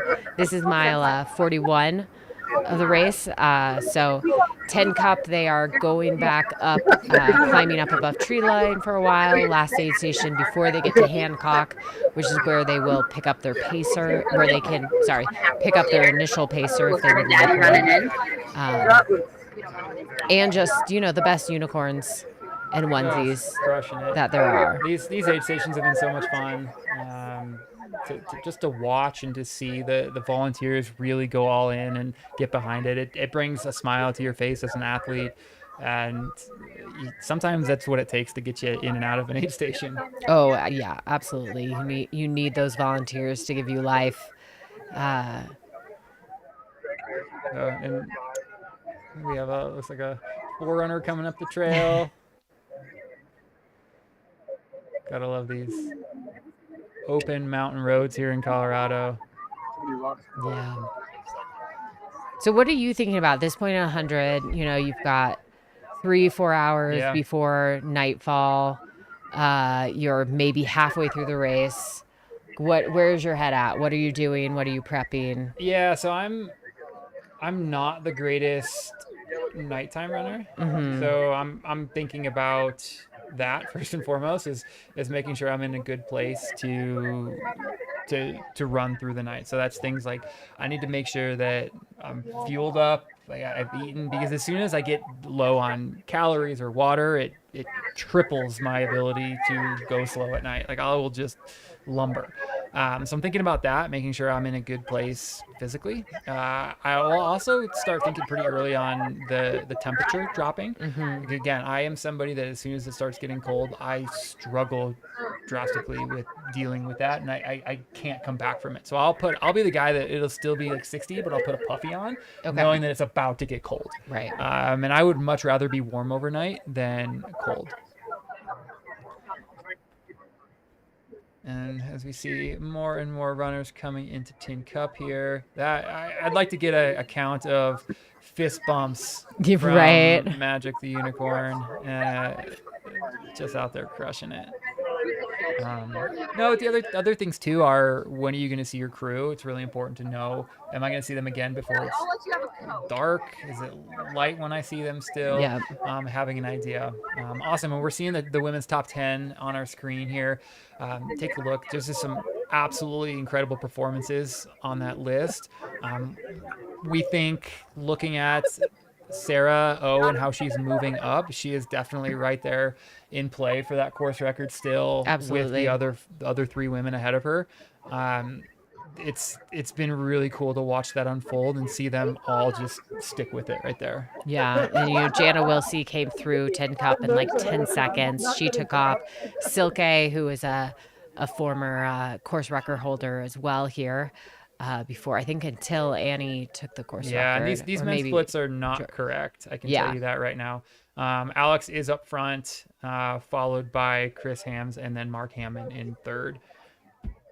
Yeah, and Elon Lieber, Jeff Browning, and Kevin Stewart. So, and McKendry right now running 7th overall. Yes, that's which remarkable. Is very, very, very impressive. She's running just behind Jeff Browning at most aid stations. Yeah, just 10 or 15 minutes behind him. So just putting that on scale, it's pretty dang impressive. And for anybody who also is joining us who may not be familiar with some unique aspects of High Lonesome. So High Lonesome is a race that allots 50% of the slots to women, which is I absolutely love this initiative, and very much about inclusion and being out there as a woman, and having typically in a race, like it'll be 90% men. Yep. You'll maybe or 80% men, and so you'll see the women around you are very few and far between.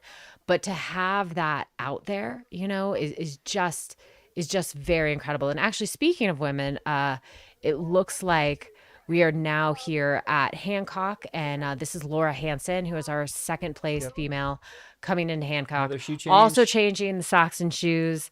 Everybody seems to have a plan here. So, were you prepared to change your shoes here when, as of 2 days ago, you were going to be running this? Yes, this was one of the places where, it was definitely going to have that as an option. I always prefer to not change socks and shoes if I don't have to. It seems to be something that most people are doing here at this point. So I'm wondering, it looks like she's just changing socks, but I'm just wondering how much. It must be a lot of mud. It must be a lot of wet. I don't know why I waved back. We're not on camera right now, but I got excited.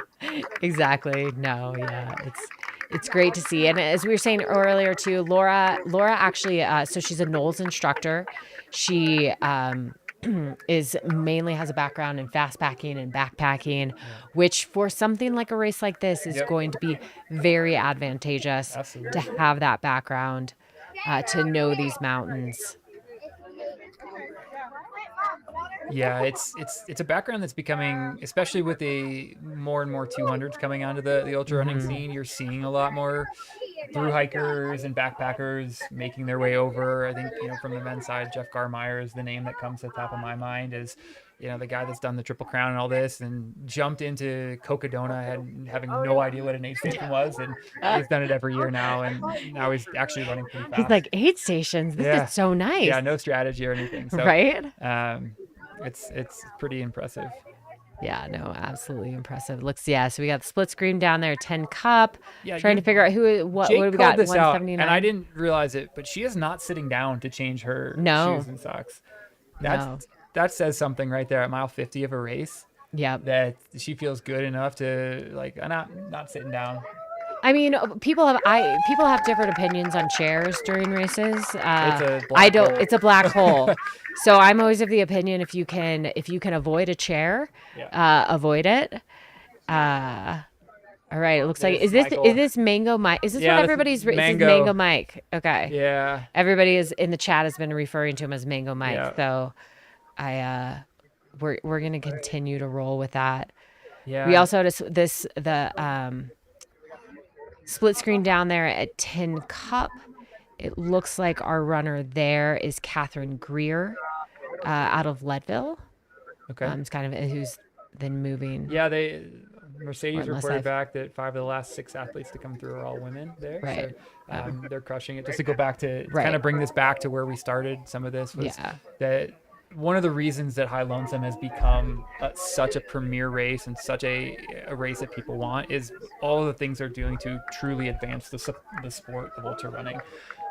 They're making sure that the fields are split. They're giving opportunities to athletes that might not otherwise have opportunities. Yes. So they have entries for LGBTQ and people of color to get into this race. They have free options for athletes that for otherwise might not be able to access races like this. So they are doing absolutely extraordinary things to really just provide the opportunity to do this. And the good news is they're growing the field next year to, I believe, 225. Yes, 25 more slots. So it'll be interesting to see how the 50-50 split works next year. Get a half of a slot, but no, but it'd be great maybe to have 5 non-binary athletes running the race or more. We have to start somewhere, but that seems like a good place to start. And it's just really cool to see what they're doing for the sport. And I would also, this may set something off on the chat, but I noticed this last year when I was putting in, but so you have to do a qualifier for High Lonesome, a stout kind of mountain qualifier. I think it has to be 100K and above. UTMB races do not count as qualifiers for High Lonesome. So because of some of the. I remember that Caleb was not shy. Yeah, about he has owned that. There's definitely some politics at play, if you will, which I agree with wholeheartedly. Yeah. Most recently the race director and founder of UTMB came out to TrailCon at Western States and sat right there with a panel of other race directors, and Jamil was one of them, and answered some pretty tough questions. And it's still not where it should be, right? The relations with that race, but I have hope that we're going to head in the right direction. At the end of the day, we're all passionate about the same thing. Oh, for sure. Yeah. And I agree. And I think that, but I do think that races kind of, I don't want to say pressuring each other, but one up, like making it so we have to talk about these things and figure out, where you land on that, spectrum and things like that. I think it's important. I think we need to have these conversations, because what happens with the growth of our sport, like we want to grow, but also we want to hold the ethos of what ultra running is. Yeah. And you have to be, growth comes through discomfort to some degree. You have to be a little bit uncomfortable. And then we got a shot there of Laura leaving Hancock. She is also under course record pace. It is, So Annie came through at 5:10, and she's leaving there we're at still 5 10 p.m. minutes up on. Still 10 minutes up. That's remarkable. There's another athlete out here that we haven't talked about much, but I want to pull him up. John Davis actually ran Hard Rock last weekend. Oh my gosh. And is out here running a Hard Rock qualifier just a couple days later. So he is through St. Elmo on his way to Tin Cup. That's pretty impressive. Just moving through. He's sitting in the top quarter. Oh, wait. This is our race leader right here. Okay, and this is a drone shot here of McKendry leaving Hancock. You get an unbelievable look at this climb out of Hancock. And again, they have a pacer now. So this is a pacer with her, and they will see their crew in about 18 more miles. Yeah. And this is the road coming out of Hancock where we were told prepare. It's not a fun road. And so use it to walk, fuel up, and until you get up to the divide there. But that is just a phenomenal shot of like the late afternoon light. There we have McKendry Hickory, our female course leader, who is currently she was about 27 minutes under course record pace when she came through Hancock there at mile 49. So just a really impressive performance right now from her. Yeah, and absolutely. looking really smooth, coming in and out of these aid stations. And a fun fact about McKendry is, so she is coached by David Roach, and I know as of a week or two ago she was looking for pacers. All right. So she found at least one. Exactly. We got our women's course leader who was kind of going in blind, and now was picking up pacers. So good for her. It's always a hard ask. That close to a race too. Oh, we have in the chat that John Davis is also signed up for Never Summer, which is next weekend. Oh my gosh. So I'm not quite sure what his destruction plan is. I want to know what his recovery plan is, because apparently it's working pretty well. Yeah, I need to get on that train, that recovery train. That's an impressive triple. Triple three. I mean, it might as well, right? Yeah. Just go for it. There's always some people in this sport that do things that just make you think like, holy moly, and then somebody does something bigger and badder, and you're like, wow, that's remarkable. Exactly. All right, Kelsey, I see you posting that she's a non-binary runner hoping to enter the lottery next year. So there's going to be at least one. Awesome. Oh wait, we got Jason here at Hancock. So he's still trucking along. Jason was our early race leader. Doing so with no intentions of winning. No intentions of winning. He just said, "What was it? We need to pull back up his quote." It was just, we're running with no intentions of winning, but nobody wanted to run with me. Yeah, people just stopped wanting to run with me. He said he tweaked his back coming down Antero. If anybody knows that descent down Antero, Yeah, it's terrible. pretty rough. It's very brutal. And so but he's out there still crushing. He's smiling too. Yeah. Like, he's hurting. So he's a carpenter by trade. Yeah. And he said he tweaked his back on a job a couple weeks ago and then re-injured it coming down Ontario. So yeah. As somebody that has fought off back injuries this year, I feel for him because that is not fun. No, absolutely, because it tweaks and then there's not much you can do about that. So looks like he's still moving pretty well. He's 10th male overall, and is staying up there. So yeah, and he knows these trails better than anybody else on this field. Most likely, he's a Salida local. I think he runs Mount Ontario multiple times a week, if I've heard correctly. Oh, this was like his Strava. He probably has the Strava segment. He's definitely the local legend. Definitely the local legend of Antero. But and we haven't shouted out Rourke in a little bit. yeah, Rourke making some pretty exceptional clothing and gear for runners in everyday wear. I'm sitting here wearing some casual Rourke pants. Yeah.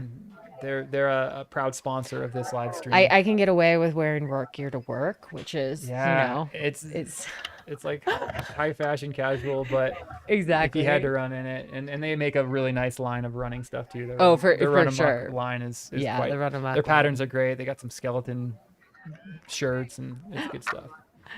Absolutely. So here, we got a shot of Jason chilling. It's nice that we had weather coming through. Anybody just joining, we had weather coming through Hancock earlier today, some hail coming through. Looks like it's cleared up. They should have a beautiful night. It's going to be a full moon out there, and it looks like the clouds are going to clear overnight. And especially for those runners who are going to be up on the divide in the middle of the night, just having that extra moonlight is so amazing and helpful. And also just pretty magical experience to be running under that, throughout.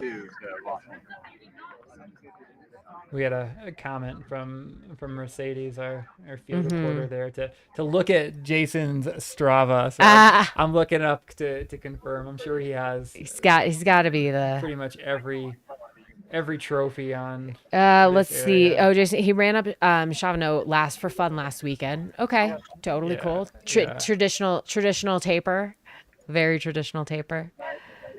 I always like to see. So he has.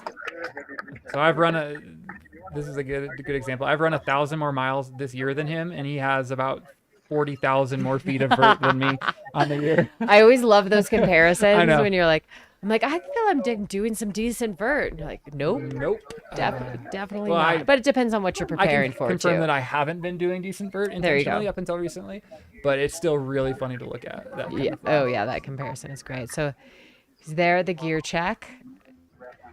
Yeah, again, so these athletes have to have a mandatory amount of gear that they take up and overnight to make sure that they're staying safe.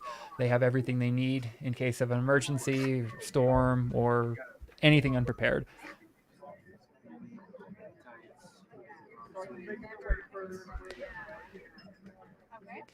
Again, love seeing these blue skies from our drone team. Yeah. This is just so remarkable. Absolutely incredible. Postcard setting here, seeing the runner hike up this incline.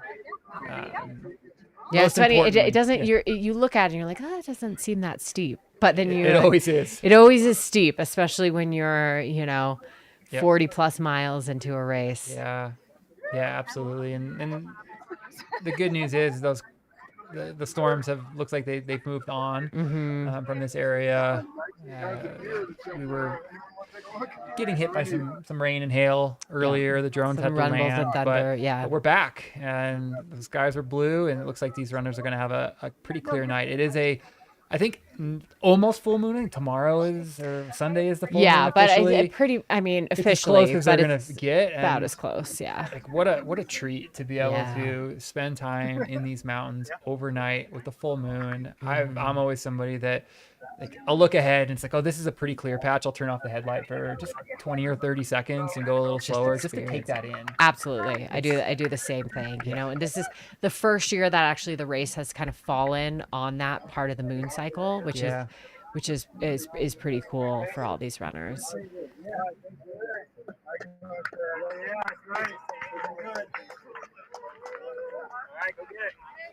All right. So for people joining us, we do have all of our top males and top 2 females through pretty much the halfway point through Hancock aid station. They're heading up on the Continental Divide Trail until they hit Monarch, in which case they'll drop down. So a lot of these runners are all hitting the daytime, things like that. As we see our mid-pack, everything coming through, they'll get to run that portion at night under the moonlight. So just incredible racing so far. It's been pretty close. I mean, you're looking Alex, Chris, and Mark Hammond are separated really by like 10 minutes or so coming in and out of like the halfway point. Yep. That's nothing. And for the other part of the race, we're coming up on under an hour to our next cutoff. So our next course cutoff is 6 p.m. at Cottonwood, which is the 50K mark of the course. So I know that there's a handful of runners that are doing ultra math right now. Yeah, exactly. Figuring that out. It is never in your favor to be doing math in an ultra. Nope. For many reasons, but hopefully, all those runners have what it takes to get to that aid station. We want to see everybody that started. We started 199 runners and only have seen 3 drop out of the race. Yeah. Which is quite remarkable at this point in this type of a race that we're seeing that. And again, this is a graduate level race. So runners have to have completed I believe 100K to get into this race. So they know what they're doing. Even though they know what they're doing, that doesn't mean there's going to be 100% success rate at any one of these races. Exactly. And things happen. Like, every, you can never, you roll an ankle, like it happens. But so far this is, people are really trucking along. They're hitting those cutoffs. And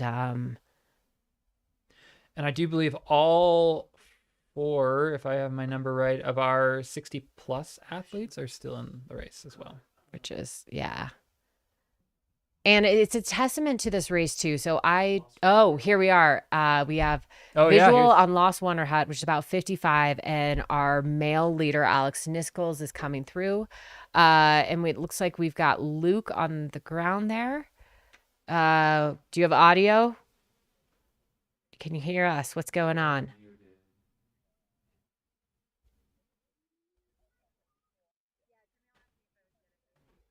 All right, we'll get him in a second. But so Lost Wonder Hut is the aid station with the pizza is what I'm going to tell people. But look, he is in and out. He is in and out of Lost Wonder Hut. Yeah, he looks very very quick. So let's look at those course. So he's about 42 minutes off slow from course record pace. Okay. And again, the type of runner that Alex is, he has sub 13-hour 100 speed in those legs. I wouldn't rule out that course record quite yet. I think it's gonna be tough, and it's gonna take somebody pushing him. But it's not totally off the table at this point. No, not totally off the table. It depends how the night goes. Depends on how those last 30 miles on the Colorado Trail, which is just kind of that rolling terrain. If you can run those. All right, I think we have Luke now. Yeah. I don't know how much. Did you guys hear anything on the last part? No, we didn't.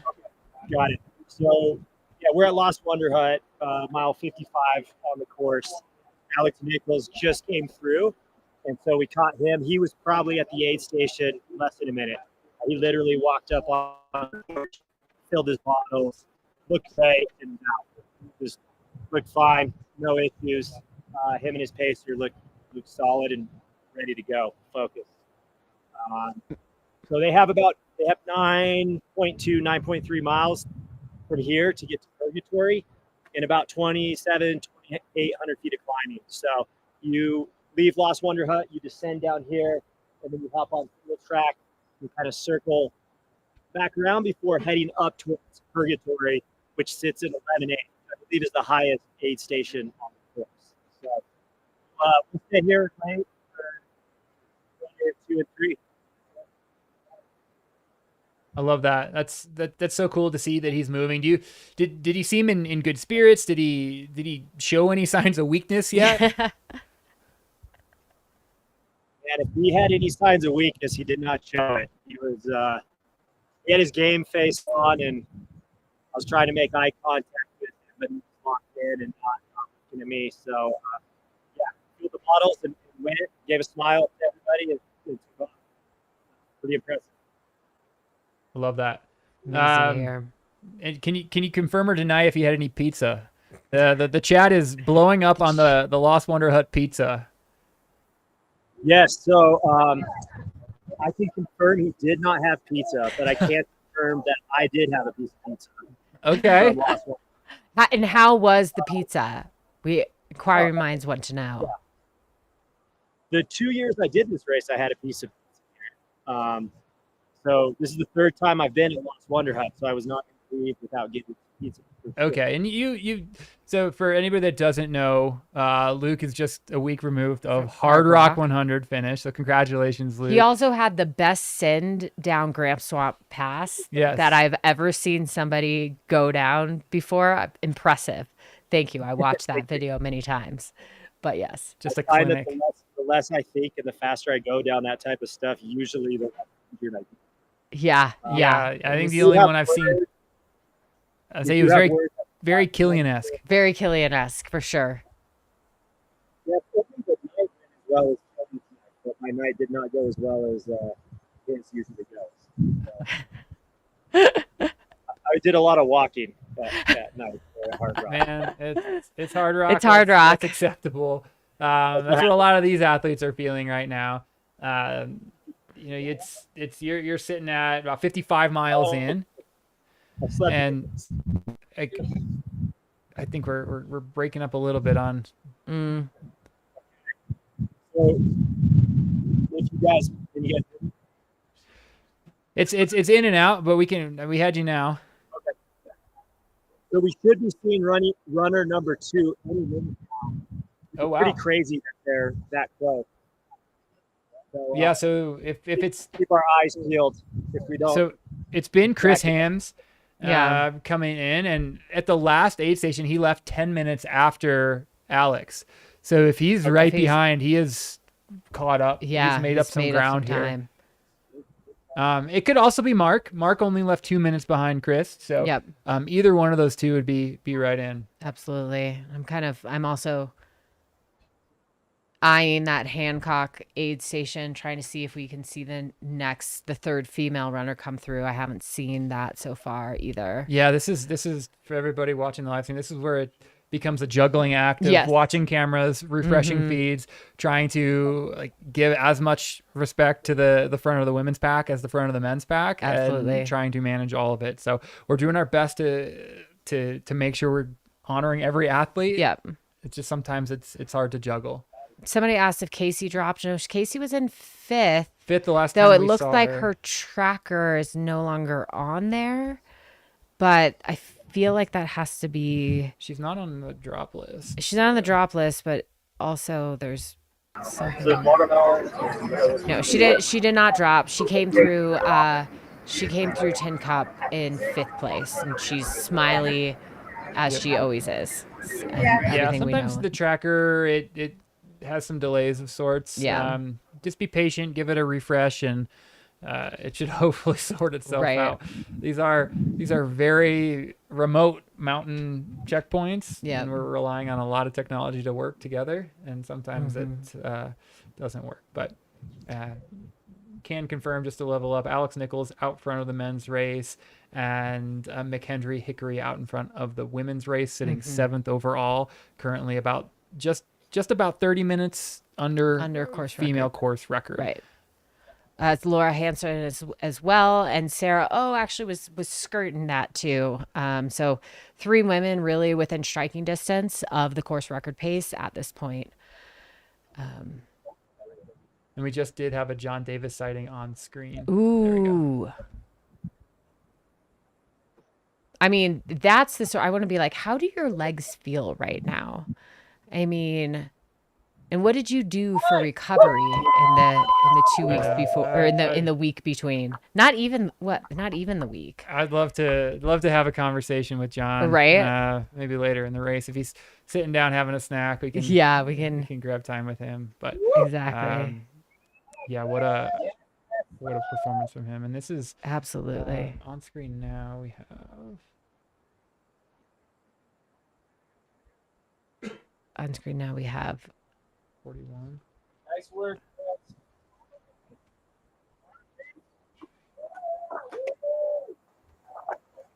That's Justin Ponelt. Justin Ponelt, yes.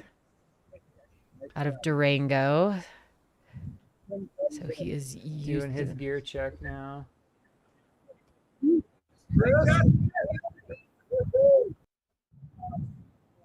All right. Yeah, M2 and in. Christopher Hams is into Lost Wonder Hut there at mile 55.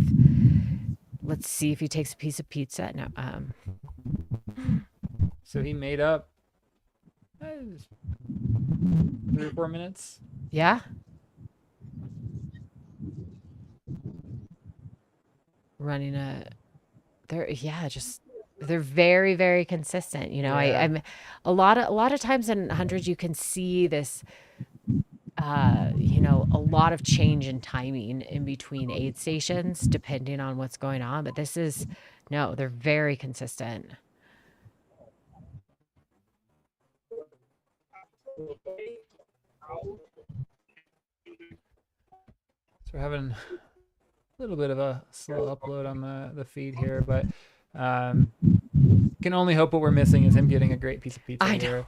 And I just want to know what kinds of pizza they're making, like what. You can tell it's dinner time for the studio host because we're just really gonna lay on the pizza talk here. But yeah, this is a great shot from our Roark cam. Luke, I don't know if you can hear us or give us any thoughts on what's actually happening here in front of us.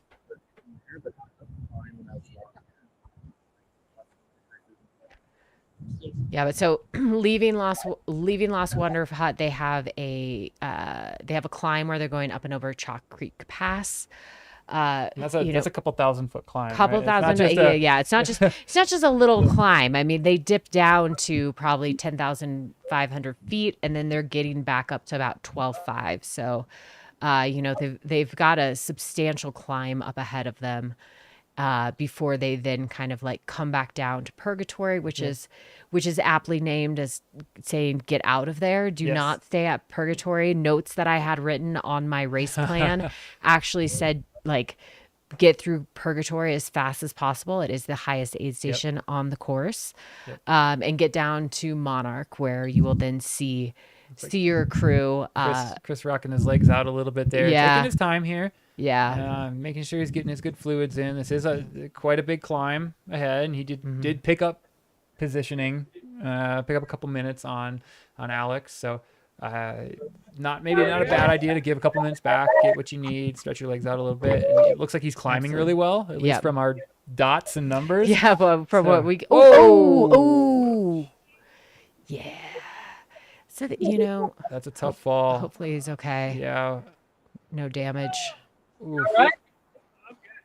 Oh, he's good. Oh, he's like, did you get that on camera? The studio's heart collectively dropped. See it. We didn't see it at all, dude. You're fine.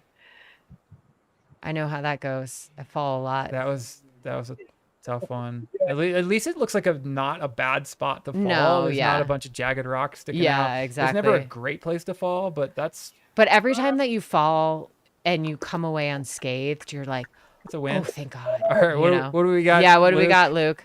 Rate that fall for us. So, we have the end of the day. Leaving Lost Wonder Hut. He did ask if we got it on the live stream, so he's good. We did. He'll be happy to know we definitely did.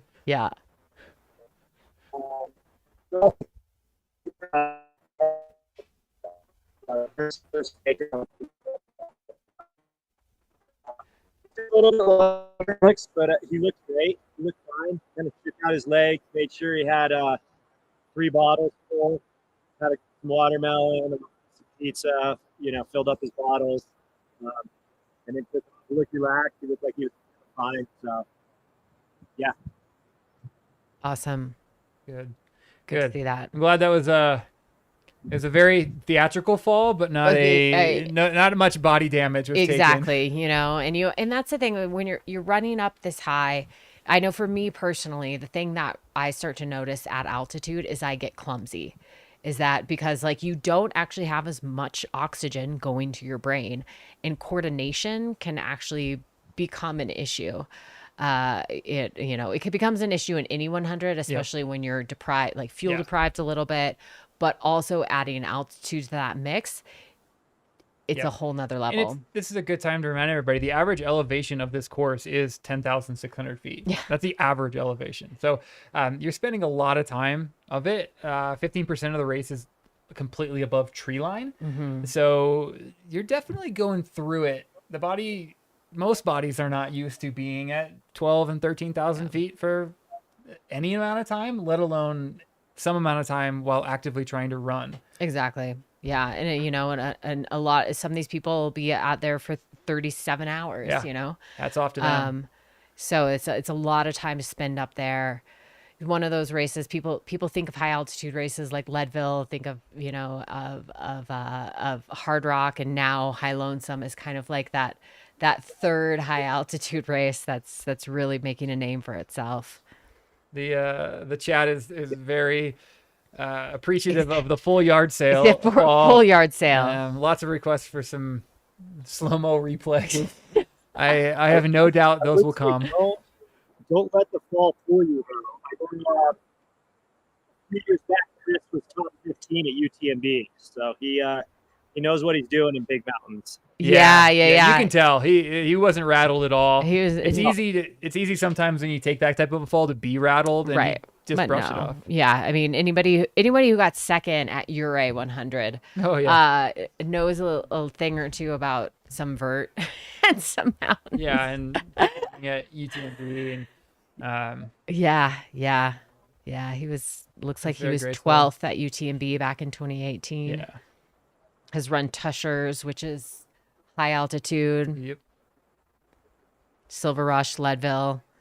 He's got a resume.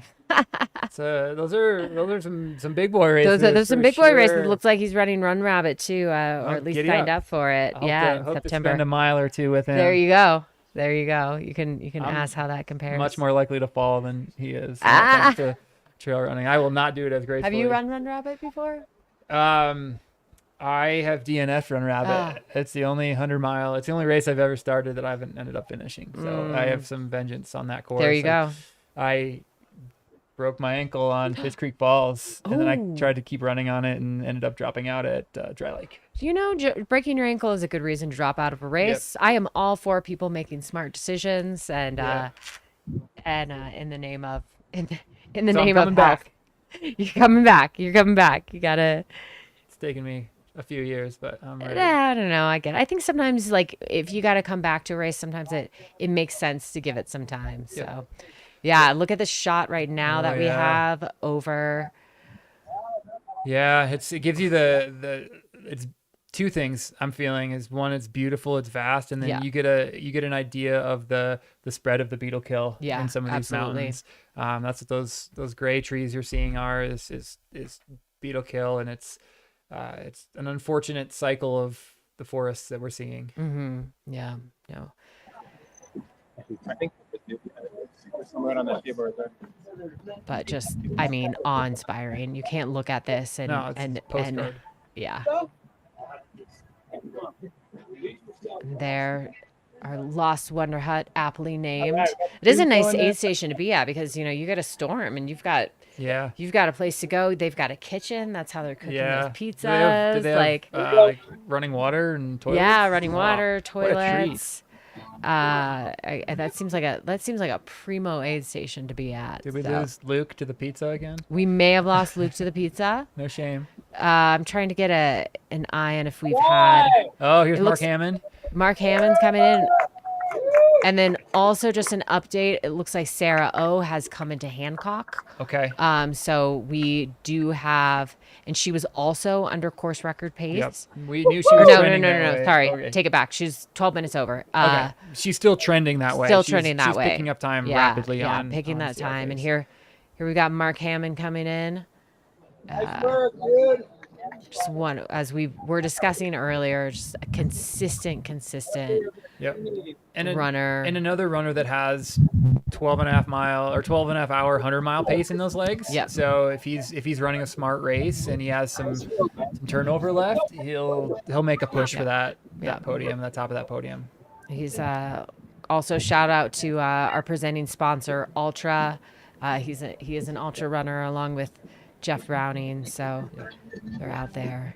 Yeah, you can see, looks like his crew is all altered out. We got the well-timed zoom in from the camera team there on the Ultra kit. Oh no, that's Sarah. That's Sarah. Oh, right there. That's Sarah, who is now leaving Hancock, or coming in, leaving Hancock. Yeah. Or getting her things together and thinking about leaving I wonder Hancock. if she's had her gear check or not. Right. Would be the only other time element at this aid station.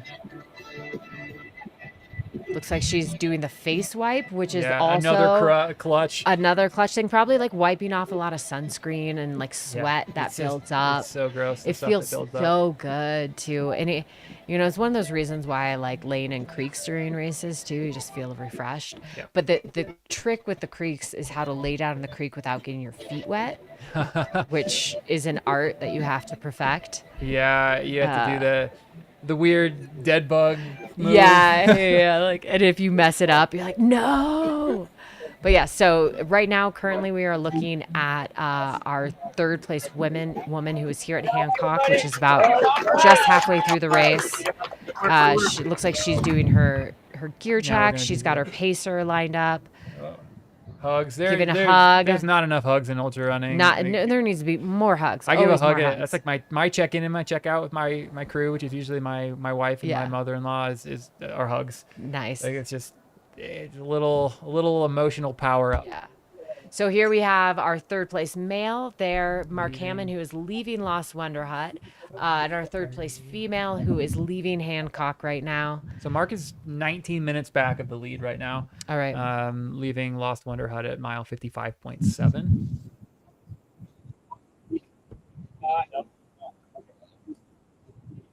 So your first three men are through, and 5:12 p.m., 5:22 p.m., and 5:31 p.m. are when they checked out. Mm-hmm.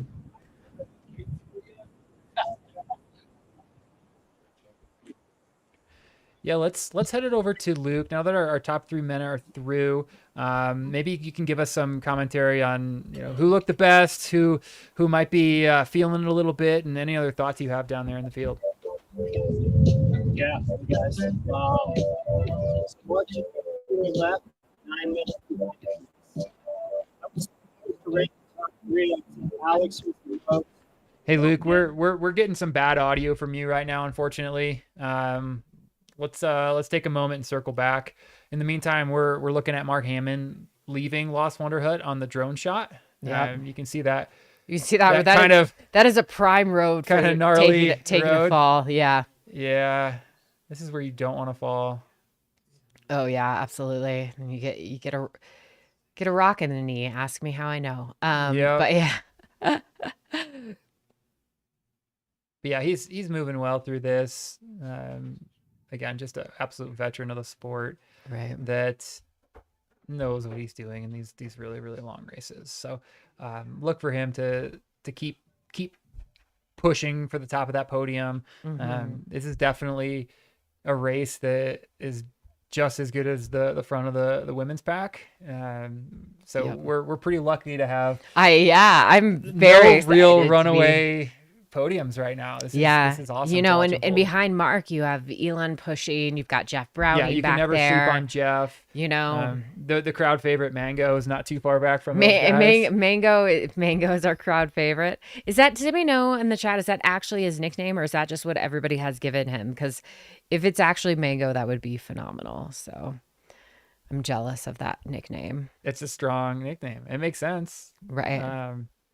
We have in the chat, Max says, what a great race. 2018 finisher here, and races improved every year. It seems to be, you know, that kind of sentiment, and they just keep leveling up, and this race keeps attracting more and more talent, you know, more competitive runners who want to come out here, who want to challenge themselves, and really just to also experience just everything that this race stands for in terms of the progression forward of the sport, in terms of getting 50% women on that start line, and also knowing too, like, how they let people in off the wait list, like right up until race day.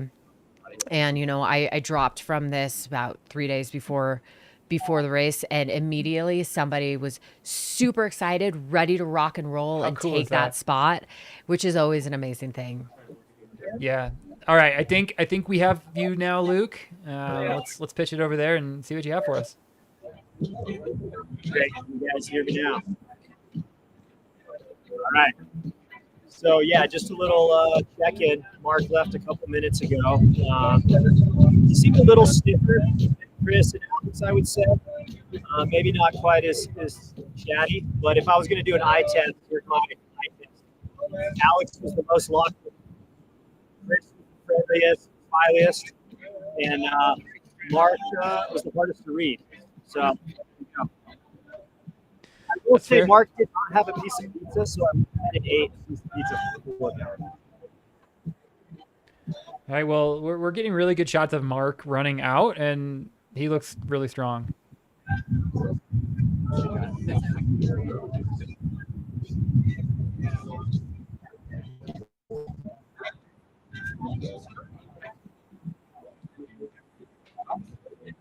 So we should be looking. So M1 through 3 are in and out of Lost Wonder Hut. As this race unfolds, male 4, 5, and 6 haven't been that far back of those three, so we're probably not too far out from that happening. And as soon as we see, Jeff Browning has usually been our benchmark for our F1, and that's been about 10 or 15 minutes back from Jeff. So Luke, I would expect some pretty consistent motion in and out of Lost Wonder Hut here coming up in the next few minutes. Yep. And just, you know, on the other end of the race, we are coming up to a cutoff at Cottonwood at 6 p.m. And so, you know, kind of hoping getting those last few runners through that cutoff. Yeah, and I've race directed ultras before, and it's probably one of the worst jobs of anybody in this race is telling somebody that's fought their absolute behind off to get to this point that their race is over. Yeah. I'm getting emotional just thinking about it. Yeah. Just how tough that is. Is this Sarah? We've got the shot of Sarah, who's leaving Hancock, going up to Lost Wonder Hut.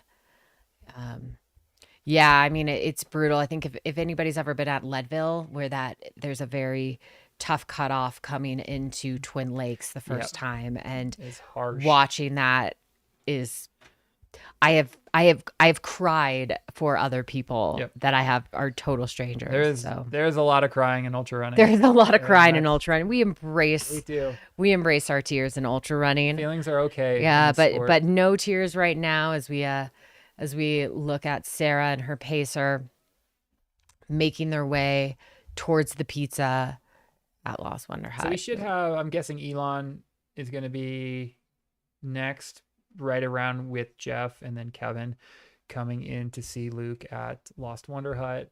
Our 3 women are on the way there. They're on their way. And then the back of the pack right now is chasing that cutoff, that 6 p.m. cutoff. So lots going on right now on course. But the good news is of the 199 runners that started this morning, we only have 3 confirmed drops. Yeah. Which is, I think, really a remarkable number at this point. Actually, it looks like there are a few more at Cottonwood if you update. But I still only see 3. But I'm not scrolling over. I apologize. But still, I mean, that's a very, you know, we've got 8 total. 8, yeah. Out of 199 runners, in a very hard race. Yep. And arguably, you know, that first part of the race is the hardest part. Yeah. In terms of probably making cutoffs, in terms of climbing up and over. Absolutely. Very long climb. Yeah, and this race starts with a brutal climb. You start and you get lulled into this sense of comfort because you run out on the road. You run out on the road, you go downhill. Yeah, this isn't bad. And then it punches you in the face real fast with a Yeah. climb up to over 13,000 feet. Yeah, and then the descent down off of Antero, which everybody knows is probably the most brutal part of the course, and a very easy way to blow your quads up pretty early on. If you try and take that too fast, and or if you brake too much, because actually you can blow your quads out more trying to brake. So yeah, and it's one of those things, is it just because you can run downhill that fast doesn't mean you should. Exactly. Yeah. So the runners this morning started at 6 a.m. It was actually quite lovely morning. Really, really great conditions. They started that climb up to Antero. They dropped into the St. Elmo aid station for the first time. They'll see that. A nice, decent climb back up over 12,000 again, down to the Cottonwood aid station, which is our next cutoff at 50K.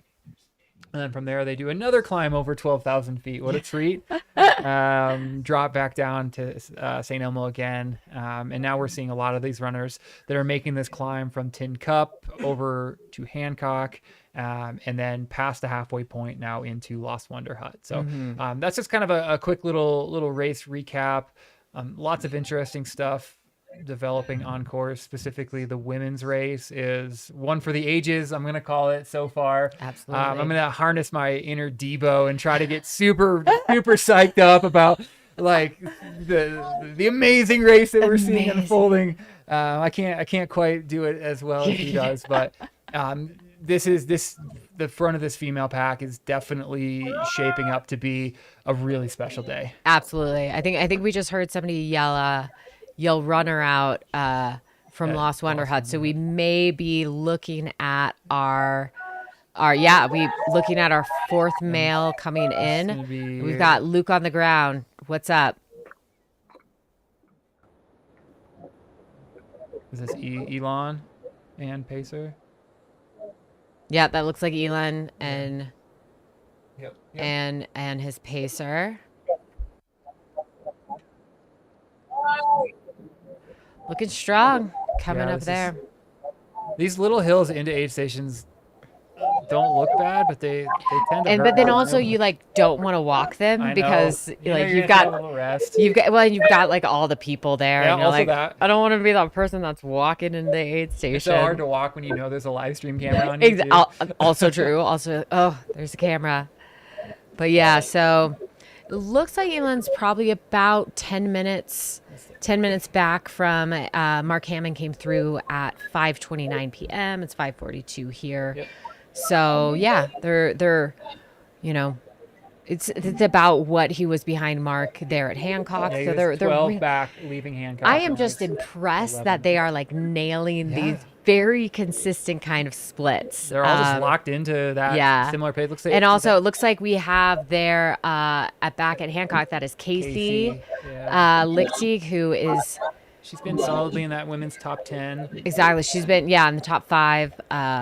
Yep. Absolutely. It looks like unless we've seen Jana come through, she may have overtaken Jana coming from Tin Cup over to Hancock. So yeah, that'll be exciting when we can get some check-ins updated there. Looks like Elon is out.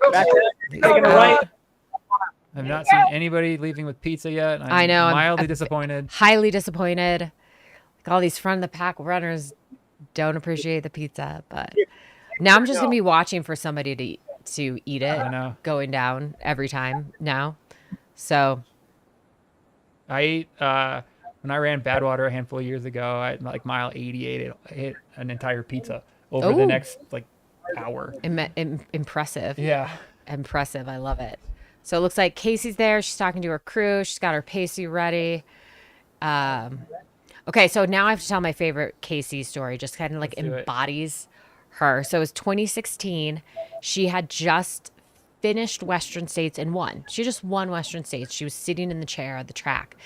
And I was there. I was on crutches.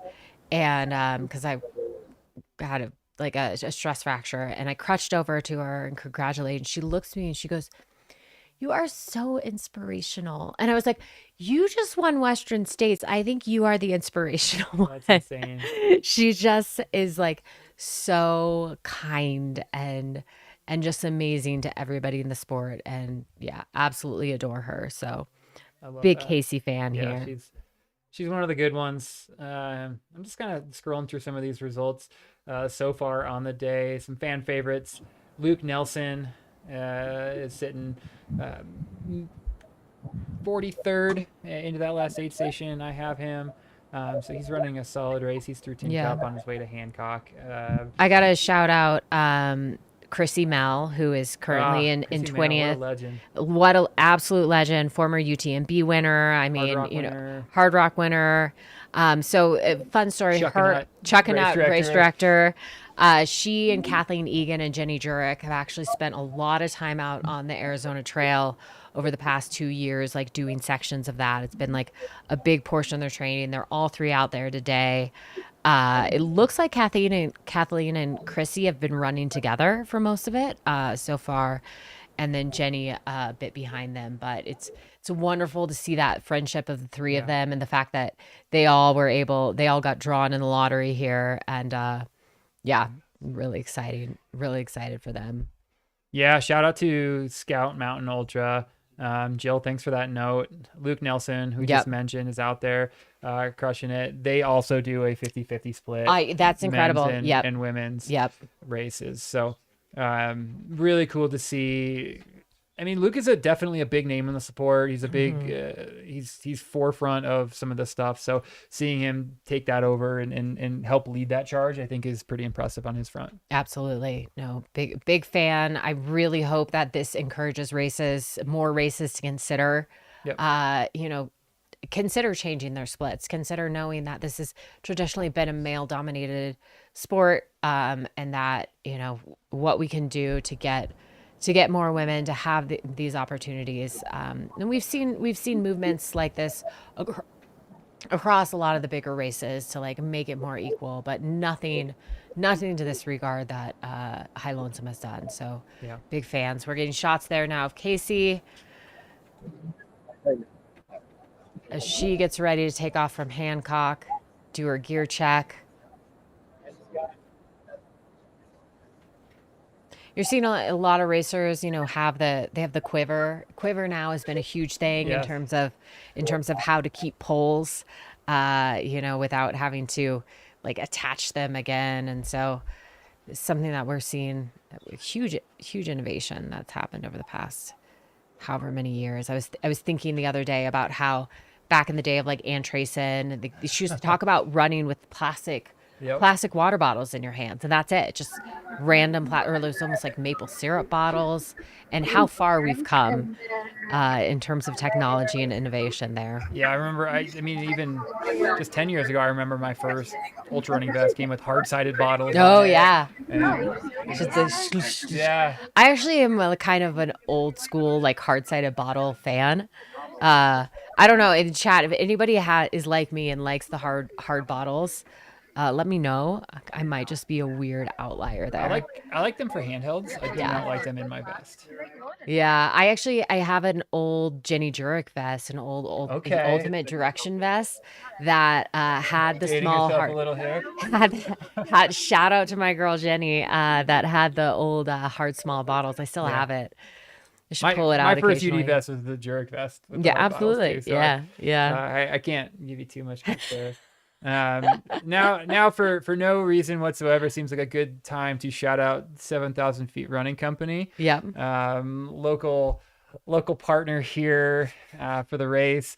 Andrew, the owner, just walked in to our studio, so shout out to him and the work that he's doing for ultra running and just the sport in general. Absolutely. And as we've been talking about, as an ultra runner, as a trail runner, supporting your community, shop local, whenever you can. It really is part of like the stewardship of this. Oh, we got Casey who's got a piece of pizza. Yes. Not the station we were expecting to see pizza from first, but nope. I'm going to accept it. We'll as take a win. it. Everybody in the chat, give her some props. She knows what she's doing. You have to smile if you're holding a piece of pizza. It's kind of a rule, right? I think so. I mean, and pizza is pretty much like the perfect to-go food as well. Because you can also fold it up and do everything along those lines. So, we got somebody in the chat that still uses her Jenny vest. Oh yeah, I made to last. I mean, I should bring it out. I'm gonna run my next race in my Jenny vest. That would be epic. She would be flattered.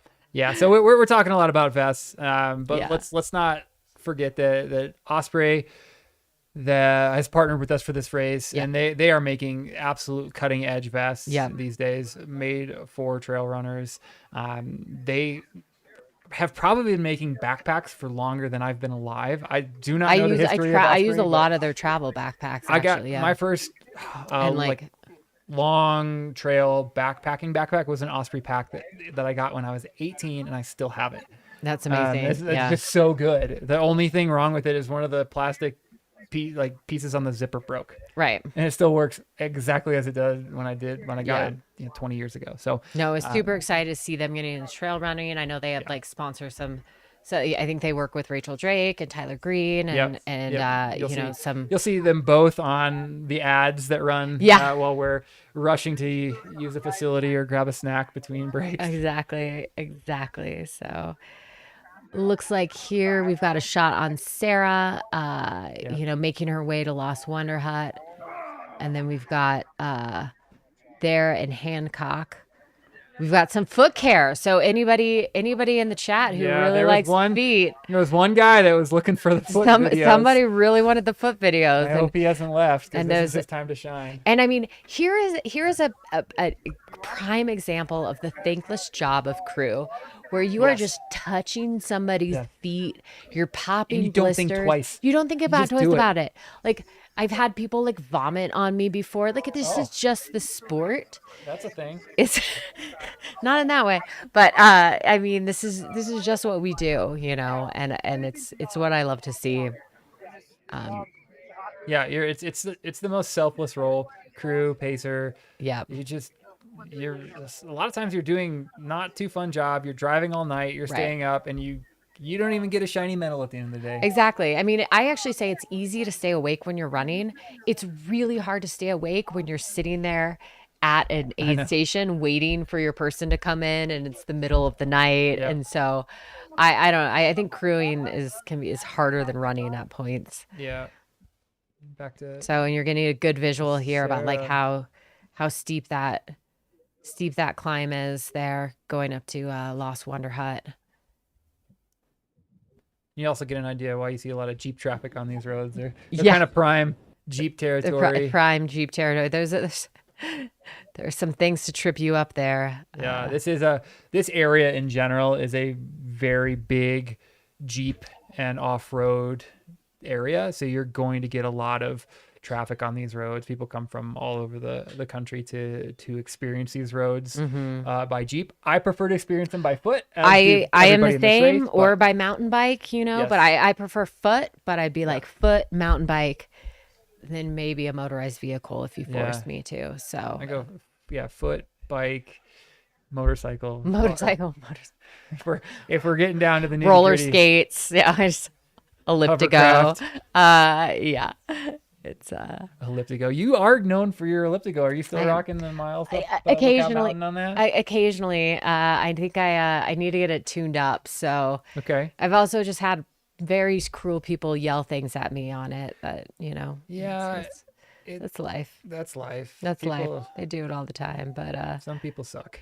right? I think we can all agree. I mean, I think Zach Miller was the most impressive on his elliptico when he was like at the bar camp, and he was like using his elliptico around those trails, and I was like, "Who are you?" But that's yeah, I Zach have Miller. the off-road, the mountain bike off-road, yeah. elliptico, and it's like, I think the longest I've been on it is 3 miles. Yeah, it's Like, hard. no, It's thank hard. you. I mean, I like the off-road one, but it's great it's hard. cross-training. Great cross training. These shots of Sarah are just unbelievable. Just absolutely epic. This is incredible. So shout out to the drone team. Yeah, good job following her. Hopefully she doesn't have to stop and pee at all. I know. Because That is again, like my biggest fear is you hear a drone and you really have to pee in one of these races. I would just turn around and like wave and smile and be like, "Hey, you guys are gonna get a show." Lean full into And the, it's just the awkwardness of it. Just I mean, come on, it's true. Like there's no modesty in ultra running if you think about it, and I think really it kind of strips everybody to their core, which is pretty incredible. So we got shots here coming back into 10 Cup. You know, we're starting to get more of like the mid pack coming through. Yeah. And again, this is a 200-person race, so the mid pack is still pretty strung out. Yeah. You're not going to get the big peloton look coming through of a massive pack of people. It's one of the beautiful things about this race is it's intimate. You're going to get a lot of time alone in the woods with your thoughts. Yes, absolutely. If you like to think through and ponder your every life decision, probably the decision that you had to actually come out and do this race, you will get that. Yeah, I really love running because I can choose like I can go on a 3-hour run and I can either forget all my problems or I can solve all my problems. And 100 miles is that on steroids. Basically, you're taking it from a long time with just you and your thoughts, which can be dangerous at times, right? You go through, you don't have enough food in your belly, you get a little hangry, and you start kicking rocks, and you can go down a spiral pretty quick with your own thoughts. But that's when I pull out my trusty iPod Shuffle. There you go. My playlist from 2005, because that's the last time we ever bought music. So it's still on the shuffle. This is somebody that works for Apple that has a 2005 shuffle. I mean, they just work so well for running. I also have the little square shuffle, and I have a second gen iPod. Oh, second gen iPod. Scroll wheel. Yep. Like a brick. Yeah, I can't say I use it, but I turn it on like once a year, and yep, still works. It still works. I had weird taste in music back then, but if I can ever make a contribution to ultra running, we're seeing here in the split screen that Unicorn is magical, is still kicking, just crushing it. I'd like to get a pedometer on the unicorn to see how many steps they have taken. Absolutely. I don't want to try to guess how bad that unicorn suit smells at the end of this, but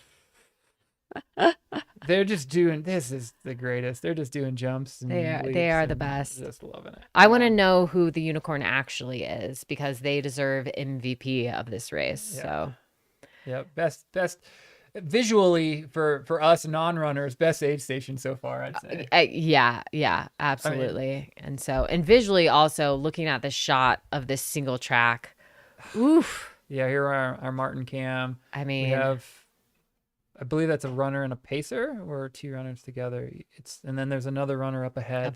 But just remarkable shots here of areas that very, very few people get to see. And again, another one of the reasons that these races are so special is that they get you to the places that like you have a reason to go out here. Right. And this is so magical. Absolutely. Like the unicorn. Yeah, I'd say the only other aid station that so far that we've seen that competes with this one has been Raspberry, and the hard rock theme. The hard rock theme. They were going hard. They all had wigs and they were going hard this morning. Yep. So we'll see. We'll see what they bring. Runners will go back to that aid station about mile 90. Yeah. So it'll be fun to see have they changed themes. Right. Do they carry it on? We'll sit around and watch. That'll be an exciting story. Right. Mercedes tells us the unicorn is at 26,000 steps and 182 floors, but can't get you his real name. Yeah. But we know it's a male. Well, I guess he spoke. Yeah, we heard him on. Well, that is incredible data to get. That is, I mean, if he's got his tracker on. I mean, I know. clearly. Who doesn't? That's associated with this race. Right. Have some kind of a smart We watch. are clearly not getting any steps sitting here. Yeah, but it's okay. we're getting the best view in the house of this race. Yeah, and there are promises of delicious snacks made by Kelly Newland. with, Yeah, shout out Rad Boulder. Athlete Diets out of Boulder. Yeah, she does the best food. So somewhere around here, we've been teased by that. So we should be hoping to see a handful more runners showing up into Lost Wonder Hut pretty Jeff soon. Browning. Yeah, Browning would be one. Feels like, I don't have data to look at this yet, but it feels like there's maybe a little bit more of a gap between Elon and him and Kevin at this point than there has been. Yeah, they were closer. They were much closer there at Hancock. 22 minutes separated them. Well, we could be. Yeah, we're still within there. that window, Yeah, so it could be within the next 4 minutes. Yeah, if they come might be in, able we'll to be see. right there. Yeah, so maybe Luke actually has more information on this than we have, and we don't need to guess. So, Luke, see anybody coming? How's it looking down there? Yeah, we got word that Jeff should be rolling up the road any minute now. Anybody have time on last runner? Maybe about 20 minutes ago, probably. So I have 4 runners that have come through. There was 9 minutes separating fourth and third. So, we had 2 runners with pacers, 2 runners without pacers. 1 out of the 4 took a piece of pizza. All right. So, we ate 3 pieces of pizza. The runners that did not eat pizza. So I don't know what the over/under is if Jeff's going to eat pizza or not, but I don't know if it has enough protein for it. All right, so pizza count is at 1, which is what the people want to know. 4 out, 2 with pacers, 2 without. It's always interesting to see the strategies at this point of the race. Who's more comfortable alone, who needs a little emotional support, or just they take it because they can. And so if Jeff is to continue to be about the same exact split between him and Elon, he'll be in the next 2 to 3 minutes. 2 to 3 minutes. That tracks with what Luke you just said. Yep. Elon looked really good coming through. He was very happy. High fives. Him and Chris both had big smiles on their faces. So, awesome. I didn't quite read. He was he might have been hurt a little bit, but maybe not. He definitely quite as smooth as those guys. But, you never know. Good stuff. Yeah. We are anxiously awaiting there. It is also worth noting that we have now gone past the cutoff for Cottonwood. Yes, at Cottonwood. So unfortunately, it's TBD to see if any runners' days are going to be ending there at the 50K mark. But yeah, we are now to that point that those runners will unfortunately not be able to continue on. Again, one of the if not the hardest things to watch or to tell somebody is that their day cannot continue. Absolutely. Because they put in just as many hours and miles training, and for one way or another, it wasn't their day. So hats off to all those athletes that showed up, that braved the start line, and ran that any bit of this first race and just showed up is really impressive. And my hope for them is that they'll have the opportunity to come back through the lottery or other means. And you know what, if you were planning on being out here all weekend, maybe go show up at an aid station and help those other athletes that are still moving. And we're gonna take a quick ad break. Oh, and here is Jeff coming in. We do have we got Jeff coming in to Lost Wonder Hut, looking good. Yeah, just looking like Jeff. That's the only thing you can say about exactly him. Looking like Jeff, doing his thing. Just shuffling. He maybe looks a little more labored than usual. But again, he's so hard to read. But they're also at Lost Wonder Hut. They're at 11,000 feet, so it's hard to not look labored. Yep. Yeah, I would expect everybody to be feeling something at this point. Even somebody like Browning. Yeah, Luke, we need to get a name of that dog.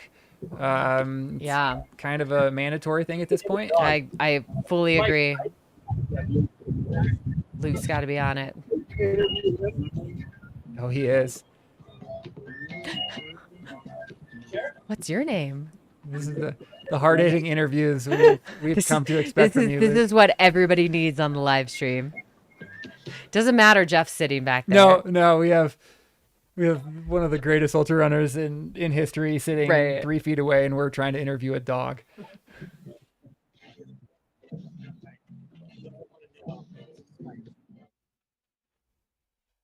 There's a shot of Lost Wonder Hut, which is aptly named. I imagine that's one of those that you can kind of do like the hut-to-hut trips. Oh yes, that's probably why it's set up. I would staying there would be incredible if you think about it. It's just really beautiful stuff. Yeah. So I think while Jeff is there, we're gonna take this as an opportunity to step away for a brief moment. And, yes. I'm gonna thank Amelia for being by my side for these last what feels 5 like hours. 5 minutes, but it's in fact 5 hours. She's stepping away, and it looks like we're getting Jeff running out. So Jeff running out. I rambled just long enough to get Jeff out of here. But Absolutely. Amelia, thank you. Leaving you in good hands. Don's gonna stay on. We got Andrew. Yep. Andrew, who's gonna come on and let's for the last thing I'll say is talk about the epitome of not your day and still showing up for the race. So Amelia, just a couple days, wasn't feeling well, had to drop out of the actual race, and instead of pouting at home, she's here talking about it. So thank you for that unselfless act and giving back to the runners when it wasn't your day. There's no place I would rather be than actually able to experience this, and it gets me super stoked for hopefully being able to come back and do it 1 year. All right, so we'll see you next year. All right.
Every day, I open 7,000 feet for Salida, Colorado.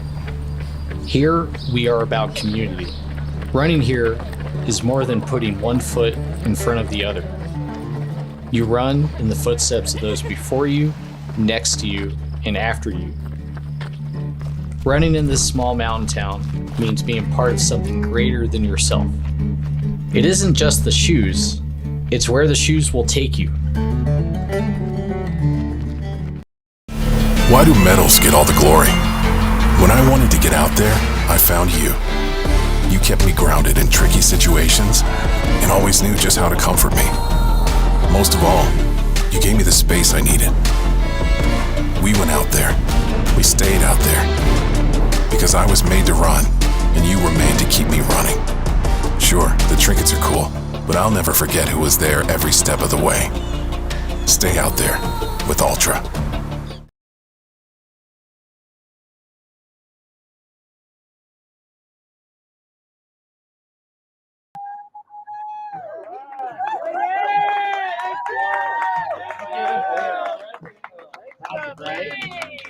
Come on up, come say hi to us. Kevin, good job.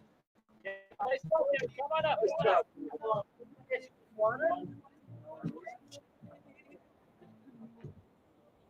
Coming in and sitting in that 6th place, and super excited to evolve my co-host in the studio here, bringing in one of our truly great partners and great humans in the space and in the world. Andrew, welcome. Don, thank you so much for having us here. This is a very exciting moment for me.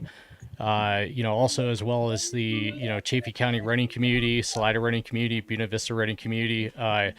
We are so excited to be able to showcase the awesomeness, which is trail running in and around Chaffee County, Colorado. And, for Mountain Outpost to just display such awesome views of this race is so cool. I mean, these are places that all of us have been, very intimate, very, very awesome places and it's just so exciting to share this to a worldwide audience. I'm so excited for you guys to be here. This is one of the greatest moments in my 7 years of owning 7,000 feet for sure.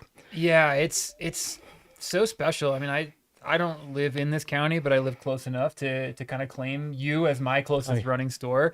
And like, even I get blown away taking a look at these drone shots and like, holy crap, this is where we live. Oh yeah.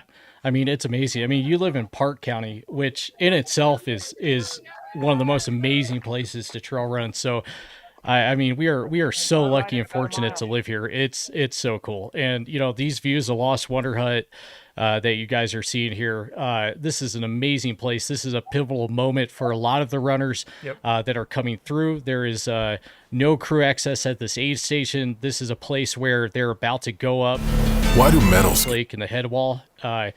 This is one of the big pivotal moments. So a lot of the runners coming in here, if they're going to do big things and do great things, they need to be ready to prepare at Lost Wonder Hut. And I know those guys down there are taking good care. Yeah. The pizza at Lost Wonder Hut has delicious. It has a legend of its own. Chef's kiss, delicious.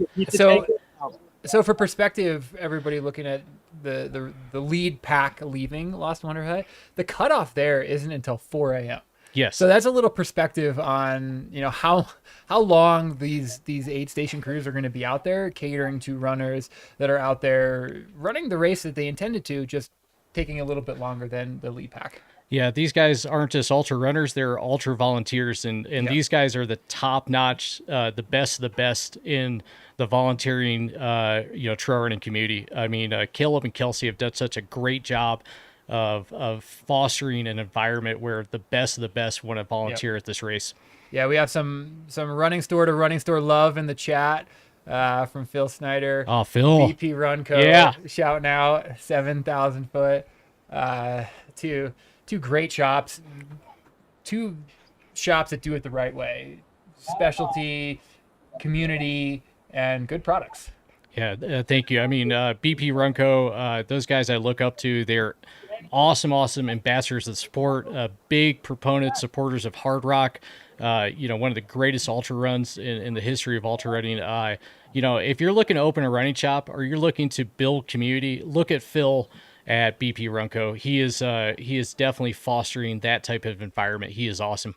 Yeah, I agree. I've known Phil for quite some time now, and yeah, just a great beacon for the community, as are you. Like, I don't mean to turn this into a absolute running store love fest, but these are the stores that keep this community growing, that allow people to walk in for the first time not knowing what this sport is all about, and give them a really soft introduction, a safe space to say, like, hey, like, here are our athletes, our community that we've helped develop. Join us I'm realizing join us sounds a little cult-like, but it is not, I promise. But no, these are the shops that support the sport that we all love and lift us up and provide us a place to meet other people.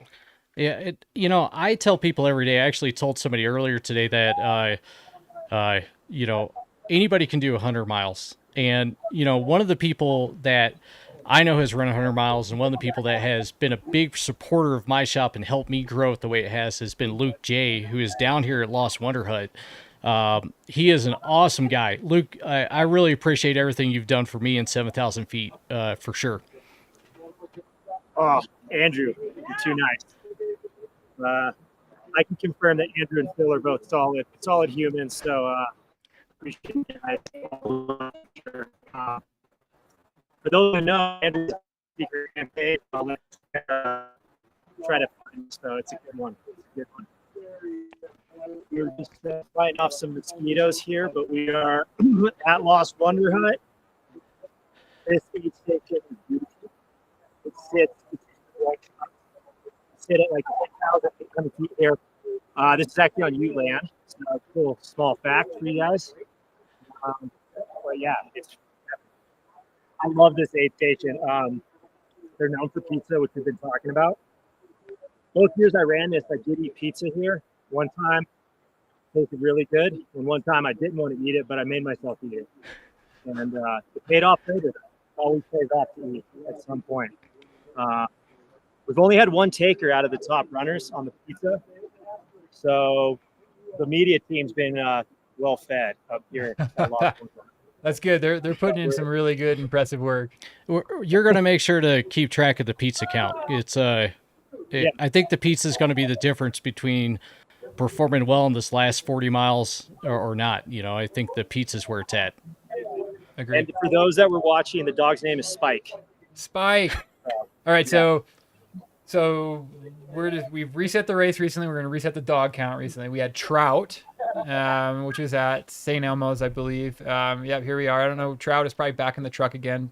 Trout had a lovely unicorn rainbow outfit on that apparently lights up at night, and now we have Spike at Lost Wonder Hut. So you can keep track of the pizza. I will own keeping track of the dogs. Okay, we got this. We got the list. We got the chalkboard. We're going to keep track of this. Luke, can you talk about your experience coming through up over the head wall that a lot of these guys are about to come into? Yeah, so the head wall, you leave Lost Wonder Hut, you head down this road, you hop on some single track, and then you kind of circle back around, and you have this really steep climb up on the Continental Divide, and then you basically head towards Purgatory aid station. So Purgatory aid station sits at like 11.8. So I believe it's the highest aid station on the course. Well, since I did this, I felt pretty good here, and I felt pretty bad there. So you kind of want to get out of that aid station as quick as you could, but it is a grind of a climb to get up to Purgatory. In my opinion, after doing this race, I think that's kind of the crux of the race. I think if you're keeping your stuff together up there, I think you're probably going to have a pretty good race. If you can get through Purgatory and you're feeling good, I don't really foresee you losing a ton of spots unless something catastrophic happens. It's beautiful up there, kind of as the sun's going down.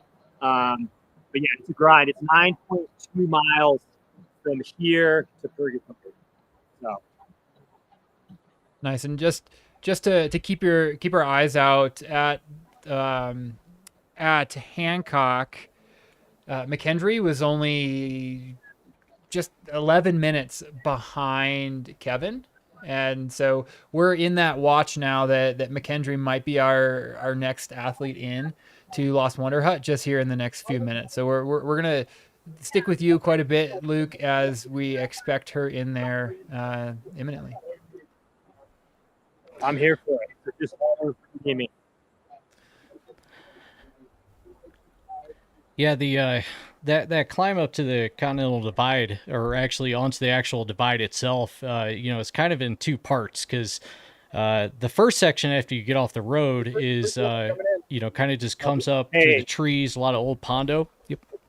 I think I set it up nicely. I think we have McKendry coming in. Oh, look at that. We just heard that the first place woman is coming in. So. All right. Well, we got to make sure watch what kind of pizza she eats. Yeah, we'll just stick with you. I don't know how close you're able to get to her, just to kind of see how she's feeling, what she's taking, and definitely we're on pizza watch officially. Are there different? Is there like pepperoni, cheese? Is there like different flavors, or what do we have out there? Yeah, when I was in there, we were working with 2 flavors. We had pepperoni and cheese. So. All right. I don't have a leaderboard in front of me, but is it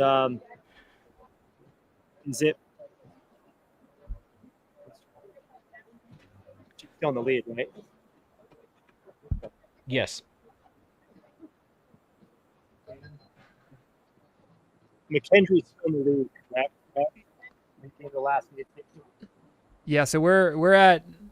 Let's just level set here real quick. So we're expecting McKendry Hickory, female 1, into Lost Wonder Hut. We're 12 hours and 19 minutes into the race. Historically, the last handful of aid stations, McKendry has been about 20 and moving up towards even 30 minutes under course record pace. So we'll watch very closely at what time she's coming in. At the last aid station, she was at 27 minutes under course record pace. So assuming she's coming in right now, I'll grab those splits and we'll get updated on where she stands as far as Annie Hughes' course record. Yeah, that's pretty impressive. You know, that would put her below 23 hours, I think, based on my math. Yeah, she's moving at a really, really healthy clip. So we're looking at course record pace into this aid station. Annie Hughes got in at 6:49 p.m. So we're at 6:20 right now. So we're at 29 minutes under course record. So she's assuming we're gonna see her here in any moment.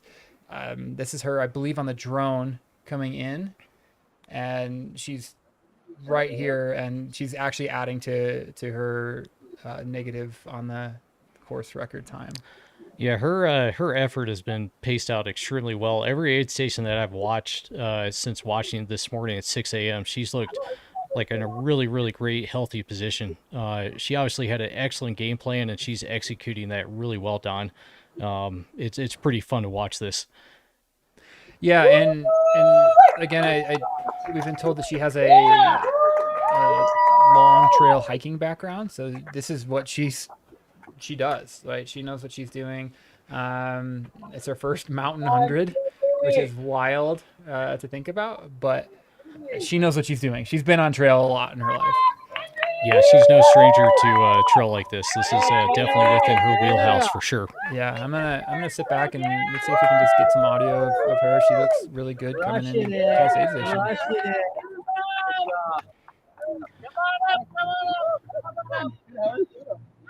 There she is.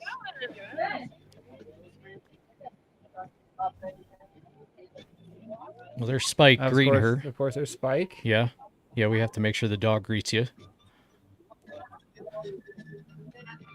I believe Spike, and I might be wrong, but I believe Spike is Cody Lewis's dog, and her family owns the Lost Wonder Hut. Okay, that would track.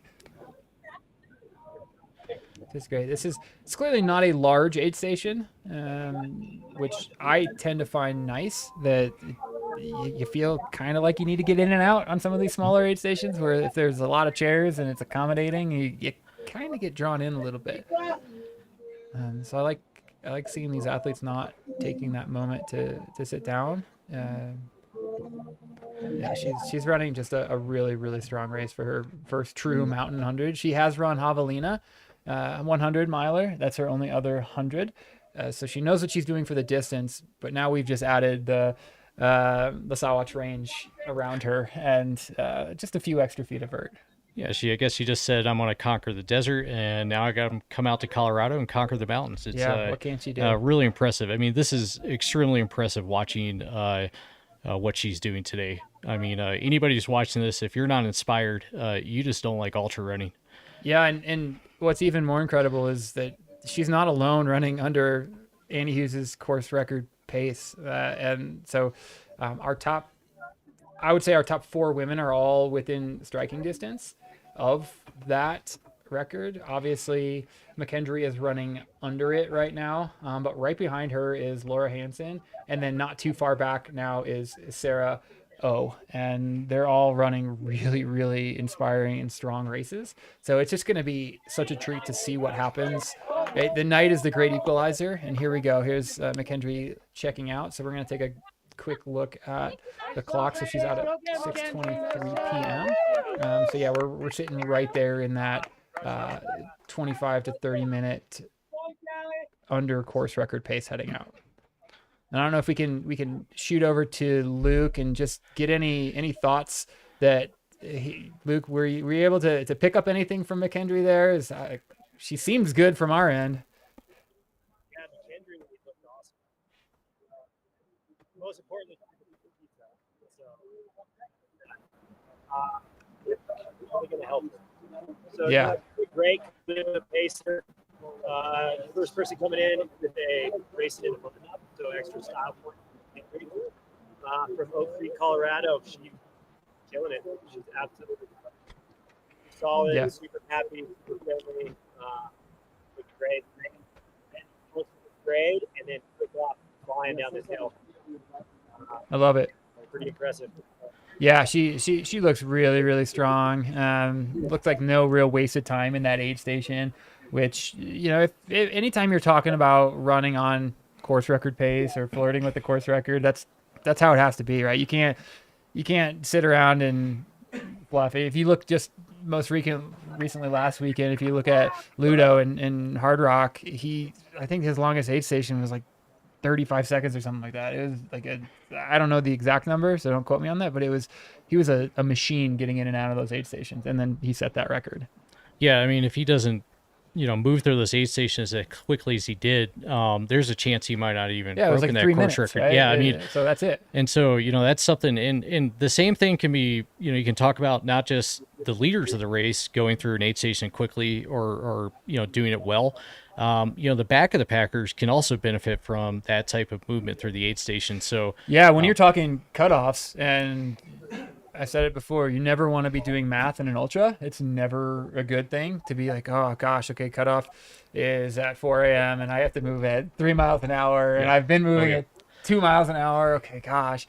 No, you can lose a lot of time sitting in a chair, getting a little bit more comfortable than you should, or conversely, you can end up finishing a race just because you had a diligent aid station plan and you just moved through it quickly. Yeah, and that's definitely something Luke J had, in several of his, especially on his win in 2019, when he won High Lonesome. He had a great game plan and executed and didn't spend a lot of time at aid stations. And speaking of killing it, Luke's outfit that he changed into. Yeah, we had a costume change. That looks really nice. I think it matches the scenery well. I love the pants. I love the shirt. Great color. So whoever's your stylist, they're doing great. Yeah, we have a whole wardrobe team over here off to my left. So we were getting eaten by the mosquitoes here, so I had to throw the long sleeve shirt on to try to mitigate the mosquitoes. Yeah, the mosquitoes have been quite bad this year. So we've got to cut some hot tips. We just heard from the aid station that second place female is just a few hundred yards down this road. Okay. So it looks like first and second are going to be within a few minutes of each other. Okay, we're guessing that's Laura Hansen based on previous splits, and we'll confirm that when she's coming through. But she's been moving pretty close to McKendry the last few aid stations. Wow, we got a really tight race here. Oh, it's so good. This is excellent. I mean, as far as just the drama of this in the next, that's going to unfold in the next 40 miles is going to be really cool to watch. I'm very excited about this. I'm definitely not going to go to sleep tonight. Yeah, I know. Yeah. So Laura at the last They're aid only station a few minutes apart at Cottonwood too, so that's pretty cool. They were actually 15 minutes apart leaving Hancock. So if she's okay, so we'll keep an eye on the time and see if Laura's making up any time on McKendry.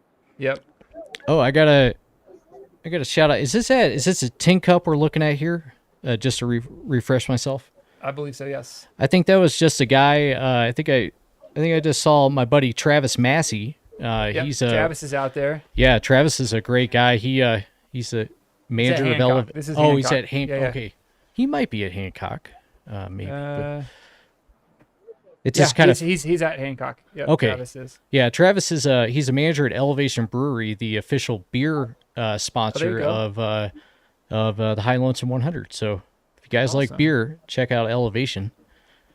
Yep. That's an unpaid beer tip. Just FYI. I think you're giving tips to the right crowd potentially for that information. Yeah, Travis Massey is running in 19th place. Nice. So he's moving quite well through, and so yeah, he's a Salida local.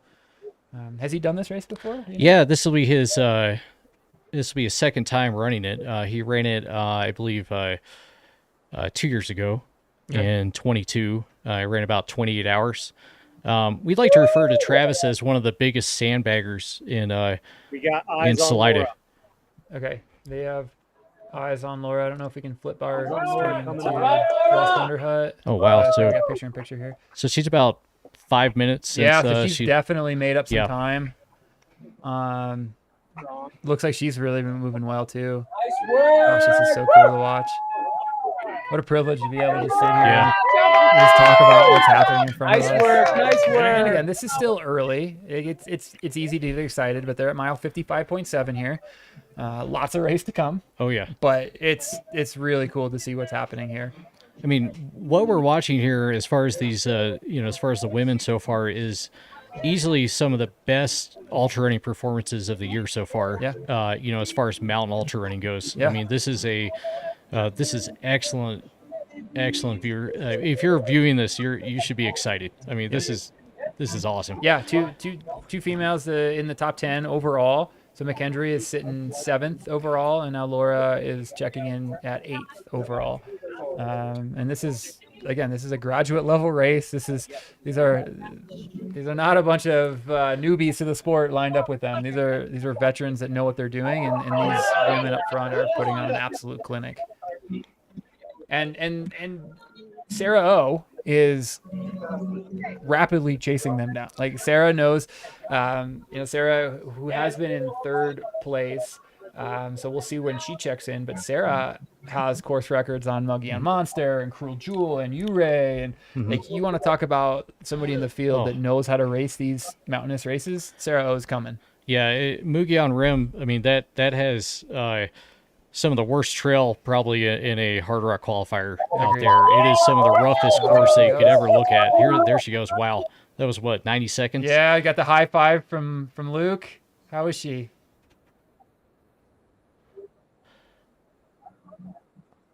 Luke, any thoughts seeing her in? She's made up a fair amount of time on McKendry. So I don't know if you have insight into who's feeling better and what you think. Yeah, this is some of the best person I've seen all day. So as far as feeling good, she said this is the. Did she say this is the best race she's done? As she was like filling up her bottles, she was all excited. She said this is the best race ever. So pretty cool to see how excited she is. And she was out of here quick, so I think roughly 5 minutes. Yeah. Behind McKendry. So, yeah, I'm waiting for our splits to update officially here. Yeah,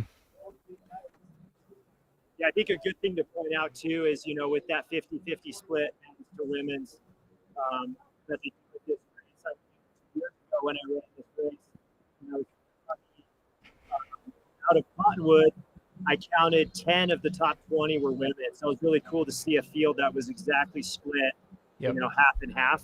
And it looks like we're on track to see, I would say, half of the top, 30, 40 people coming through tonight.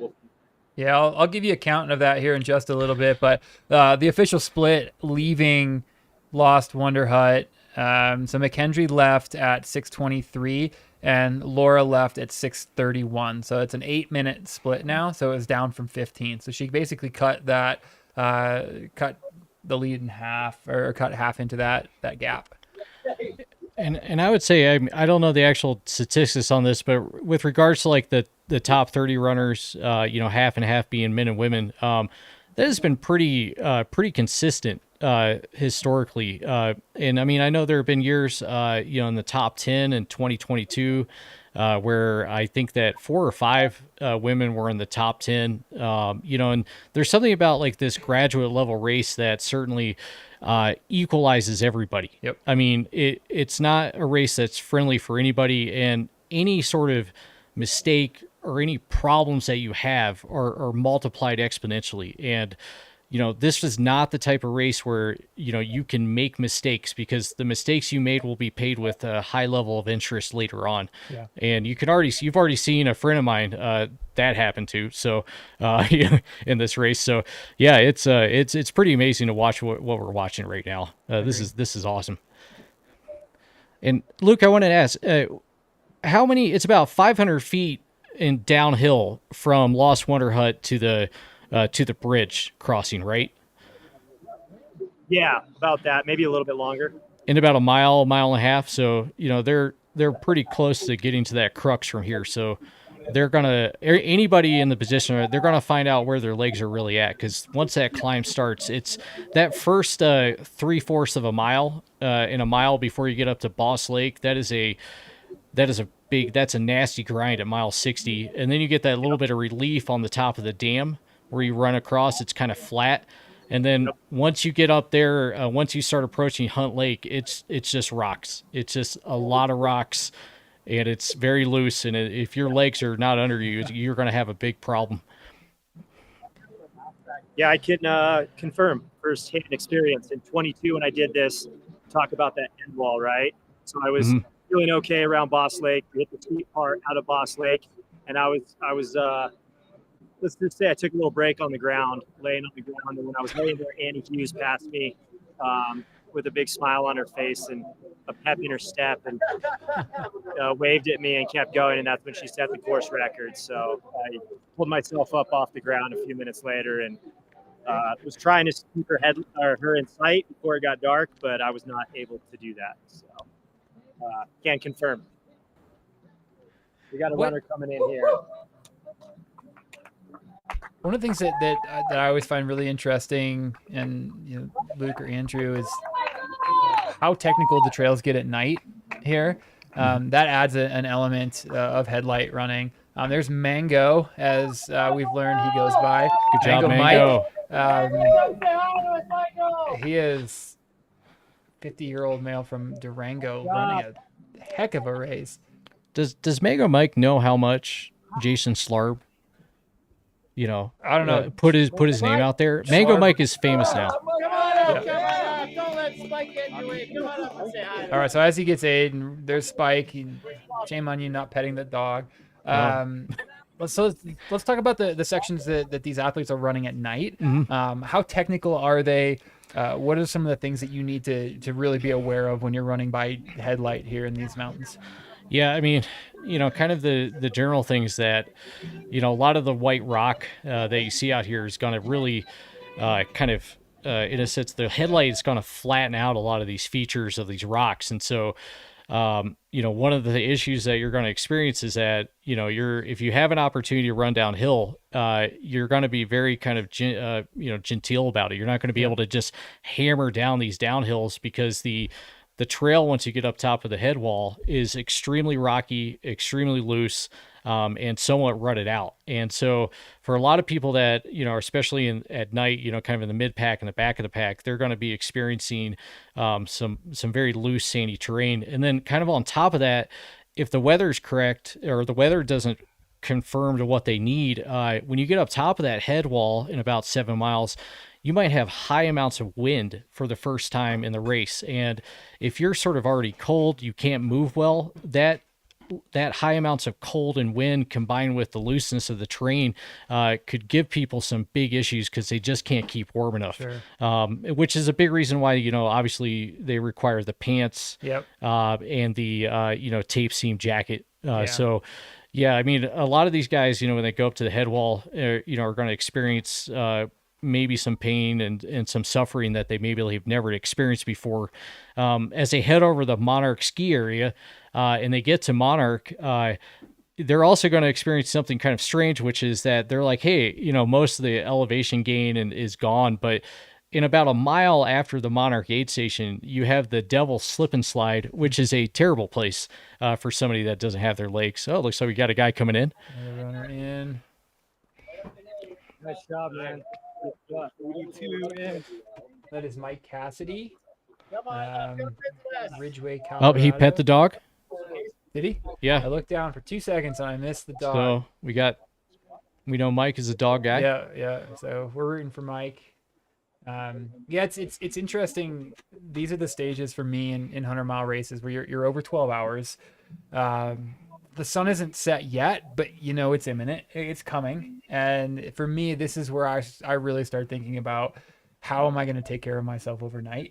And I'm somebody that these mountains, they get cold. Some of these spots these runners are going to be running through are going to drop into the 30s. And it's been humid here. So it's a humid upper 30s, which makes it bone chilling. Yeah. Mike in and out. That was one of the faster turnarounds we've seen here at Lost Wonder Hut. I tell you, most of the men and women in the top 10 have been showing clinics about how to get in and out of an aid station and know what they're doing. This has been very impressive to watch.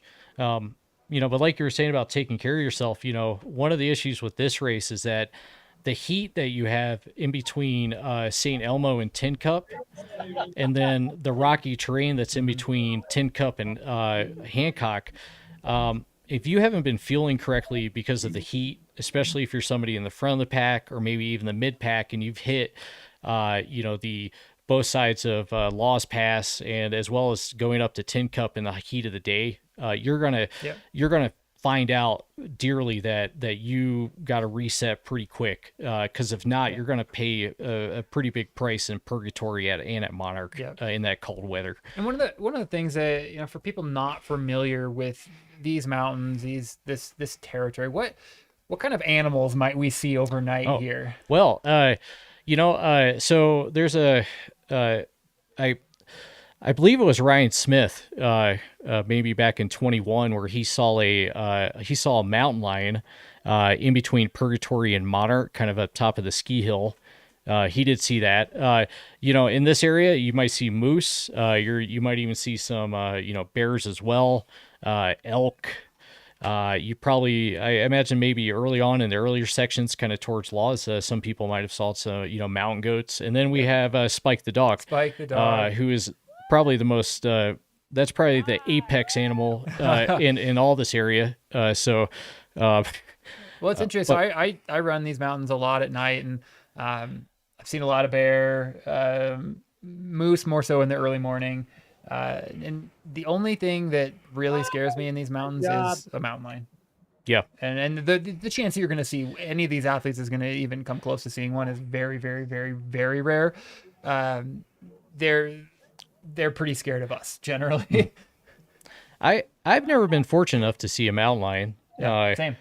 I did never seen one. Here comes in a couple other guys, but I have seen some moose up close, and that is a kind of a nerve-wracking situation for sure. Yeah, I was just training up in Steamboat Springs over the weekend, and I saw 4 different moose in 4 days. They're rampant up in that area.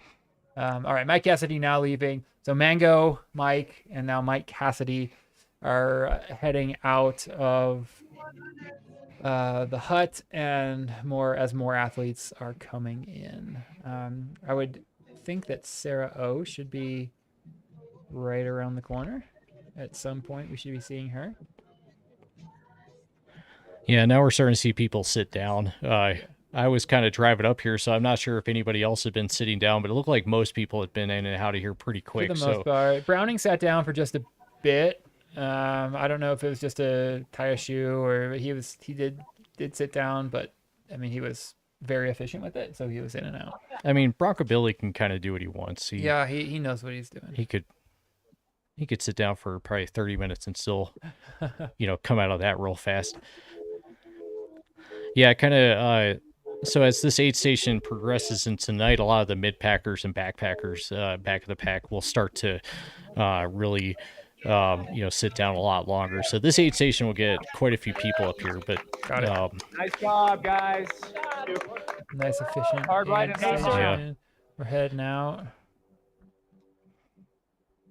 So these athletes, once they're leaving the Lost Wonder Hut, they're going downhill. They make that climb up to mile 60, and once they get, again, they're going over 12,000 feet. This is what, the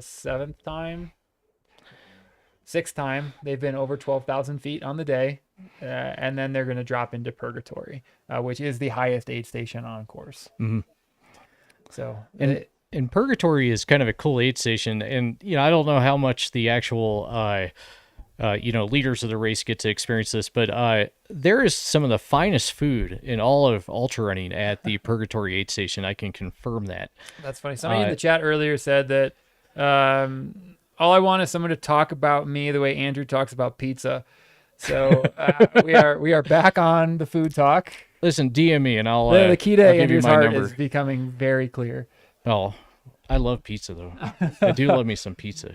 I mean, it's why my wife owns a bakery. That's I mean, that's a good. I love eating food. I mean, it's why you run, right? I mean, 100%. For most of us, we run to eat a bunch of food. It's just as people say, it's just it's a running event with breaks in between at a restaurant. Yeah. At least that's how I look at it. Let's Luke, can you hear us down there? We're having athletes now come in at a slightly faster clip. What are temperatures feeling like up there? Is it starting to cool off yet? I know the sun. We're under 2 hours from official sunset, but this is usually the time of the day where I think you can start kind of feeling it cooling off. So just curious on how you're feeling. I know you put the long sleeve on for mosquitoes, but got to be getting cool. Yeah, it's definitely cooled off a bit. I would say just now the sun is just starting to drop over the ridge in front of me behind the camera.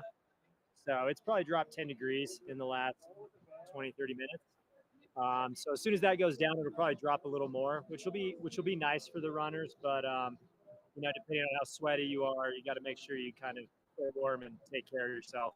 Because as you get up that head wall, up onto that ridge towards Purgatory, in my experience, that's one of the coldest parts of the course. So I think, keeping your jacket handy, making sure you can throw it on before you get too cold is key to staying warm. But I think we have a few more hours before you start seeing jackets.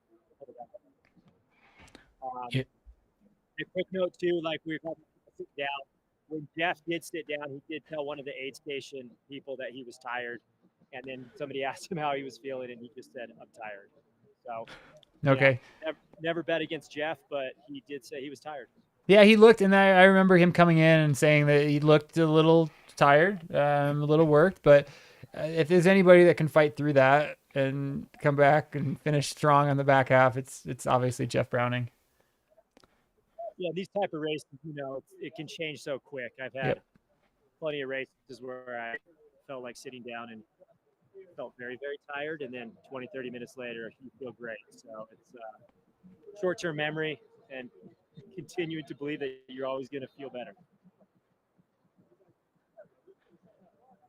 Is that your overall philosophy? When you run 100, Luke, is that, you just sort of say, hey, I feel bad. You acknowledge it, you accept it, and just let it go. I mean, is that kind of what you usually do? Yeah, as best I can. If you don't think you're going to hit any bad spots, you're fooling yourself. Yeah, 100%. Accepting the fact that you're going to hit some dark spots, maybe lots of dark spots. I think it's key to ultra running.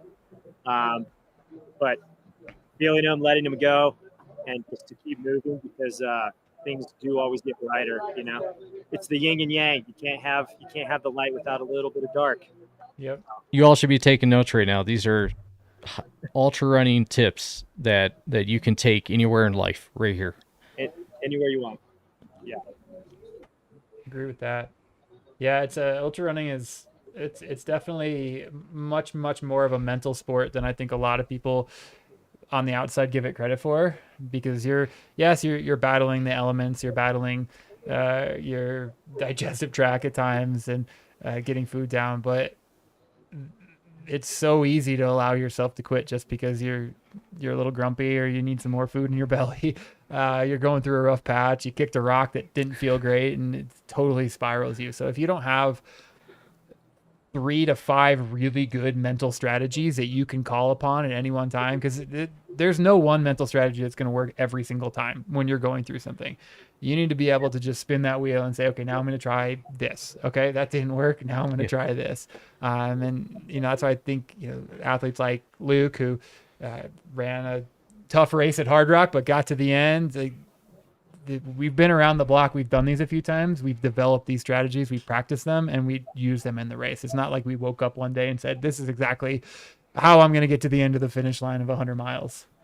Do you take, before a race, do you sort of outline or kind of make a mental note of what sort of mental strategies you're going to perform to get out of a, like a bad spot? Because, and does the duration of the race have any different, change? If you did like Cocodona 250 or you were doing like 100 or maybe a 50K, do you approach that in a different manner? Not really for me. I don't know about Luke. I'll pitch it to you in a second, but I tend to have a quiver of options, and like I kind of get a feeling of which one I want to try the first, and if that doesn't work, then I go to plan B, and it's not always the same. I mean, the best thing that I have is a playlist. I call it my suffer playlist, and I don't really listen to a lot of music in races, but I have a playlist that my closest friends and family, I'll put one song on there.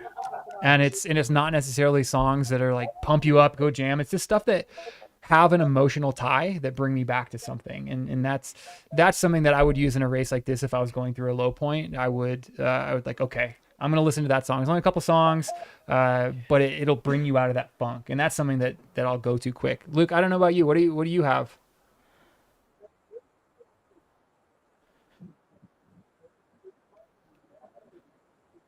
Sorry, the other aid station was just loud in my ear, but yeah, good. Don, great stuff, man. I think it goes right on. Yeah, I would be kind of similar to Don, I would say, and I also too like something I come back to often when I hit a really, really bad spot and I'm feeling sorry for myself or whatever.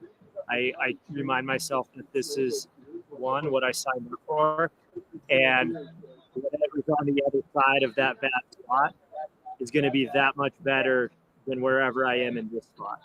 And so like, yeah, it sucks in the moment, but as long as I can keep moving, I know that, I'll find some lights along the way somewhere. And I like saving music for when I really need it. That's a big one for me. I'll keep the playlist in my pocket or the earphones in my pocket until I really need it, and then put it on. Sometimes it's the mellower kind of songs that pick me up the most. It's not necessarily like, yeah, it's not the stuff that most people think of when they think of like pump up jams. It's for me, it's anything that will get me to change my emotions. Sometimes that's like a song that reminds me of my late dog, right? And it's like, I don't want to think about that, but it's a different emotion, and sometimes you just need something different. Yeah, that makes sense. I mean, that I really like that somebody told me what if I'm walking and I should be running, or if I'm really struggling. If somebody said, "Hey, if somebody gave you $5,000 right now, could you run to the next aid station?" Yeah. Right. And if the answer is yes, like if I could run for 10 minutes for $5,000, then why am I not running right now? So like, I think that's a good one for it. Nice. So Andrew, you know this course better than really anybody, and Luke, you can't see it right now. So Andrew, what are we looking at on this live stream? So this is the Chalk Creek area. We're just we're just south of the Hancock aid station. So the previous shot of the mountains was the opposite side of this particular pass we're coming to, which is Chalk Creek Pass. And, what's kind of interesting here is you see how the sun compared to the opposite side where there's no sun. So a lot of these runners might be hot. They might be actually kind of warm as they're coming up and over Chalk Creek Pass. But when they get to the other side, there's not going to be any more sun. And so that's going to be definitely a big transition for them. But that's the Chalk Creek, and then you got the Chalk Creek Pass up kind of just in front of us here. So this is probably probably the fifth largest climb in the race at this point. But Got it. This is a beautiful area. I mean, it's This is gorgeous. This is unbelievable. And it's so nice having a course expert here to kind of tell us what we're looking at. And obviously it looks like there's people out here camping. Mm-hmm. So I guess they've hiked up and are spending a couple days maybe doing some fishing. Really just enjoying themselves out here in these like postcard views. Yeah, it's pretty awesome. I mean, if you were to draw a line directly to the left of where these runners that we're looking at are, you would go in about 20 miles, you would get to the top of Mount Antero. So that kind of gives you an idea where they're at. If you're looking at a map, is just directly west of Antero by about 15 miles or so. Give us a rough elevation here. This is going to be right around probably just over 10,500 to 11. Okay. They're quickly going to get back up to. They're going up. Yeah, they're going to go up again. I mean, that section basically between Tin Cup and Chalk Creek Pass is pretty much nearly all above tree line. Okay, so with this fixed shot here, where are we heading? If you can give people an idea of like as they head towards those peaks, where are we going? Yeah, we're headed southbound we're headed southbound up and over Chalk Creek Pass. So we're about seven-ish miles. Chalk Creek Pass is going to be up and to the up and to the right, kind of towards that snow. Okay. Is there any snow on course? If there was some, I don't think there's actually any snow this year. There usually, I didn't actually see there might have been a little bit of snow in between Tin Cup and Hancock on the alpine tunnel area. Got it. Because it gets very little light throughout the year. But I'm guessing it probably was a lot of melt, and so probably a lot of water in that section, honestly. There's like two areas of that trail, actually, that one is you can run on these rocks, or you can run on flat ground that's usually through water. And so so if you're kind of if you watch this, if they turn all the way around, if you kind of looked all the way down there, that's where St. Elmo was, or is. So that goes directly to St. Elmo. Got it. Looking down in that valley there. What good perspective. Yeah. Of just the absolute epic nature of this course. Yeah, and if you look up, you kind of look in the right third of the screen in the far back. That's actually where the top of Laws Pass was. Okay. So that gives you kind of an idea of how big that climb is in that 3.5 mile area there. Sure. It's a very big climb coming out of the Thanks for St. that. Elmo aid Hey, station. that worked well. Yeah, what incredible look into what's going on with these athletes, where they're headed, where they're coming from. Hopefully, for you guys in the stream, that gives you a little perspective on what's been and what's to come for these athletes. Yeah, these runners have gone over, and they still have to go over another big mountain pass. I mean, this is a true, like you said, graduate ultra running 100. I mean, they get a lot of gain in a lot of technical area, and some of it's wet, some of it's sandy, some of it's very loose and variable. It basically if you kind of took the most technical terrain that you could think about in a Colorado Mountain 100, you have that sort of as a buffet at this race. It's pretty amazing. Yeah, this is just being able to have these drone shots. Obviously, last weekend with Hard Rock, we couldn't have the drones in the air, and it again, there's very many valid reasons why, but we're realizing again this weekend how just absolute lucky we are to be able to get drones up and see these courses in a way that very few people have.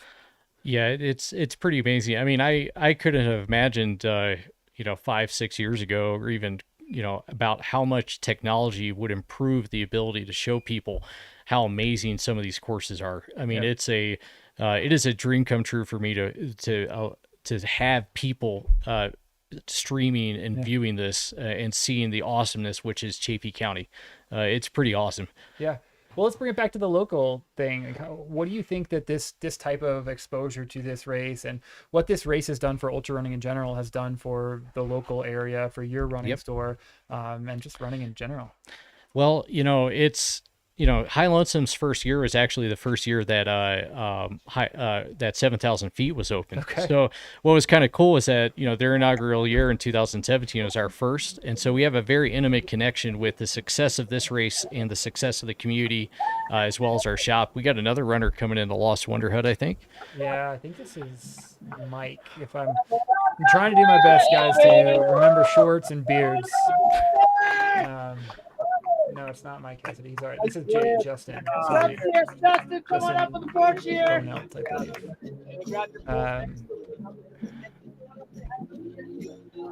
He looks pretty fresh. He looked, he looked good. He looked a lot better than a couple of people in that top group. So we haven't seen Jason yet. So if I'm remembering the order who's coming in and out correctly, he's sitting right around 10th now, something like that. So running a really strong race in these mountains. Oh yeah.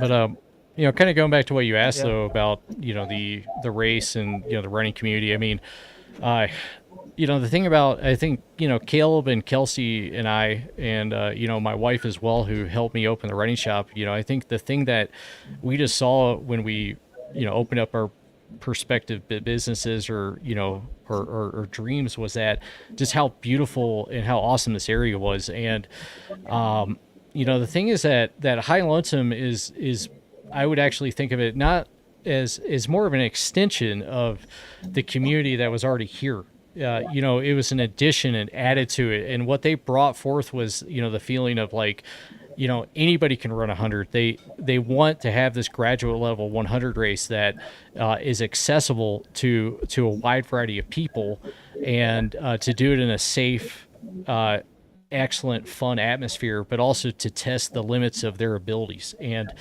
as a shop owner, I definitely owe a lot of my success to the High Lonesome 100 because they brought a community of people here that I really, in a sense, owe a lot of gratitude to, and also, owe a lot of my success to, because, to have a hard rock qualifier on my, in my back door, and to have a race that is successful, that people dream about running is tremendous for my shop. And, it was my dream as somebody who grew up in Kentucky and Indiana to run and live in a place like this. And, it's a dream come true to just be surrounded by such great, awesome people. Yeah. You're living out your dream. There's athletes out here on this course this weekend living out their dreams of running this race. And, it's amazing. We're here. The High Lonesome live stream. We're presented by Altra. What could be better, right? Yep. We just get to talk about running, watch runners do epic things. Life is good, man. Well, and that's really, you talk about the dreams of people, and for some people here in this race, the dream of theirs is to win this race. Yep. But, for a lot of people, the dream is just to experience what it's like to run 100 miles in the mountains, and that's kind of the beauty, I think, of ultra running, which is that, unlike other sports, we have the ability to, ultra running has the ability to provide and make the dreams that you want to happen. And that's really the awesome thing, I think, about this race and this community is that, it's definitely made my dreams come true for sure, Don. Yeah, and I want to kind of pivot that, and we've talked a lot about this race, and I cannot absolutely underscore the 50-50 split of this race, the inclusivity, the things that we're doing. I know you have to some degree a hand in that, and I think it's one of the big reasons that this race has rocket shipped to the stratosphere and the upper echelon of races. So tell us a little bit about that, the genesis of this race going to a 50-50 split and some of the inclusivity things that we're doing here. Yeah, I think that, one of the things about, the one thing I like to just say is that, historically before they had like the 50-50 split, women were historically in the first 3 years of this race finishing at a significantly higher rate than men. And, I think that part of, what Caleb and Kelsey wanted to show was that, they wanted to just say, hey, we have nearly 50% men, nearly 50% women. And, we want to provide as best of an equal opportunity to have everybody get into these races. And, they talk about, some of the issues too, that they talk about is like occasionally, sometimes, obviously women, my wife right now is 8 months pregnant. And so, if my wife were to want to run High Lonesome and, she decided like, hey, I probably shouldn't run High Lonesome 8 months pregnant.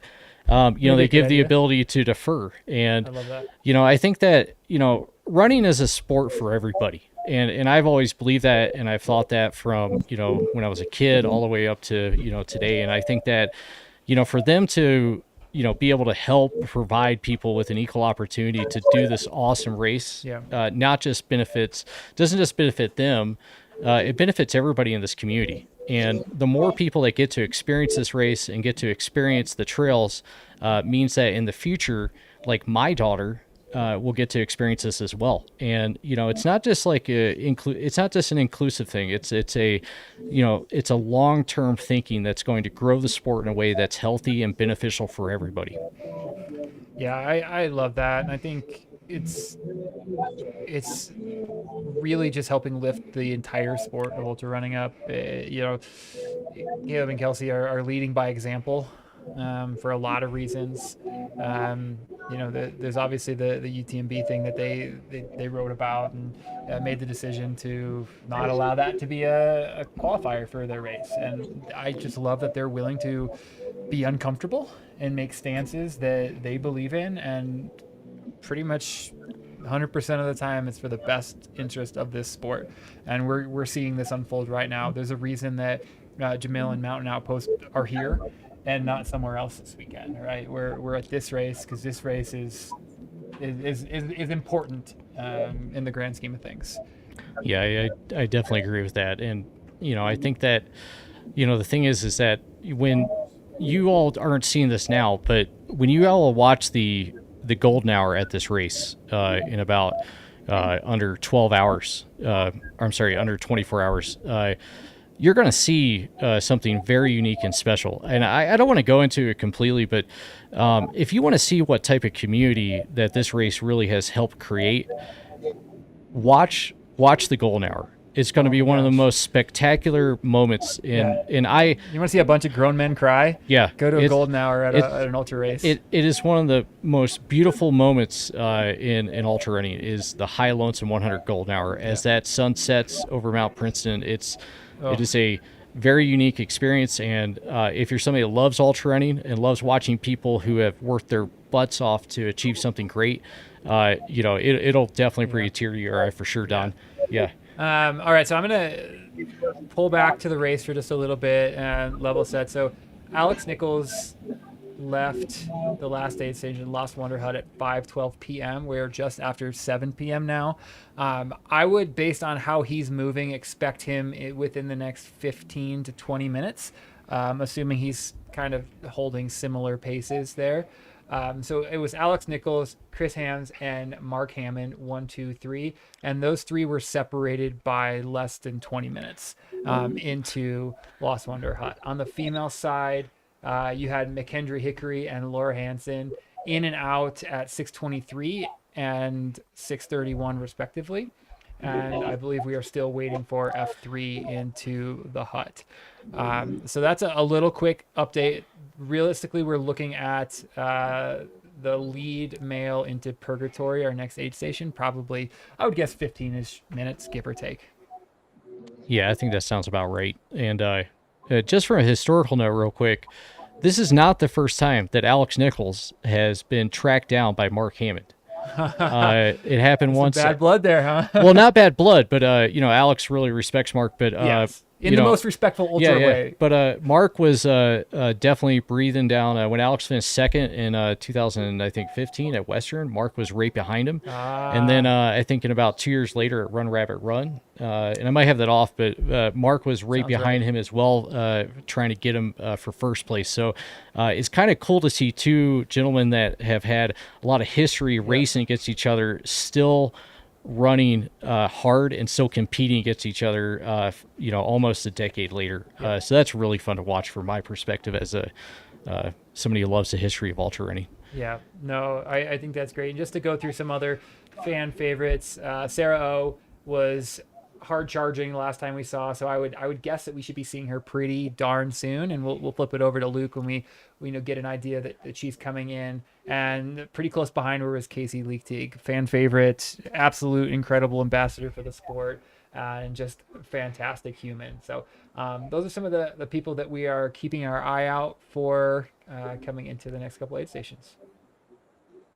Yeah, there's a lot of very, very high quality and great people running this race today. Yeah. It's pretty amazing to see how awesome these people are running this race. Yeah, and I'll just continue down the women's field because it's just a who's who of athletes that have done pretty incredible things.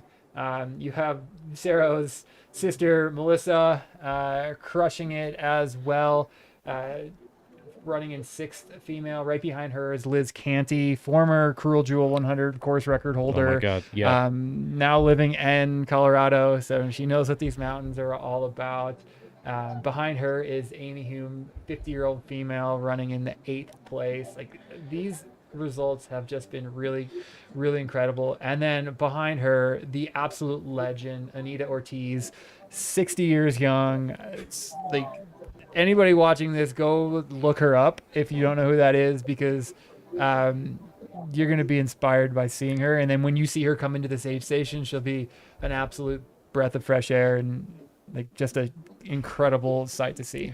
It's amazing. I mean, I just turned 40 this year, and I would love, at the age of 60 to be doing what she's doing. Yep. I mean, that is, I think something we can all aspire to. And, that's something that's really cool about ultra running, is that it provides people with the opportunity to run, not just in their 40s, but into their 50s, 60s, and even 70s. That's the type of sport that ultra running is. Yep.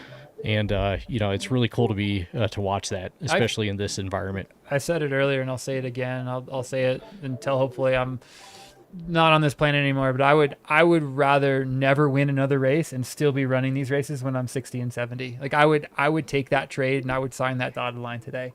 It's what it's all about, is just this community and being a part of it. Yeah. And I'm seeing some movement from Jay or from Luke, and I'm wondering if we might have some eyeballs on our next female or anybody else coming in down there, Luke. Yeah.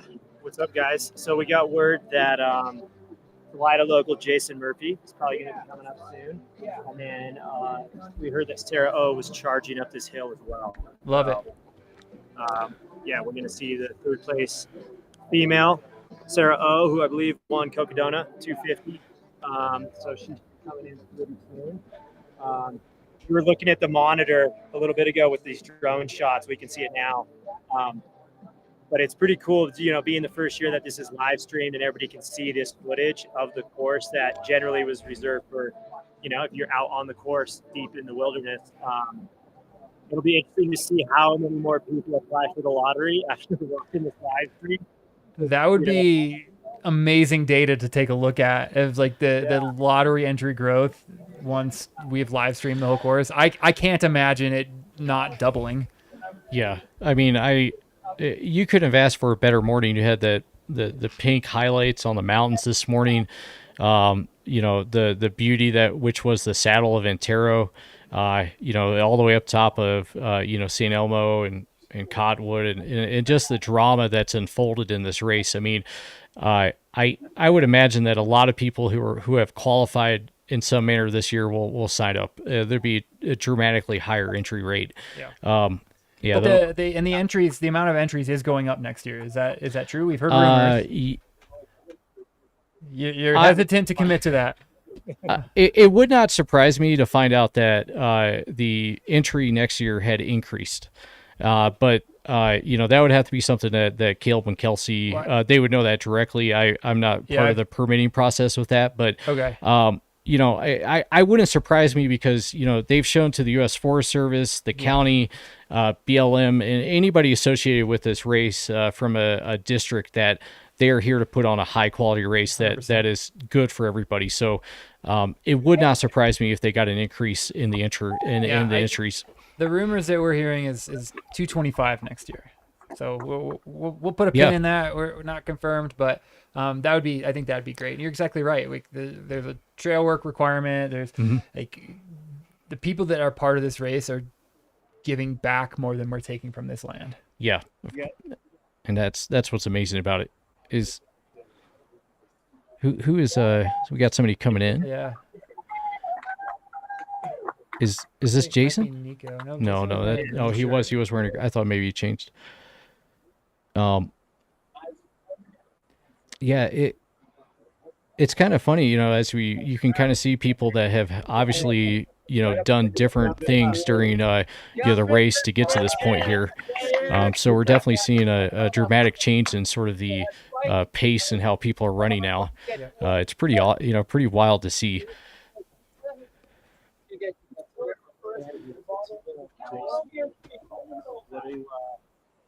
It's like Liam has awoken from his slumber and joined our chat.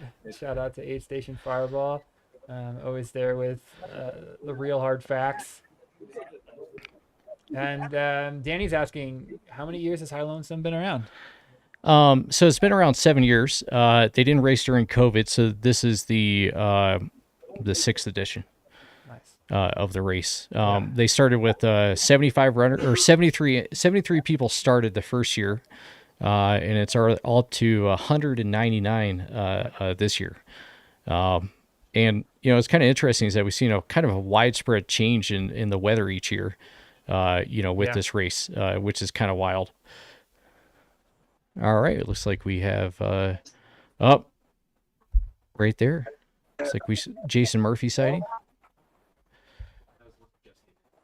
Oh, that was Jason Murphy, yeah. It was, so he would have changed his shirt. This is Sarah O. Yeah. Coming in now. Excellent. She's looking really... Yeah. It's like she's put in some good effort, but she's still looking really good right now. Yeah, and she's obviously a veteran of these type of races. She's a veteran of much, much longer races successfully. This is an athlete that she's hopefully in her comfort zone right now. Oh, yeah. Putting in the work, but not working. That makes sense? Yeah.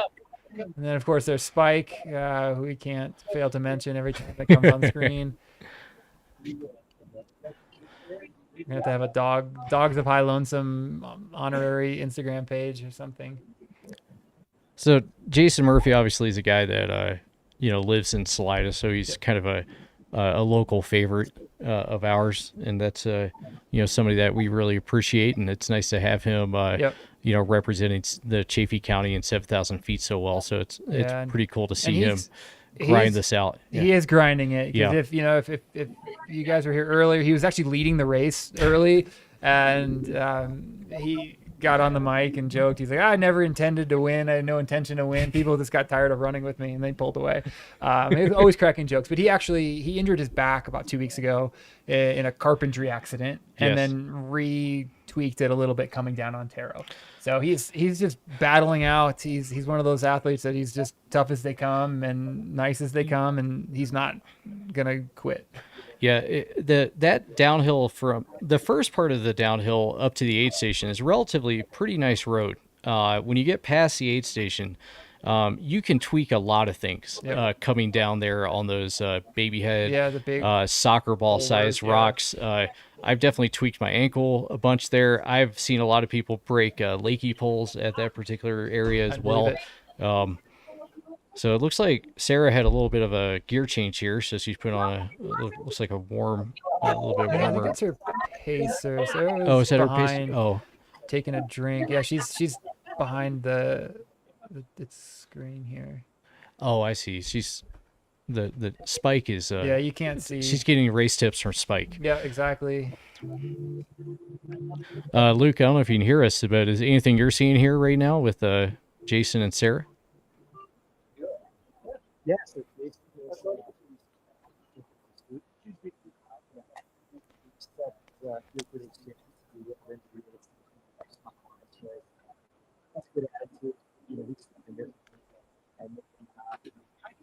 then she looked great.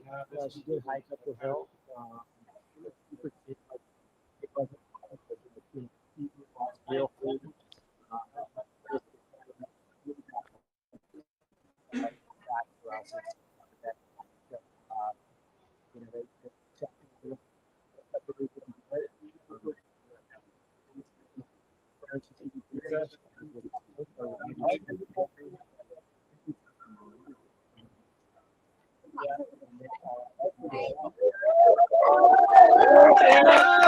All right, Sarah heading out of the aid station. We'll get a split on her as soon as it updates in our system.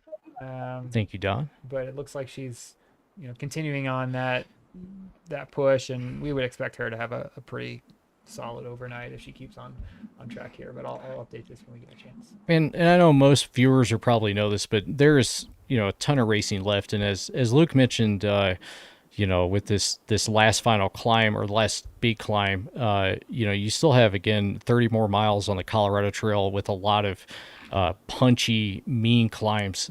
So there's a lot of things that can happen in between, the top four ladies right now. Even with the, top 5 or 4 men, there's a lot of variability that can occur given the circumstances and given the terrain coming up. When I set out to actually race 100 and I'm racing, I think of 100K as the halfway point. Okay. It's just mentally, it's like I don't allow myself to think 50 miles is halfway. I think 62 miles is halfway, because those last 40 or 38 miles they're going to be a battle, and they're going to feel like 50 miles. And that's how I tend to race too. It's like, if I'm behind or if I'm not where I want to be on my time split, it's like I'm just at halfway. 62 miles, and then that last 38 miles feels a lot easier. Nice. You had mentioned kind of when you talked about like the having a game plan and the intake of food and nutrition, like do you feel like, do you have any sort of when the weather starts, because you've run a lot of hot races that probably get cold at night, there's any particular type of nutrition or any type of thing that you're like, hey, this is going to help me if I get in a bad spot? Yeah. The one food that tends to always be my emotional pick-me-up that's available is just cheese quesadillas. Okay. I think it's a magical food, but I also really like other things like chicken bone broth goes a really long way because it's salty, it's warm, especially when it starts getting cold. But I'm generally aware of what I need like an hour in advance. So if we're at this time in the race, and I say this as Jason is starting to get up and get moving again and get out, I'm aware that, okay, maybe I don't need warm beverages now, but it's going to get cold in this next section, so I'm going to get ahead of that a little bit. Okay. So maybe I'll have a little bit of soup, even if I don't necessarily feel like soup right now. I just think ahead, like, hey, what does Future Don want? And Future Don is definitely going to want some soup, so I'm going to give that to him. So that's kind of my thought, and I do change foods at night a little bit. I'll go to more comfort-based foods, just because the night it can get long and lonely. So I'll do some mashed potatoes and pouches that I can take with me, and that's where the cheese quesadilla is. And I also really like salted avocado wraps, so add some avocado, put some salt on it. That's a classic. That's real good. Yeah, it's like anything with just a little extra fat. For the most part, I do liquid only calories, so anything that I can introduce fat and chewing, it's quite nice. So if you're in a kind of position like our buddy Jason Murphy is right now, where you're probably going to have to grind out some miles, like, is there sort of like a philosophy or a mindset that you're going to kind of start to approach? Or? Yeah, he's clearly hurting a little bit coming down those rocks. I just think about, we love you, Jason, the privilege of what we're doing, Proud, baby. and how lucky we are to get to do this and choose to do this. And I'll say it time and time again that this is such an incredible sport, and I'm so lucky to be a part of it. And whether it's as a racer or now commentating or a volunteer or pacer, whatever that is, this is lucky. We get to do this. There's people in this world running from stuff that you and I will never know. Yep. And all we're doing is running around beautiful, gorgeous mountain trails looking for another tent with some snacks in it. It's trick-or-treating for adults, and I love it. Oh, yeah. And that's actually something that Jason said a couple, like maybe 4 or 5 days ago. He just said, if I blow up, I blow up, but I'm lucky enough to be able to do this. Yeah. And, it's pretty cool. There's one athlete, and I apologize that I forget who this was, but he's working on like biomechanical cancer research or something like that. And I was like, that's somebody that his day job way more important than what we're doing now. We also have a runner on the female side that I think she works for NASA. And like we have some incredibly talented people that do some really important things. What you and I are doing right now on the grand scheme of global and life, this isn't that important. This is fun. Yeah. No, I agree, and it's but I that's why I wake up every day feeling very privileged Yes. and fortunate to Yes. be able to interact and do the things that I do every day in the mountains. It's I'm very fortunate and lucky. Yeah. Yeah, absolutely. That's cool. I like it. So Luke, did Jason say anything to you before he left, or Sarah? As he walked out of here, he said, just having my experience.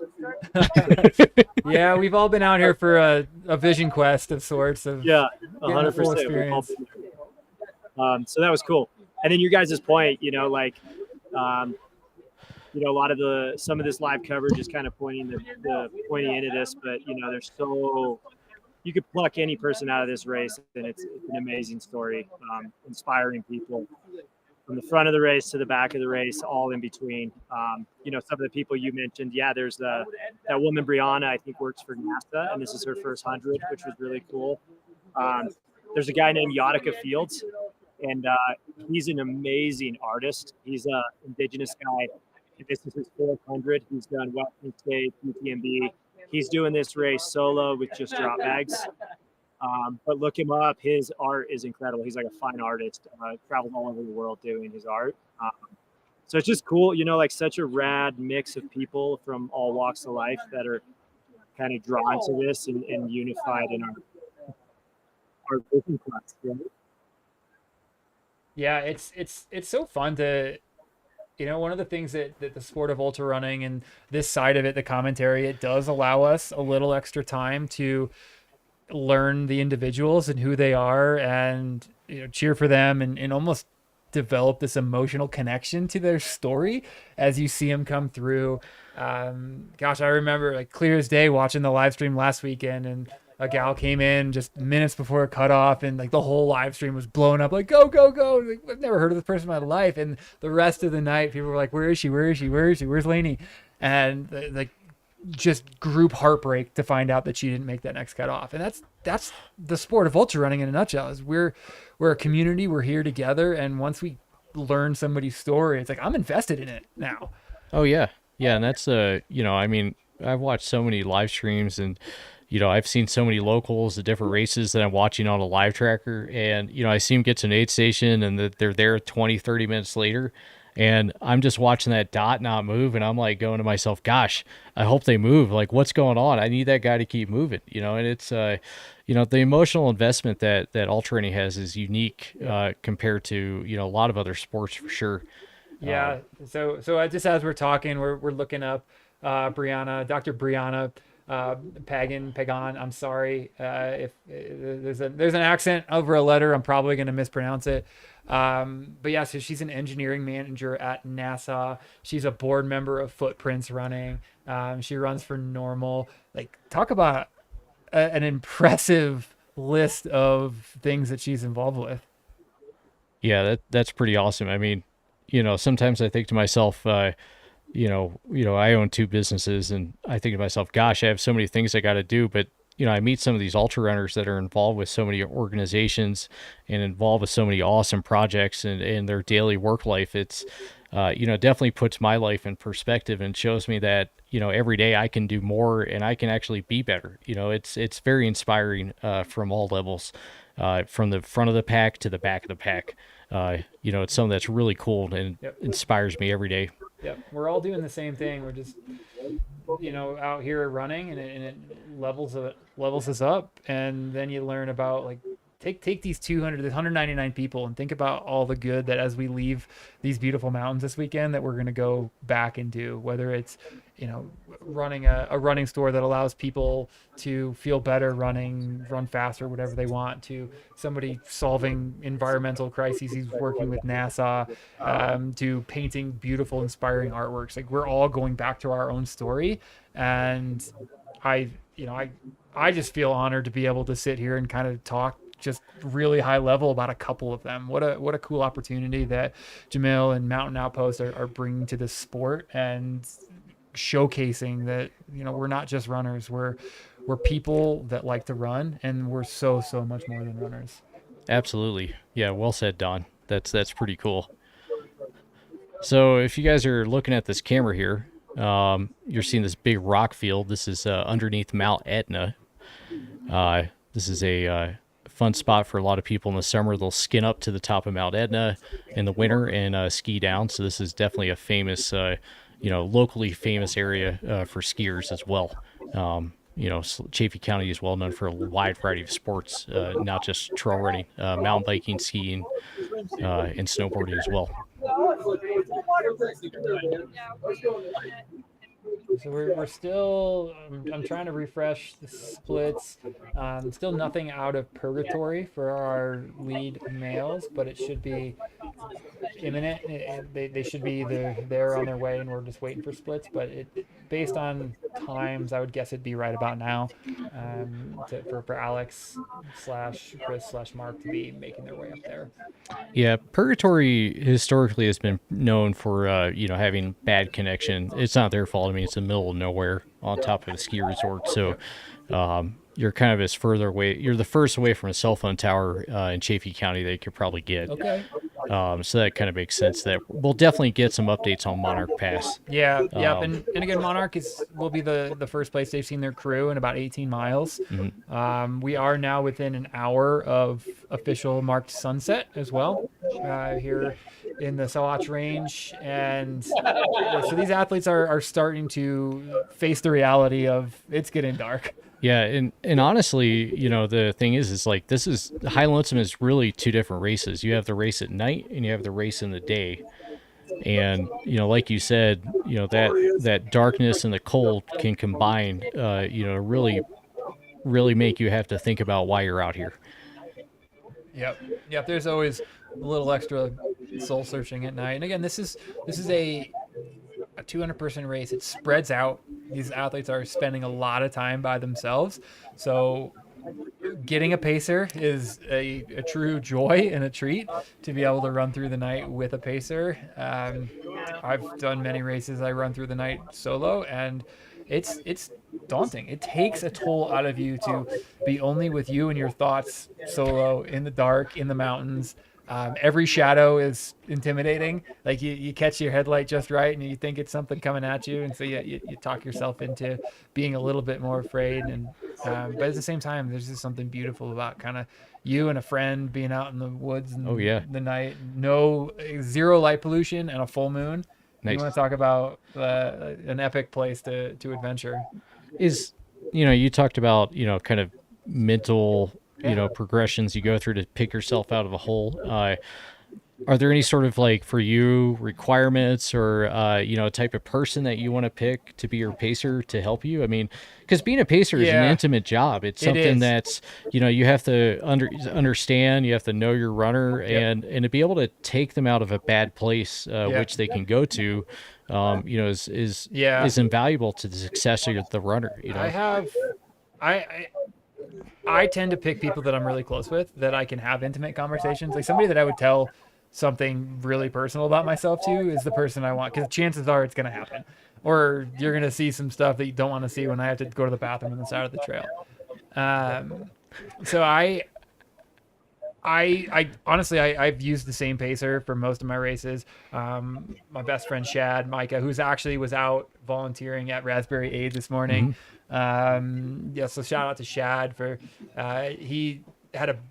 he tore his labrum and had to drop out of Hard Rock, and instead of being sad, he flipped the switch and is now out here giving back this weekend. So it's just similar to Amelia. Wasn't her day to race, but she came and gave back one way or another. But Shad knows me inside and out, and I know him inside and out, and he's somebody that knows me when I go through things that Don is grumpy, he's probably hungry, he's slow, he's probably low on electrolytes. He knows these things. I don't have to tell him.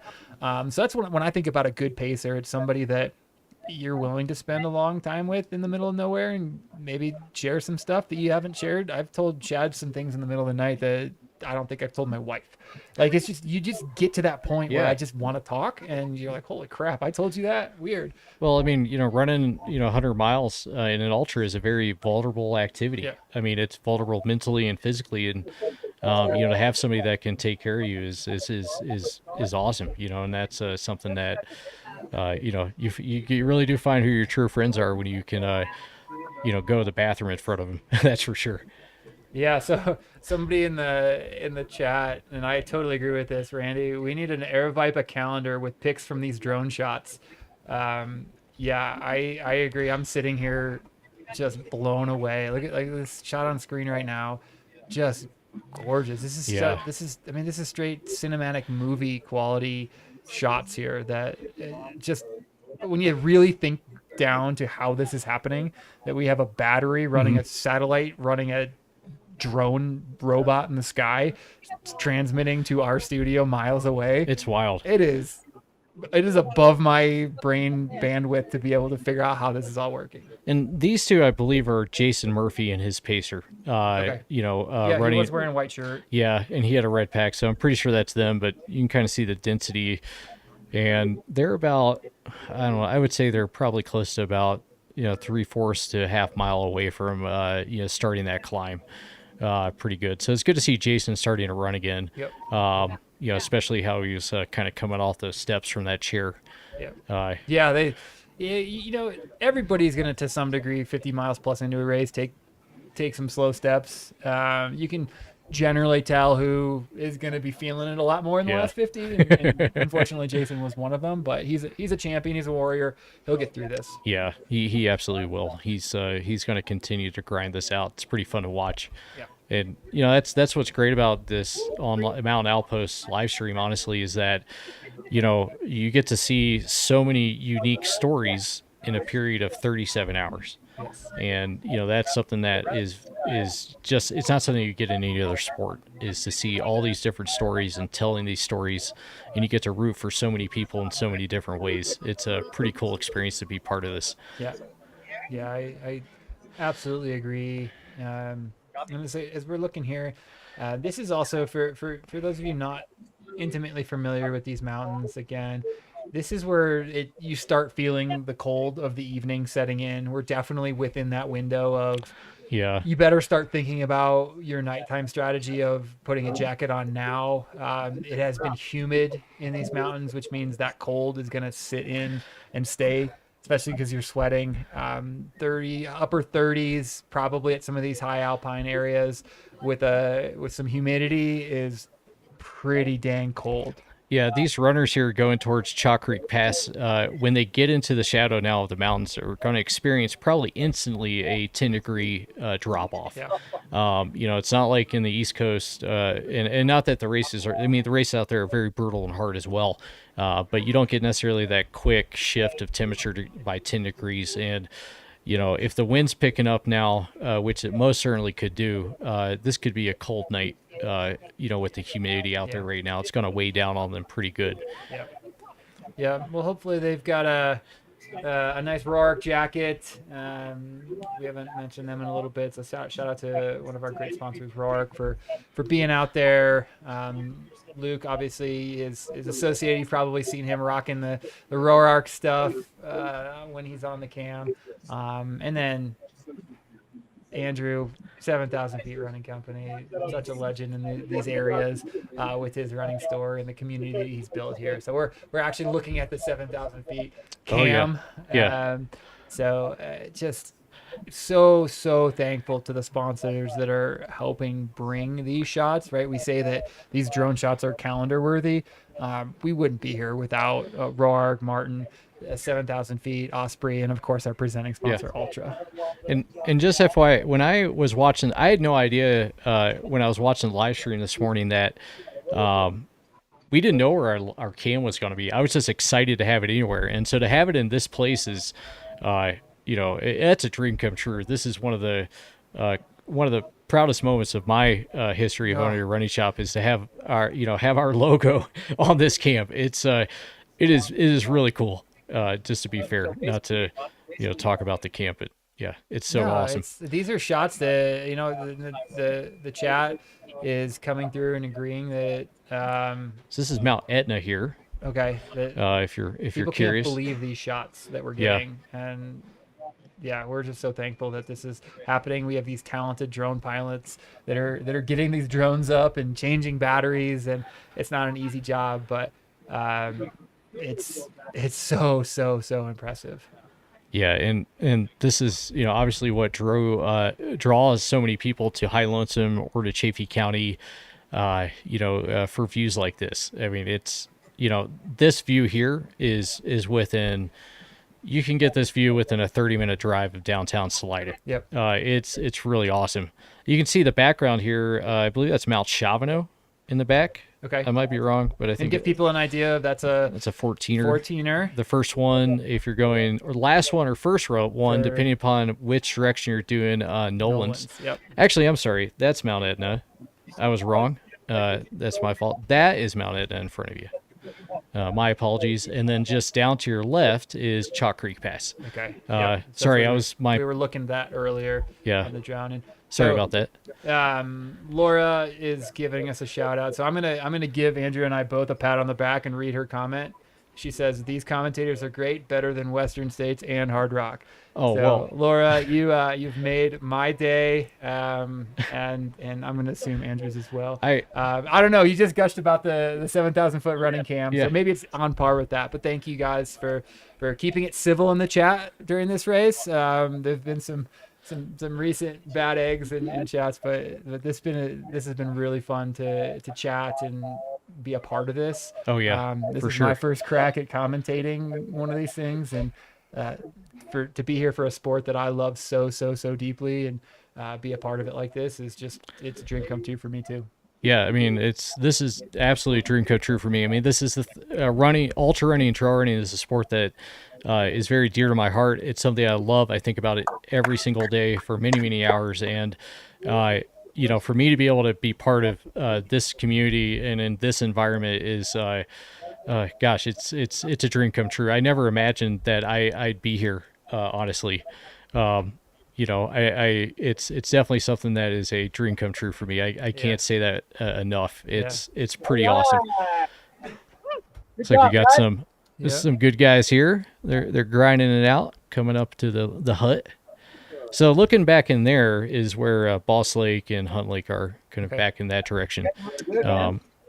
So that's where kind of the crux of that climb is. Up there to the top right is Mount Baldy. I've been up top of that. It's pretty terrible, just to be fair. And I've done that ridgeline kind of back down too. That's kind of fun, but a lot of rocks.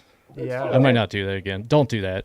Don't do it. That's so stupid. if somebody were to come not on High Lonesome weekend, visit Salida, Yeah. where would you send them to go run and experience the beauty that they're kind of seeing on these shots without having to drive a Jeep for an hour? I mean, honestly, you could just drive 30 minutes directly up west on Highway 50 from Salida to the top of Monarch Pass. You could park your car, and honestly, you could run north or south on the Continental Divide Trail as long as you wanted. I mean, it doesn't take very long. You just kind of slide it. If you're looking at this camera, it's just kind of off to our left, kind of down in that valley about 30 minutes away. And yeah, you could drive 30 minutes up to the top of Monarch Pass and just run back and forth to your heart's content. I mean, and Monarch Pass is nice because it's paved. Yep, all paved. It's all paved. There's a ski area there. It's established, so for people coming in from out of town and they're not ready to go off-roading to get to somewhere epic, just drive up to Monarch Pass and experience that part of Colorado. Yeah. You're right on the Continental Divide. You can go either way and just see some absolutely breathtaking stuff. Yeah. And you'll be on course. Yeah, you will be. That's where these runners are going. Yeah, it's pretty amazing just how quickly you can get into rough remote trail without even having to have a Jeep or a 4-wheel drive vehicle. That's kind of the beauty of Salida, is that you can access these trails really fast and experience what High Lonesome and all these runners have experienced in the last 7 years. Yeah. All right, so we just have the best Lost Wonder Hut comment in here. Must run 55 plus miles, but you get to eat pizza and pet a cool dog at the hut. That's a fair trade. I mean, that's I would run 55 miles to eat pizza and pet a dog. Now you don't want to drop here, just No, of FYI, course not. but because you're gonna have to wait a long time. But there's a dog, so I mean, and it's a nice dog. Spike has been to 7,000 feet many times. And, Okay, so you know Spike, yeah, we know Spike. I've pet Spike. He's a good, solid animal. I mean, if you're in a bad spot and you pet Spike for about 5 minutes, I think you're going to come out of that. You could just see that tail going. Yeah.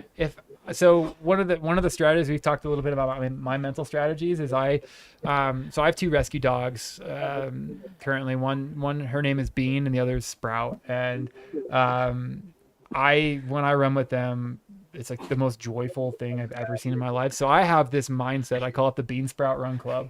And it's when I'm running with those dogs, it just reminds me the pure joy of running. So when I'm going through a phase, and I went through a couple of these at Cocodona, for example, I had an absolute meltdown. And I was like, you know what? If those dogs were here right now, like, all right, come on, Bean Sprout Run Club. So it's just, the love of a dog can get you through a lot of things. So shout out to Spike and previously Trout at St. Elmo's. Dogs are everything. And I, kind of going along with that, a guy that lives near Ensalada now, Travis Macy, you guys might know. He has 3 rules to running, and 2 of them I don't remember. But the one rule I did remember was run with your dog. And the great thing about your dog is that when you take your dog out and you get them on the harness or you put them on the leash, they are so excited to be out there. Yeah. And it just reminds you of the excitement that you might have had when you first started running, or maybe on a day that you had your best run. And, I've definitely had a lot of my best days running with my dog Tundra for sure. Hard right. Thanks for having some more athletes look at that. in and out of the hut here. We're flipping over to, an athlete leaving. We did not get a number, but I think we're at the stage where we're moving in a little bit more regularly.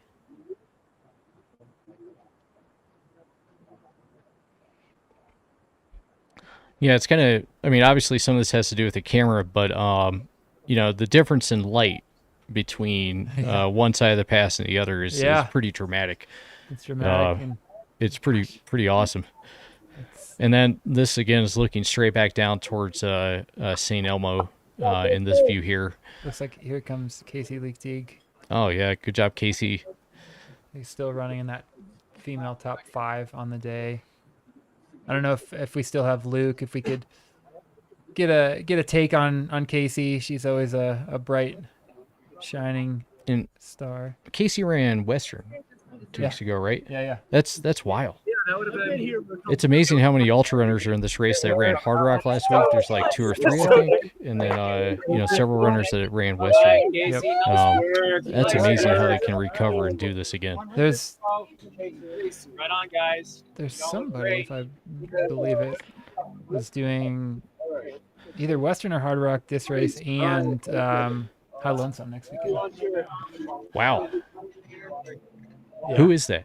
I'm not sure. I know John Davis is our athlete that ran Hard Rock last weekend. He did, yeah. Is running this weekend. I'm not sure he was the one doing. I think this is John 6, High Lonesome, I believe. He's a legacy runner. I think he's finished Hard Rock now 3 times. Take a look at him. Yeah, he signed up. That is him. He signed up for Never Summer as well. Oh my god! So for those of you who don't know, Never Summer, that's a gnarly 100K. I think that's like a 24-hour cutoff for 100K. Is brutal. I think if you run it in 21 hours, you get to qualify for Western States. It's pretty. It's kind of crazy. He basically just drew a line straight through Colorado and said, "What are the best races on this line?" And he did that. That's crazy. Ryan Kiewit into the aid station as well. These runners hopefully petting the dog, coming up, getting their fuel, and heading out. We're at 55 miles here. So they are past their halfway point of their High Lonesome experience. And another great runner from Arizona. Yeah, we get a lot of runners from Arizona that run this race. West Coast runners. There's a handful from California, some from Arizona. It's been really cool to see. Of course, Elon, who is running in 4th, is a Californian, but he moved out here for the last month, I believe, and was living in Buena Vista and training and getting nice. acclimatized to the altitude. So he's doing it right. Do you think that any of the runners from the hotter states like Arizona, or maybe from like the South, would that? Do you think they'll have some negative impacts when the temperature starts to get cold? I'm going to put a pin in this. Our first two runners I do have refresh splits from Purgatory. So we have Alex and Chris Hams in and out. Alex out at 7:29 p.m. and Chris at 7:40. So 11-minute gap between M1 and M2 there at Purgatory, which is the 100K point of this race. So based on those splits, I'm guessing we should assume Mark Hammond is there or left, and we're just slow to get the refresh. But if they're still running in similar places, they've all been within about 20 minutes. So Mark is probably just coming in. Yeah, I'm pretty sure, at least as far as the men's field, this is probably the closest together that I've seen since maybe the first year when Anthony Lee and Mike Wolf ran kind of head-to-head together until I think maybe Fusis or Blanks, as I remember. That's pretty cool. This is really fun to watch. I agree. And I'm assuming we'll have the live stream probably up at at Monarch. So that'll be fun to look at. That's going to be pretty awesome to watch that. If they're still 10-ish minutes split, that'll be a ton of fun. And so we are so lucky to be watching both the men's field unfold and the women's field. You have freaking Casey Leesey coming in, and I think she's 5th female, looking great just 2 weeks after. I think she's 4th female now, just after Western. And how she trains. You want to talk about Flatlanders training for these mountain races? She's from Omaha. Yep. Physical therapist. So I'm guessing she's doing all of her mobility and her plyometric work on time, which she's practicing what she preaches. Exactly. I would hope so. Looks like she got some pizza and she said hi to the dog. All right. What is it, cheese or pepperoni? What do you think? We knew we loved Casey. We love her even more. Eating pizza. Petting the dog. Pacer petting the dog. All right. You guys go cheese or pepperoni? Look at that. She might get heartburn. She might get heartburn. Well, worth it. There's Imodium at Purgatory. I can promise you that. I've seen those. Yeah. Luke, can you hear us? Okay. Give us kind of the recap of the last few minutes down your way. Yeah, so we had a couple of runners come through, Casey being one of them. She wasn't moving super fast, but she was in good spirits, and they both took cheese pizza, and were seemed to be enjoying themselves. And then just before them, Scott had his last name left with his pacer, Matt Daniels. And then we have a runner coming up right now. Yeah, guys, let's go. Yeah, nice job. So the top 4 women are all within about an hour of each other. Yeah. Just about. Yeah, let me get that official split between those. And then based on how Alex and Chris are running, we should see them at Monarch in about, less than 40 minutes, I would expect. Maybe about 50. Yeah. All kinds of stuff for you.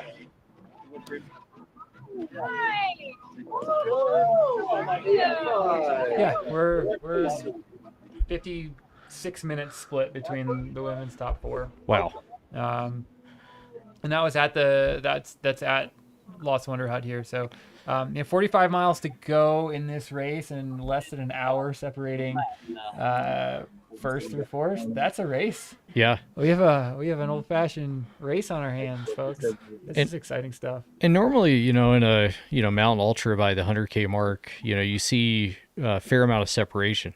Yep. And so to see this is pretty impressive. Yeah, on both sides of the field. Yeah. The men are even tighter than that. The top 3 men they've been within 20 minutes of each other the whole race.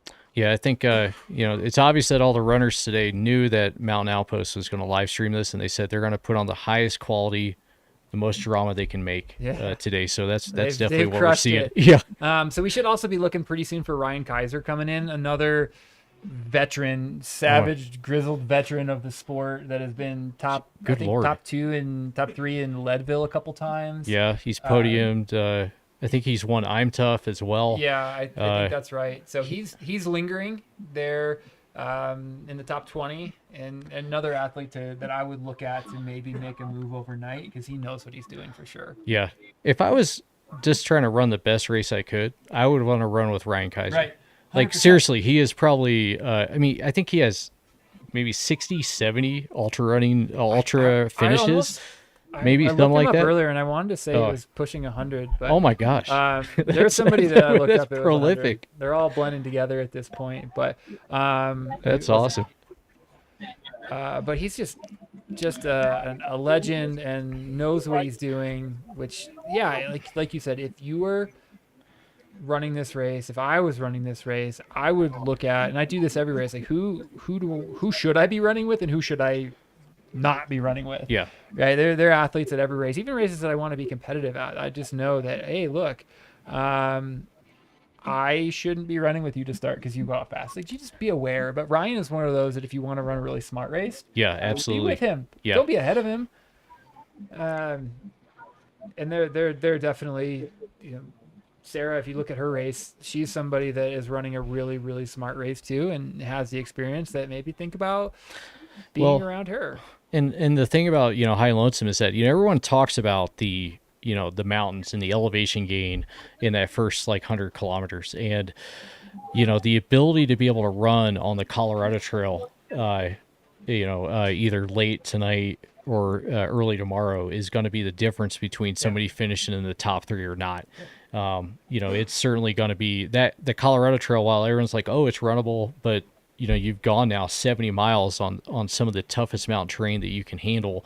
And if you can't run, you're going to, those walking miles are going to be rougher than you could imagine for sure. Yeah. So I was able to pull up Ryan. He has 60 finishes on Ultra Sign Up. Most recently he did the 50-50 nice. Here in the Sawatch Range. So he did the Westline Winder 50K on September 23rd, and the very next day he came back and he did the Ascent 50K the next day. That is a brutal back-to-back. So for those of you watching right now and you're like, I'm not sure if I can, maybe, I don't know if I want to do a 100K or a 50 miler, you can do the back-to-back in September, and you can then qualify to sign up for the High Lonesome 100. And while it may sound easier than doing a 50 or 100K, it is, those races are very hard when you combine them back to back. One race is extremely hot, and the other race has about 8,000 feet of gain in a 50K. So it throws as much as you could handle in a 100 or 50 mile race for sure. Yeah. Now that things have settled in the aid station, let's go back to your heat question. Runners, whether they're going to be worried about going into the night. I think for the most part, one, they should be worried about it, but I don't think it will be a problem. Okay. And let me explain that. So these athletes are veterans. This is a graduate race. You have had to have accomplished other mountain races. They're not 100% of the time in Arizona or California. So they're aware that it's going to get colder than they're used to. So I would hope that they're experienced and savvy enough to know that I'm not used to 38 degrees. I'm going to bring an extra puffy.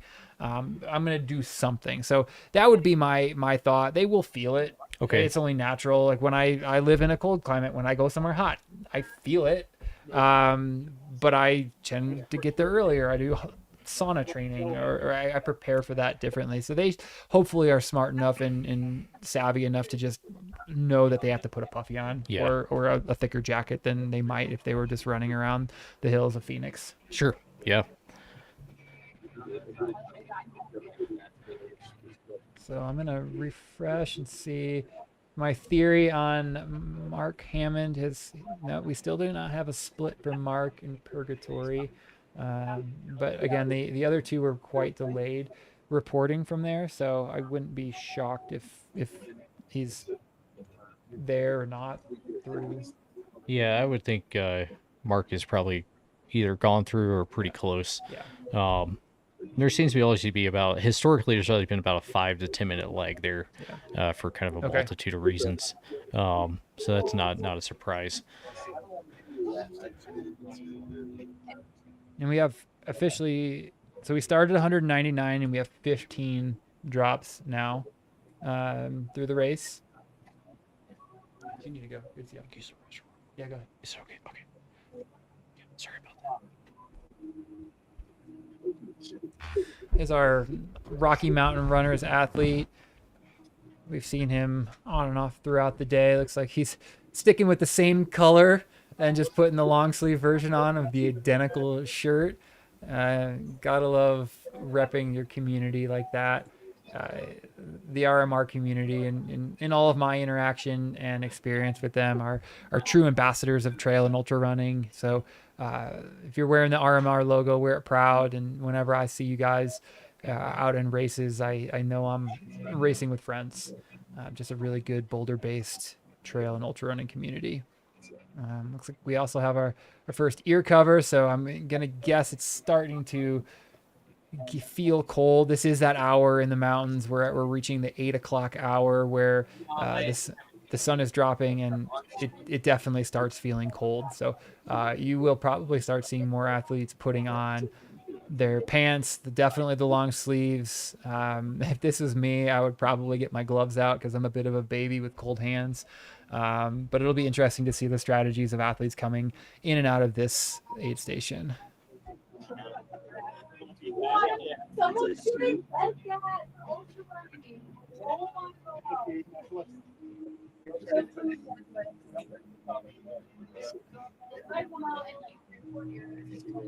And we do now have an official split for Mark Hammond at Purgatory. So he was out at 7:52, which means now there's a 23-minute gap between first and third.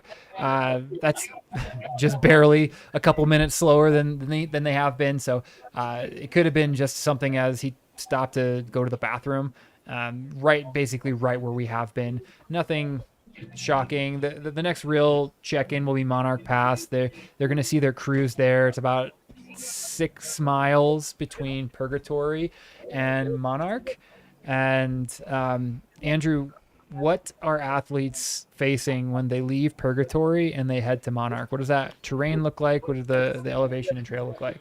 Yeah, so the terrain there is kind of it's almost like more like a double track, honestly, because you're basically running on top of the Monarch Ski Resort at that point. And so from Purgatory, you're going to enter into about a quarter mile or so of a downhill. You have kind of a little punchy climb of about maybe 250 feet or so, where you get to the high point of the actual Monarch ski area. And then it kind of slowly comes down onto basically the old Monarch Pass trail. And that trail isn't terribly rocky. It kind of rolls like it's uphill a bit, then kind of comes right back down. And you're essentially going to come out to the not quite at the top of Monarch Pass, but about just in front of it, just to the west of it. So you're going to run uphill. This is Adler Edward, I believe, heading out.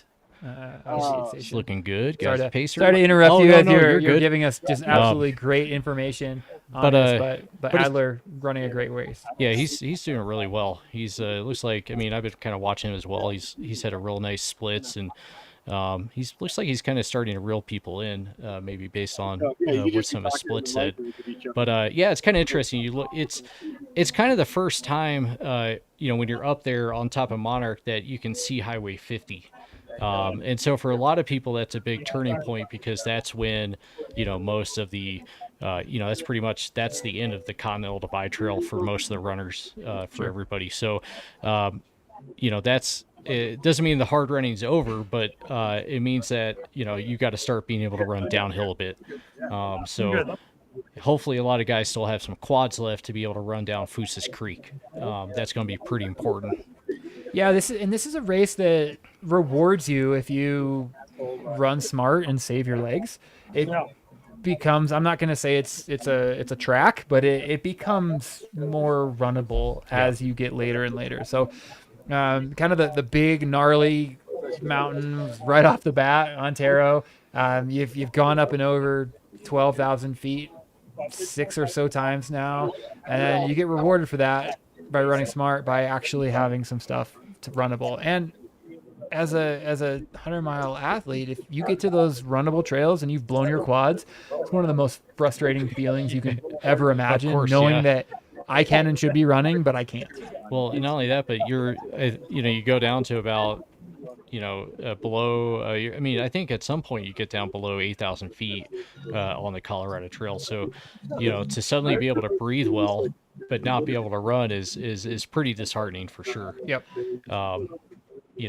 And there's a bunch of those climbs there. They look very small, but they're very punchy.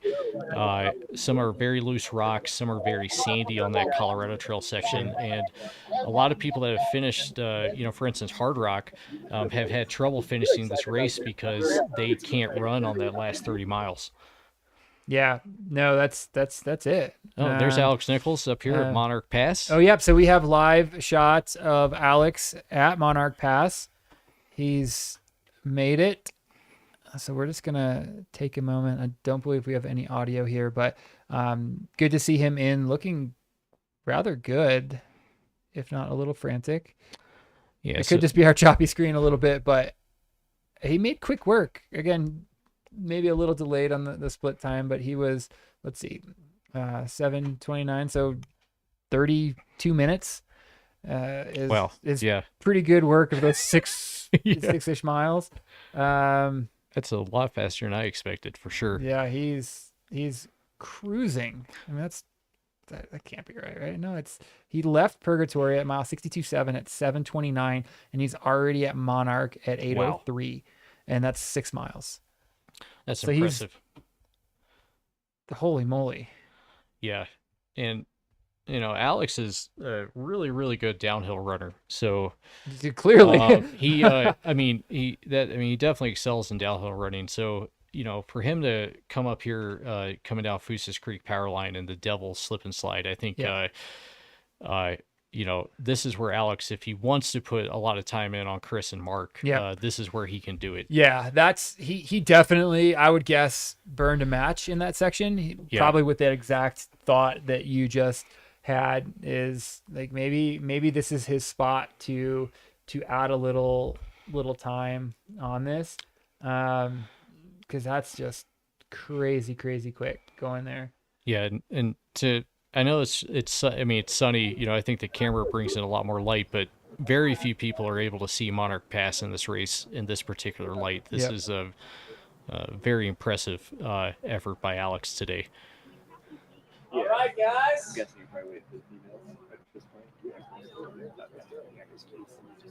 So it'll be interesting. He has not been. I think he dropped his pacer or did not continue with his pacer at one point. Somebody can correct me if I'm wrong, but I haven't seen his pacer in a bit. Good job, gentlemen. So it looks like he is continuing on solo from Monarch Pass. I mean, when you're running that good, I guess. Yeah, he's running. You don't need a pacer. He could have left with a pacer, but he was dropping 5-minute miles on that trail. Yeah. So that might be a pacer. Oh yeah. We got 6 coming up. So from here for the next mile, it's a little climb, pretty flat. Like you got this small little right climb here, and then it's quite nice. Yeah, it's a very nice runnable section of the Continental Divide Trail. And that's the gondola right there that he's running by. That 100 mile stair guy. He took down a lot of people actually in the summer will utilize the gondola. They'll go to the top and run down. Okay. Get back on the gondola. I'd rather run up and gondola down. That's my theory, but Yeah, I've run quite a bit from Monarch Pass. It's just a great spot to park and go explore some high alpine stuff and get in on this gorgeous High Lonesome 100 course. It's a cool spot, and you can actually in the summer you can drive that road that Alex is running up.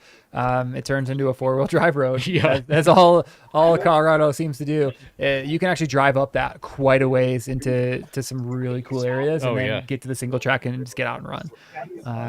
It's a spot that I've spent a lot of time running in, and the trails there are super smooth, if not like loose dirt, but they're really, really great trails to run on. So if Alex is moving this well, there's nothing about the trails for this next session that says that he should be slowing down or needs to be worried. Yeah, I think he's looking really good.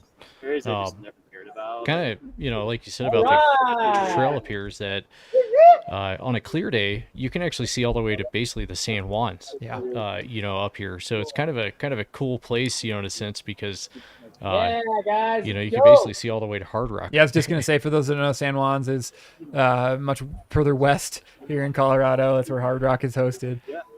So you're talking hundreds of miles of view. Adrian! Hell yeah, baby!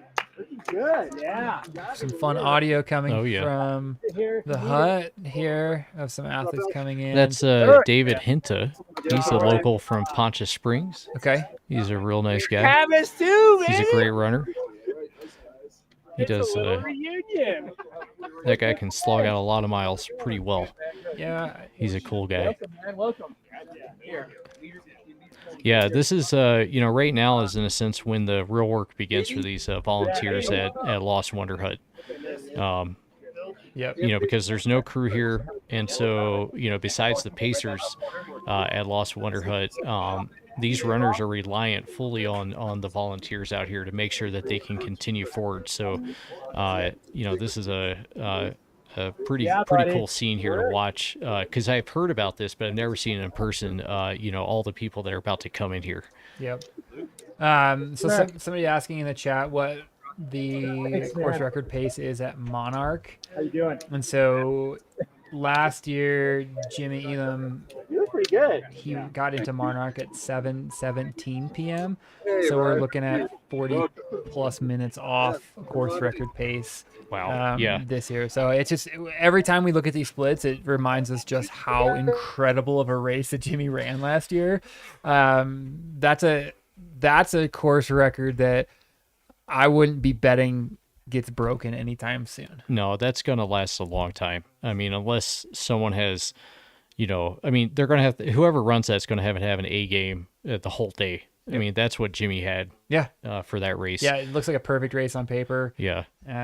It's just, it was just amazing how early we were seeing the splits slow this year. And then the weather last year was brutal compared to this year. It was 20 degrees hotter, and Jimmy just had a perfect day. And he's been in the chat on and off. I don't know if he is now, but he said, so Jimmy actually works for Altra, who is our presenting sponsor of the race. Mm-hmm. And he said he considered it work day, sitting and supporting the athletes, the Ultra athletes behind the computer monitor. So shout out to Jimmy for calling that work. I remember last year I was at the, I worked the start finish area, and when I got a text from somebody at Raspberry Aid Station at midnight that Jimmy had just left, I couldn't believe it. What? Yeah, I couldn't. It was insane. I just did not. I actually responded back and said, "Are you sure?" Yeah. Just to make sure. It's hard to fathom that type of a performance. Oh, we have. Okay, we have M2 in. This is Chris again. Yep. Man, he is. Wow. Well, he's right on that 7 minutes ish behind, so he's boogieing too. Can we confirm that that's actually 6 miles between those? Because that, I think it's closer to like 5. Okay, that makes me feel better about I might how be I wrong, run. but I think in my time running up there from this particular spot, it's closer to 5. Yeah. Either way, these guys are hauling down that.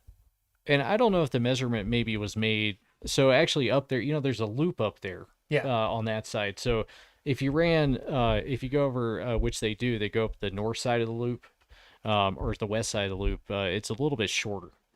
Whereas previous years, I think maybe in 17 or 18, they would run around the east side of the loop. Got it.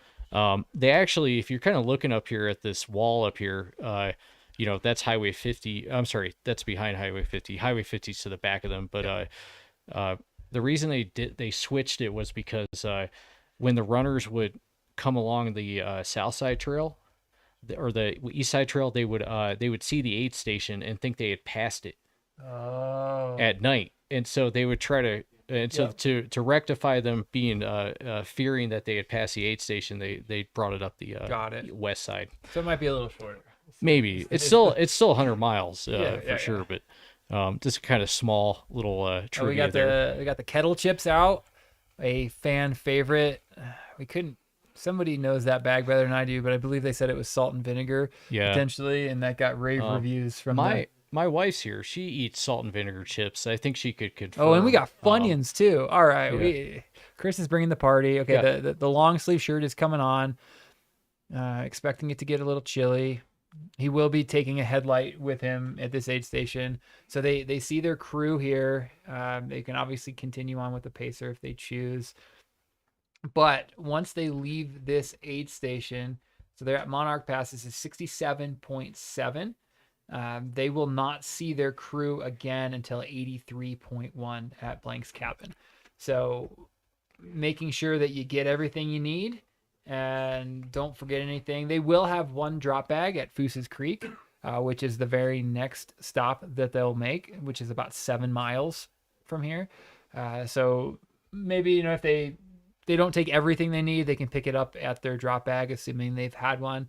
Then the Chavano aid station, which does not have drop bags, and then Blanks where they have crews. So lots going on between here and there. It's starting to get into the stage of the course where they do get to enjoy a little bit more downhill than uphill. Mm-hmm. Do you know, Andrew, off the top of your head, what the elevation gain is on the first half versus the last half of this course?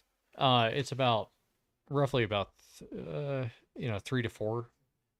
Not a ton, but it could be close. Actually, I'm trying to remember now, but it's between 35 to 5,000 feet is the max that you'd have there. Okay. Yeah, I mean, it's not like nothing because it's about a 50K with 4,000 feet of gain, but it's going to work you pretty good. Yeah. Because a lot of those climbs, especially the one at the Chavano campground, or the Angel Chavano campground, that's a very steep climb coming out of there. Yep. That is pretty brutal. All right, Chris looks like he's trying to get last pieces of stuff that he needs to head out, and he's going to head up past this the Scenic tram. He looks frustrated. It's hard to read body language, but you see somebody shrug their shoulders and look around frantically, and it's hard to tell what's going on right now. But hopefully, whatever it is minor. And once he gets out of the aid station, he'll just start rocking and rolling past the tram, gondola, and then really quickly up on to the Continental Divide Trail there. You might have been saying something to the camera. Could be. Yeah, it's so hard. We're just purely speculating. We have no audio either. You can just try to read body language, and it looked like he was looking for something, and maybe he was just trying to figure out how Jimmy Elam ran that fast. Yeah, I know. Maybe that's what he was doing. Still trying that. Just bonkers fast. So yeah, that's kind of looking back across the Highway 50 over there, and they kind of exit onto the road maybe a little bit to the left of the aid station down there. Okay.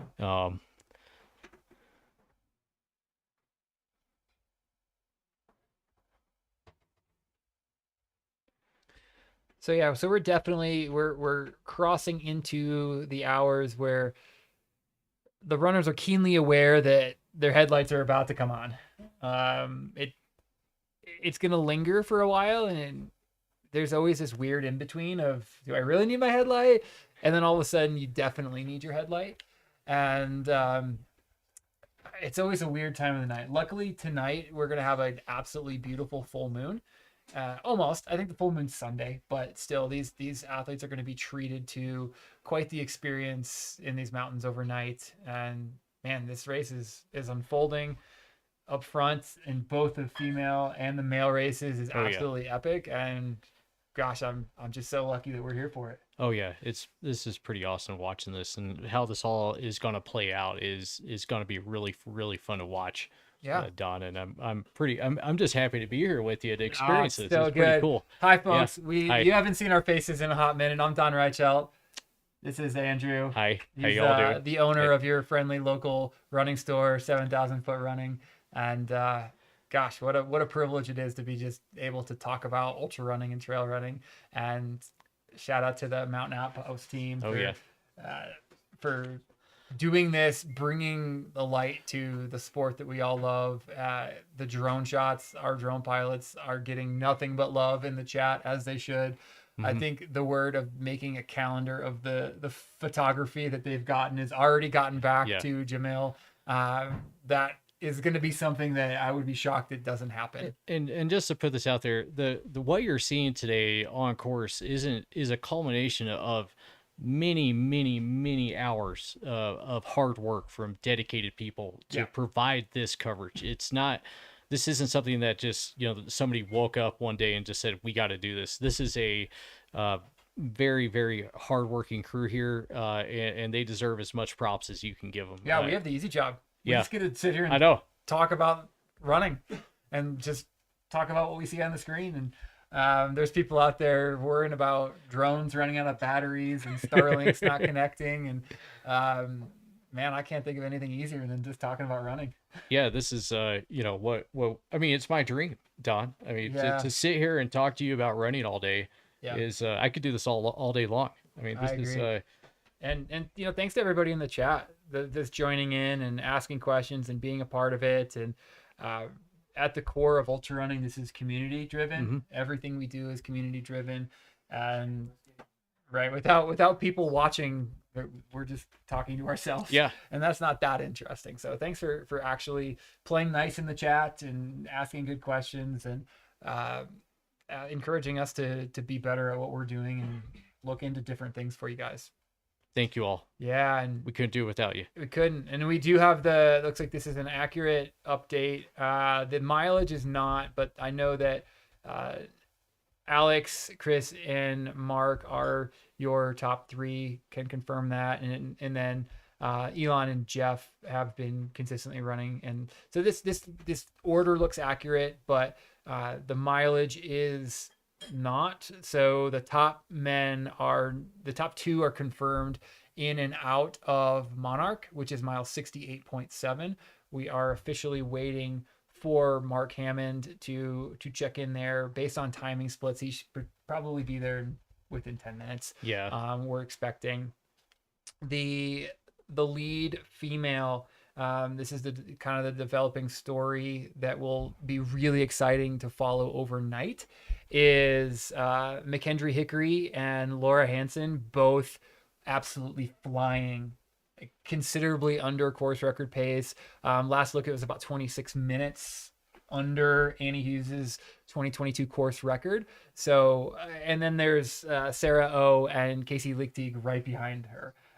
So we have an absolutely incredible race unfolding for ourselves on both the men's and the women's side. And gosh, it's a shame we can't have the drones up all night with massive spotlights to capture all this stuff, because I can't get enough of those views and I can't get enough of this race unfolding how it is. Oh yeah. I mean, you can definitely tell that all the runners in the top five they're feeding off of each other's energy and they're trying to respond to what they're giving each other. This is pretty awesome to watch. It's going to be fun going into the evening, especially around midnight, to see how this plays out. Because I would expect Alex, to be definitely past Blank's cabin by midnight. So we're gonna see something pretty fun. Yeah, it'll be fun to be. We're just every bit as much as spectators as everybody watching the live stream. So we're glued to this and watching it unfold in front of us. What a treat that this is able to happen. Thanks to Jamil and Mountain Outpost and Aravaipa, that this all started with the dream of bringing these races to more people, and obviously it started with the big boy races, and I think it says a lot about High Lonesome and this community and these mountains that this is a race that we are now broadcasting live. Oh yeah, and speaking of dream and community, I mean I just want to give a quick shout out to Justin Walker from 7,000 feet, Liz Hogan, my buddies Mike Rose, Josh Holler, CJ Weisbrod, all those guys, they're a big part of my shop. Of course. Reed Burrows as well, Morgan Elliott, Mercedes. She's been on the mic. Yeah, Mike, who's been on the She's our mic. She's arborist awesome. in the field, giving us hot tips on beetle kill. And to be fair, I saw Sandy Nypaver in the grocery store line before I came up here, and she gave me a lot of confidence. So I just want to thank Sandy, who was also on the live stream, for giving me the energy to make sure I produce and help talk about ultra running in a good way. So yeah, it's pretty incredible. The community of Salida and Buena Vista. If you looked at a roster of ultra runners that most people have heard of, oh my God, there is a very impressive roster of athletes that live in the Arkansas River Valley here. It's pretty wild. It is. You could literally be standing in a grocery store line next to somebody that has run Nolans, maybe helped start Nolans. Yeah. You could literally be talking to a golden ticket winner and not know it. I have no idea. For real. Like, it's crazy. I mean, I used to watch these events and read about these events on I Run Far, and I, if you live in Salida, you get to meet those people in real life. It's pretty cool. It's awesome. Yep. Hey, shout out to Kyle in the chat. Happy birthday. Tomorrow is his birthday, so thanks for spending your birthday eve listening to a couple of rambling runners just chit-chatting about running. Happy birthday, Kyle. Oh gosh, so let's do a refresh and see if we have any more movement at Purgatory. Looks like Elon Lieber, who is our California resident that took up residency short term here for the summer. He is through Purgatory. He was 17 minutes back of Mark leaving Purgatory. So our top 4 men through Purgatory, 2 are through Monarch, still keeping the top 4 men are within 40 minutes of each other. At the last station, the top 3 were within about 23 minutes of each other. So this race, even though the men are not as close to flirting with the course record, we're about 40 minutes off, give or take, from Alex checking in. It's every bit as an exciting race unfolding just because they're so close. And those, especially if you look at Alex and Mark, their legs and their fastest 100, if you look, are both sub 13. They can throw down some fast 100 times and some fast splits. So it'll be really fun to watch the night unfold. And I'm sorry, I don't know Chris, and I know he's had some really good finishes at UTMB and other big time races here. I'm not as intimately familiar with some of the fast races he might have done, if he's done any, but I know that Chris and Mark have that speed in their legs, that if this comes down to the last 20 miles, those boys are throwing down. Oh yeah. Yeah. And that's really what's cool about this. 'Cause very rarely do you get this, foot race, in the last 20 miles, unless you're in like a real flat, 100 miler. You are correct though. Mark and Alex have, they have a lot of tools in their belt, and they will definitely be able to throw down if the legs are there. But we're going to see pretty quick, it'll be interesting to see the Foosa's Creek split when Alex comes in, because that could be, it could be pretty fast. Where, based on how well you know this course, let's assume these guys are all within, and even the gals are all like 10 minutes apart. Where is the point of this course that you can really start racing? Where does that actually, like, here's the trigger, we're throwing down? I think that, I mean, honestly, I believe that the real race, and I mean, I think Alex probably, you could see this in Alex, is right after Purgatory. I think that you've saved, if you've properly saved effort, you saved energy, you haven't burned all the matches. Once you get out of Purgatory and you start descending into more breathable terrain, that's where the race really begins.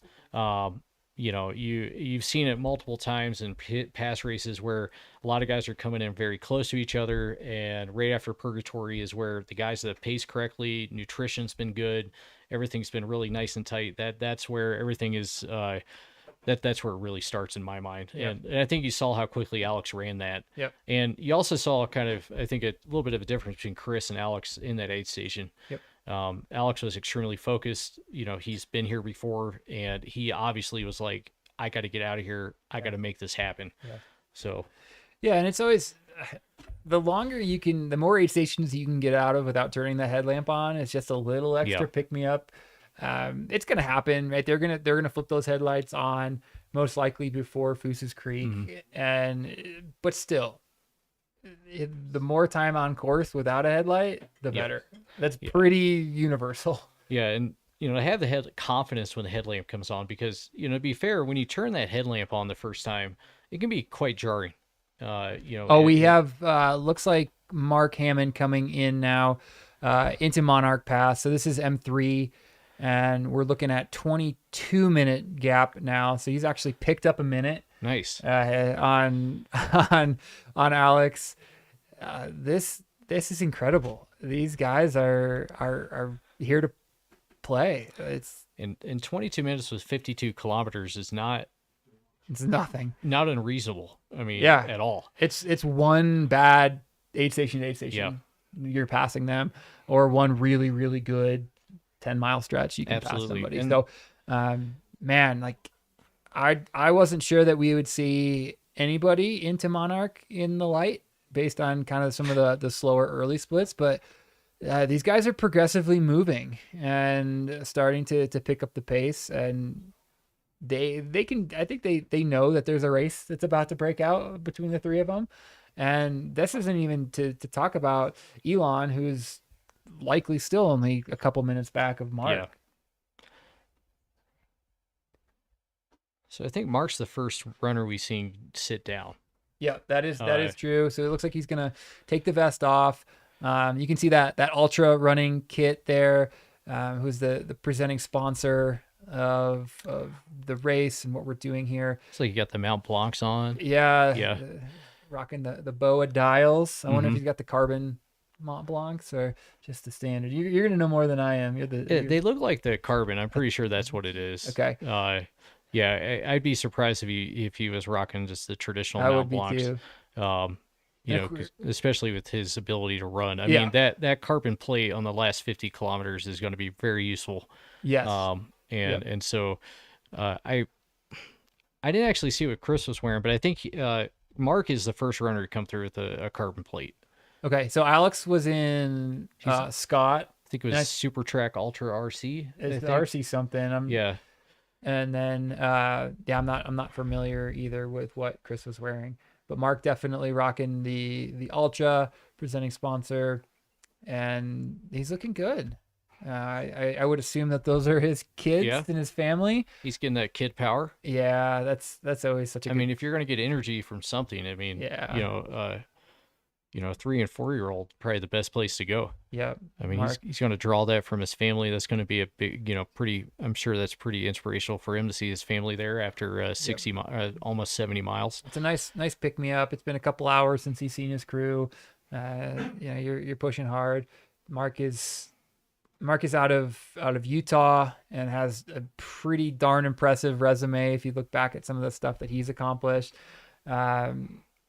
It's pretty awesome getting able to just sit here and see one of the greats and one of the very successful runners of this era just do his thing. Yeah, I think Mark has a 3rd place Western States finish. Yeah, he's a 2nd place at Run Rabbit Run. USATF 100-mile national champion. Yep. The dude's got some range when it comes to running. Looks like we're switching the glasses. We got the headlamps. Yeah, so we are at the official sunset time of what the maps say. That Colorado is weird. If you guys aren't familiar, it'll say sunset and it'll just linger this weird twilight for a really long time. And it's that time of the day where it's kind of awkward to run with a headlight and it's really awkward to run without it, and you don't know what you want. Yeah, I think looks like Mark only has one headlamp, but I know that some things that people do is they'll have the waist belt headlamp and the headlamp. Yep. And they get that sort of 3 dimensions of light. Yep. Or and that really helps clarify some of the terrain really well. Looks like Mark just has just one the today traditional. or tonight. Yeah. Yeah, it'll be. I'm not sure what Jeff Browning will be rocking, but he is an Ultraspire athlete, and they have those line of waist lamps. Oh, it's yeah. It's Ultraspire and Kogala Mhm. are kind of the two main waist lamps. But Jeff being an Ultraspire athlete, I wonder if he's gonna rock that waist lamp tonight.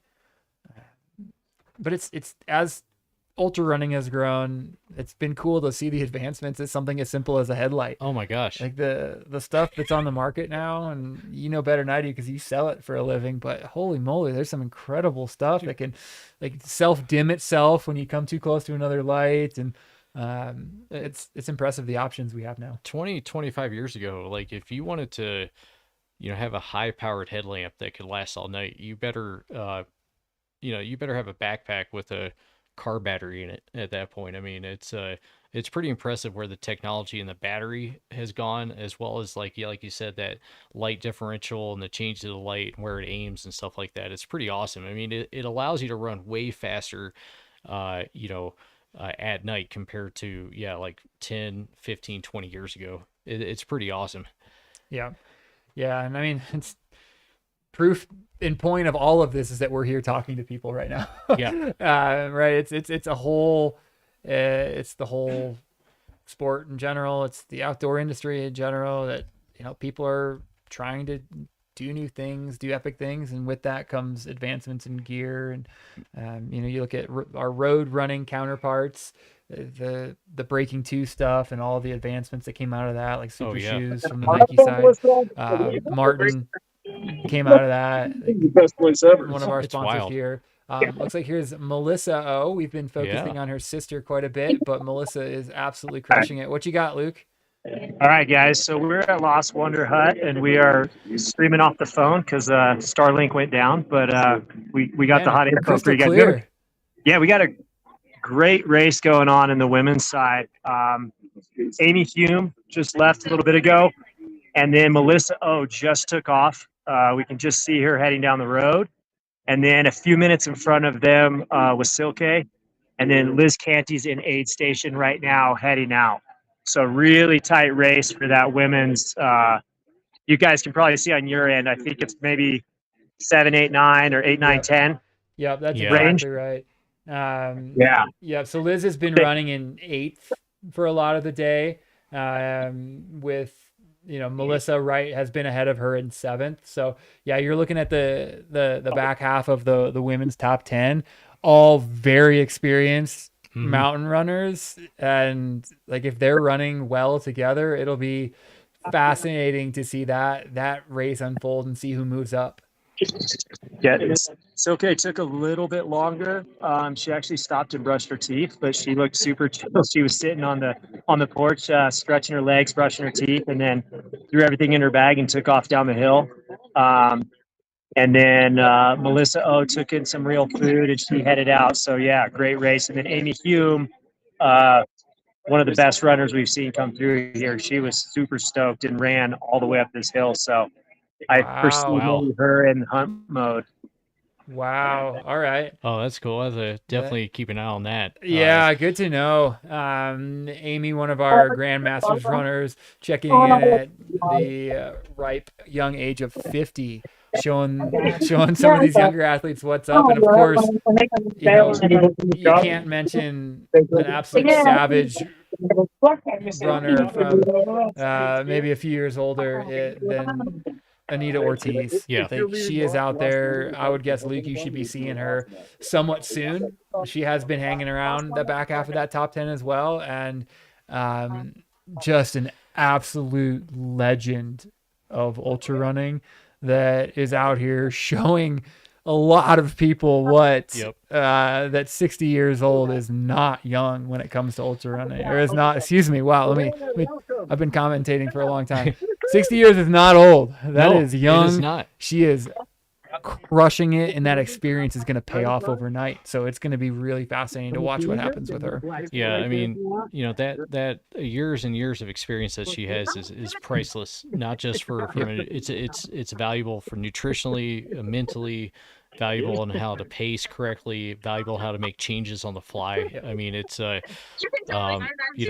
be amazing to talk to her after this race just to hear what she could say about what she did. It would be that would be worth an hour at least on a podcast. I would love to listen to that. Yeah, absolutely. 171. All right, Liz, have fun. Good job, Liz. All right, Liz Canty out again. Liz, another veteran of the sport, having formerly held the Cruel Jewel 100 course record. That, in my opinion, that's the hardest course that I've ever run. It's between that and Cocodona, which one humbled me more and made me, I don't know, broke me emotionally, physically, spiritually, mentally. Cruel Jewel is a very, very tough race. It's 108 miles, 33,000 feet of climbing on a bunch of river rock. And Liz was a former, very recent course record holder there until Sarah O came and broke it. So don't count Liz out in this race too. She's running a good race. She's a very smart racer, running in that back half of that top 10. I would look for her to be an athlete that I wouldn't be surprised to wake up and see has moved up a handful of positions. For sure. And for those of you who don't know, Cruel Jewel is a 108 miles of just green tunnel. It's awful. There's 33,000 feet of gain, and there's no disrespect. There are no views. You have nothing. They have a useless out and back. I mean, if to add on mileage, if you want to prove that you're a tough ultra runner, go sign up for Cruel Jewel right now. For sure. It's Donna's not joking. We're gonna flip over to Luke. Looks like he's got something to share. Well, I was signing up for Cruel Jewel because Andrew said if you're a real ultra runner, you're signing up for Cruel Jewel right now. Luke, so, I will sign you up. I'll sign up for you. I will. Please do that. Luke, brother, you have a Hard Rock qualifier for 3 years. Maybe sleep on that decision. Yeah, that women's race is going to be awesome to see how it unfolds as it gets dark up through Purgatory down into Monarch, because they all looked really good. They all seem pretty motivated. And then just to kind of hit on a few of the legacy runners, you guys were talking about it earlier, but we got John, who's run Hard Rock, and then he's here. So he's run High Lonesome every year. We got Kevin Canada, who's coming for his High Lonesome finish today, which he's running, looking to finish High Lonesome, and he's running every year. And then I believe Silke has as well, if you guys can confirm that. Yep. Yes. Yep, she has. So I think those are the only 3 legacy runners. And like I said, Silke just left maybe like 15 minutes ago. So she's having a great race. I want to say there was 4 and we're missing a name. Oh, maybe more. Yep, I missed one. I could be wrong on that. I'm gonna try to look that up. Yeah. Andrew should know off the top of his head. I think I don't know how they define legacy runner. I believe Dave Scheibel has started every High Lonesome, but he has not finished every High Lonesome. Got it. So this will be his 6th start as well, and he's going for his 4th finish. And I believe he's the legacy runner. And I think Jim Skelding, I might be wrong, but I think Jim Skelding might also be a legacy runner. Maybe somebody in the chat can confirm that. Oh no, I'm going. I think John and Kevin and Silke have all finished all the years they've started. Yeah. Yeah. Which is impressive. Yeah. It's definitely getting colder here. Okay. You can see we've noticed a lot more runners putting on their jackets and hats, a few gloves. Most of the aid station volunteers have put on their jackets. It's cooled off a lot. But I feel like, we've probably had 35, 40 runners, maybe 45 runners come through. So, we still got the bulk of runners coming through tonight. So these guys are going to be busy throughout the night helping them at Lost Wonder Hut. Get those pizza ovens cranking. They said they had the ability to make something like 80 pizzas. Is that right, Chris? Wow. 60 pizzas. Can they deliver? Pizzas. So that's one every 11 minutes. It's more than a quarter of a pizza per runner. Can they deliver to Alpine, Colorado? So to go back on the legacy runners, can confirm John Davis, Kevin Canada, Silke, and Jim Skelding are our 4 Awesome. So John Davis started and finished every. Kevin Canada has started and finished every. Silka has started and finished every High Lonesome since 2019 and has the most female finishes. And then Jim Skelding has started and finished every High Lonesome since 2018. Okay. And John Davis, we've mentioned this before. He did just finish Hard Rock last weekend, and he is signed up for Never Summer 100K next weekend. So that man loves the Pain Cave. Did you sign him up for Cruel Jewel too? Yeah, he is. We're working on it right now. All right, cool. Yeah, if he's real, he would be that one. I heard. Yeah. So look, we want to sign you up for Hard Rock, High Lonesome, and Never Summer next year. How do you feel about that? That'd be not good. Not good. Can confirm that sounds like a terrible. We'll have to interview John next Sunday to see if his legs are still intact. Well, during lottery season, I did get into Western, and then I was third on the Hard Rock wait list, and I considered doing the double for like a very short amount of time, but I really wanted to focus on Hard Rock. But Caleb did tell me, he goes, "Hey, if nobody's ever done Western, Hard Rock, and High Low, so if you want to do those three, I'll get you a spot." And I said no. Nice. I don't know if Aid Station Fireball is still in the chat, but he has a really good video of you coming down. I think Kruger's Canteen. Yeah, I think that might have been my 5 minutes of fame, bombing down Grand Swamp Pass. So, yeah, you created a legendary persona based just on how you ran down that short section. I like that. Oh. All right, so this is Elon coming in here. This is our M4. He has been running about as steady as can be. Just got a fist pound. What was that? It's hard to see who that might have been. That's Peter Massacow, I think. You get to this stage of a race and everybody looks somewhat familiar. Well, everyone has a beard. Yeah. Wait, no.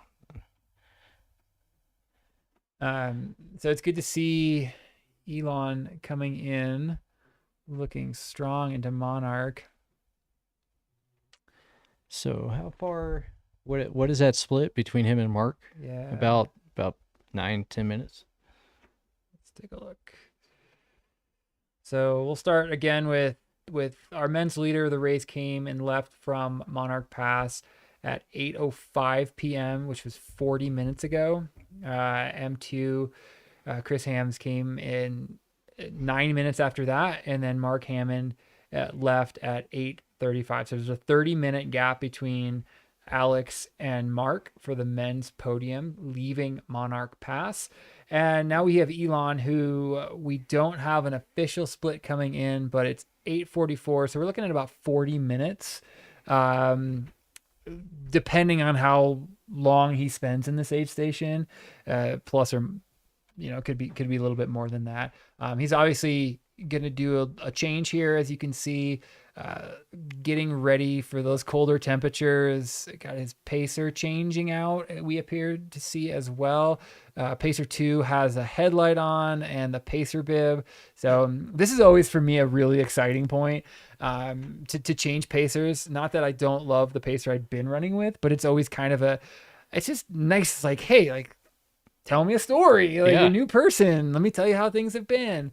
And it's just kind of fun to run with a new person. So it'll be good to see if this brings him a little bit of life, and maybe he starts creeping up on Mark for that third place male position overnight. He's going with the all black look. So gonna ninja up and head out. This might be this aid station looks, if he leaves now, it'll be a little bit faster than Alex was. Yeah. At this point, it's definitely the second fastest so far. He looks really good. He looks like he's under control. He doesn't look worried. So he's about, I think Alex was in and out in 2 minutes. Chris was in and out in 4 minutes, and Mark was in and out in 7 minutes. So I don't have the exact count on Elon, but probably maybe just a touch slower than Alex and a little bit faster than the other two. Yeah. It'd be my gut instinct just watching this live. And that's a great aid station. That's a great transition. He got everything done he needed to. It looks like he got warmer clothes on. He got a new pack, got a new pacer, and he is heading out into the night to the great unknown, right? It's you just never know what the night's gonna hold. But next time we're gonna see check-ins from these lead men is Foose's Creek, which is at mile 75. So we're leaving 68 here. Oh yeah, we could be out here. Like we got the green light. We've reached the hour that the rope lights are coming out. If you guys haven't been a part of ultra racing, we got the puffy jacket on. So Luke, is it starting? The cold's starting to set into the valley there. Yeah, it's definitely dropped. It's feeling chilly. The puffy jackets are coming out. I even saw a pair of puffy pants up here. So we're gonna go in and show you guys the magic inside the Lost Wonder Hut. We'd love to see it. Show us the pizza ovens. Yeah. Let's do it. Get into it. This is the stuff that. This is what the chat wants. Yeah, the people want it. They've been wondering at least for 4 hours what's going on in that place. All right. So this is where they're making the pizzas. You guys making pizzas? Hey, can you relay? There's the oven. Can you relay to the staff there that they're absolute legends to both the racers and everybody in the chat that what they're doing is the Lord's work, basically? It is. It's like we got a nice oven here, a nice cabin oven. They went inside and we lost the direct line of sight from the phone. That's the price you pay when you go into a cabin. I know. You just lose service. I know. Welcome to the mountains of Colorado. Yeah. Shrouded in mystery. Okay. Yeah, we're not getting a good connection inside. The Lost Wonder Hut. Nice. Hey. Hi, Daisy. Oh, all right. How about now? Yeah, you're better outside. How's it going? Sure. Daisy, thanks for being out here. Good. Daisy does a lot of magic here. Daisy keeps a lot of people from DNFing. Yeah. All right. Ryan Kaiser leaving the aid station. Ryan Kaiser, we've talked a lot about Ryan. He's another one that I wouldn't be shocked to wake up and see him have moved up 5 or 10 spots. All right. It's on work, man. It's on. Luke, where's Spike at? I think Spike might be taking a nap. Spike's gonna have a long night too. Yeah. Camouflaged. Hopefully he got some pizza. So just a quick update. You guys are talking about Ryan Kaiser. Lots of people know who he is. The dude is tough as nails. He was in the cabin taking a little nap for about the last 30, 40 minutes. Okay. But he rallied, got up. Maybe the smell of the pizza oven in there, brought him back from the dead. We have another female left that cabin in aid right now. Who do we have here?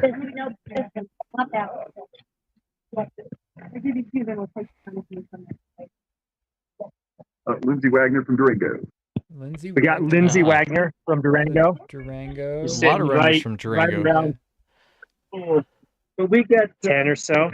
Do you have a napkin? Yet another strong from Durango. Yeah, Durango's kind of owning this race before dark. Yeah. And so just as we're sitting here, these volunteers and people coming in and out, we're coming up on the 9 o'clock hour, which is our bewitching hour here for the live stream. But Lost Wonder Hut will be cranking out pizzas until 4 a.m. That's the cutoff there is 4 a.m. So they have a long, somewhat probably cold night ahead of them. When you're standing there helping, your heart is warm, but your body is pretty cold. Yeah. It's you have to be well dressed, gloves, pretty much all the things that you'd want for running 100 miles. You want to wear at this aid station and more clothes for sure. Luke, for the chat and audience, can you talk about how this aid station is kind of organized, so they get a feel of it? I got 3 in my hand. Oh, geez. Yeah. Zach, so the runners come up this road, and as you approach the hut, there's this great porch. So most runners take aid right here on the porch, fill up bottles, grab their Coke, get their Morton, get their Scratch, get their pizza, and then they go. If you may be hurting a little bit, you can go into the cabin and warm up a little bit. But Daisy won't let you stay in there very long because you don't want to get too comfortable. Yeah, slippery slope. So Daisy will probably kick you out of there and send you on your way. Do they have a heater in the cabin? Good question. It's nice in there, but it doesn't feel warm, so I don't think there's a heater. Okay. But I've just the pizza ovens. Yeah, that could be real dangerous if they had like a. That's what I was expecting. Yeah. Yeah. Looks like Lindsay's getting ready to leave the aid station. I think she's floating right around the top 10 females from Durango. Stomach sucks. Zach's delivery pizza. But I'm here. You done? I'm working on some solid food. Perfect. Oh, yeah, John Ray is a very good ultra runner. Yeah, he'd be a great guy to have pace. Yeah. Ninth at Western this year. He ran 12:40 something at Javelina 100. Yeah. That's the guy that I would want for sure. Yeah, that'd be a great guy to have. Who is he pacing? I'm not sure, but Luke, do you have a Rachel Norfleet sighting yet? Has she come in? Oh yeah. There? We do not yet. Okay. I believe she'll be in very soon. Yeah, she was floating kind of right. She's in that pack that's kind of starting to make their way in. Yeah, so we have some headlamps coming. We'll keep you posted. Great. Thank you. If you guys can see from our view, I don't know if you can see this moon, but look at this full moon. Oh wow. Oh man. Yeah, so for everybody wow. in the live stream, we're expecting really clear skies tonight, and I think the full moon is officially Sunday. Somebody could correct me, but it's full enough that they're gonna get a cool experience. This is the weather that it's clear. I would, when I'm in a nice smooth section, I'd flip the headlight off for a little bit just to take in the beauty and the wonder of being out in the middle of nowhere with no light pollution and the full moon. Gosh, it's a special feeling. And depending upon how where the moon is, some of these runners will be treated really well with the moon reflecting off of Boss Lake or High Lake. That would be a very magical moment, and I'm sure energizing for a lot of the people in the mid-pack or back-pack. And hey, quick update, McKendree Hickory is through her purgatory. So she was in at 8:48 p.m. and out at 8:50. So 2-minute stop. She left 4 minutes ago. So she is continuing to cruise. Based on that, we should also see a Laura Hansen update, who is our second place female. Give me a half a second and I will try to grab course record splits to purgatory and report back on movement from her against the course record. So oh wow, so female course record Annie Hughes through purgatory at 9:28 p.m. Wow. So we are over 30 minutes now. 33 minutes. So we're 33 minutes up on course record pace. So McKendree is continuing to pad that. She was 27. And yeah, she's been slowly just adding. Like almost every aid station, she's adding now a minute or two to Annie Hughes's stout course record. Annie Hughes is the first woman to ever go under 24 hours on this course, and for McKendree, this is her first true mountain 100. Her only other 100-mile race is Javelina. For her to come here and put on thus far an absolute clinic of smooth, efficient pacing, chipping away minutes and minutes further down on ahead of course record pace has been really just remarkable.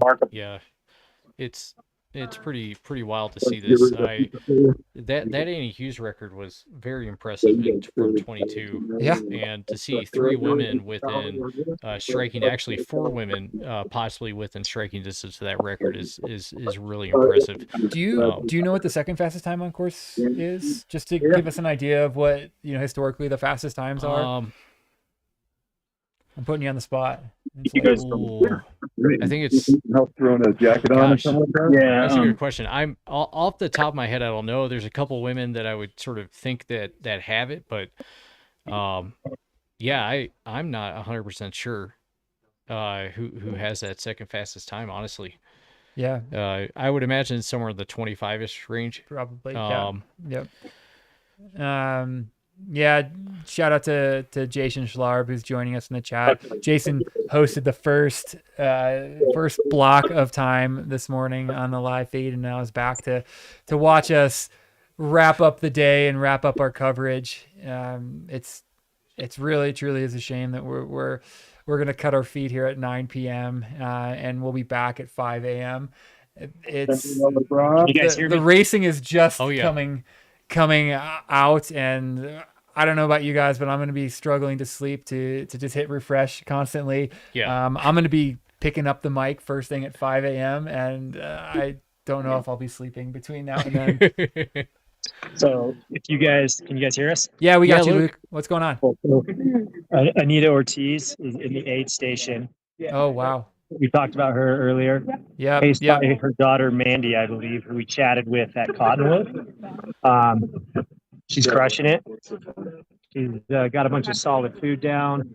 She seems pretty stoked, and they are getting ready to head out. They're enjoying some of the pizza. Good job. It looks like Anita will have both of her daughters pacing her. Oh, wow. So she has 2 daughters pacing her on her journey through the Sawatch Mountains this weekend. Love it. That's pretty awesome. Yeah. Again, we just saw Mark Hammond with his daughters and his family at Monarch, and now we see Anita, who is definitely on the list of absolute legends of the sport, continuing to crush these ridiculously hard races, proving that age is but a number, and doing it with her family. This is so cool to see. And that's one of the great things about ultra running, and Luke can speak to this, with his family and their runners. Ultra running is a family sport for sure. If you want to succeed in ultra running at any level, your family needs to support you for sure. Yep.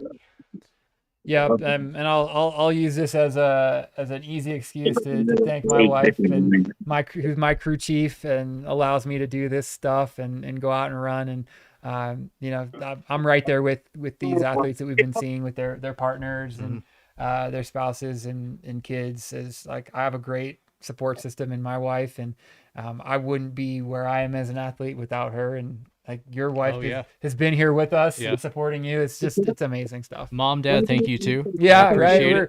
We're about to reach our bewitching hour where Andrew and I both turn into pumpkins. So we're getting our thank yous in. Yeah. Oh yeah, for sure.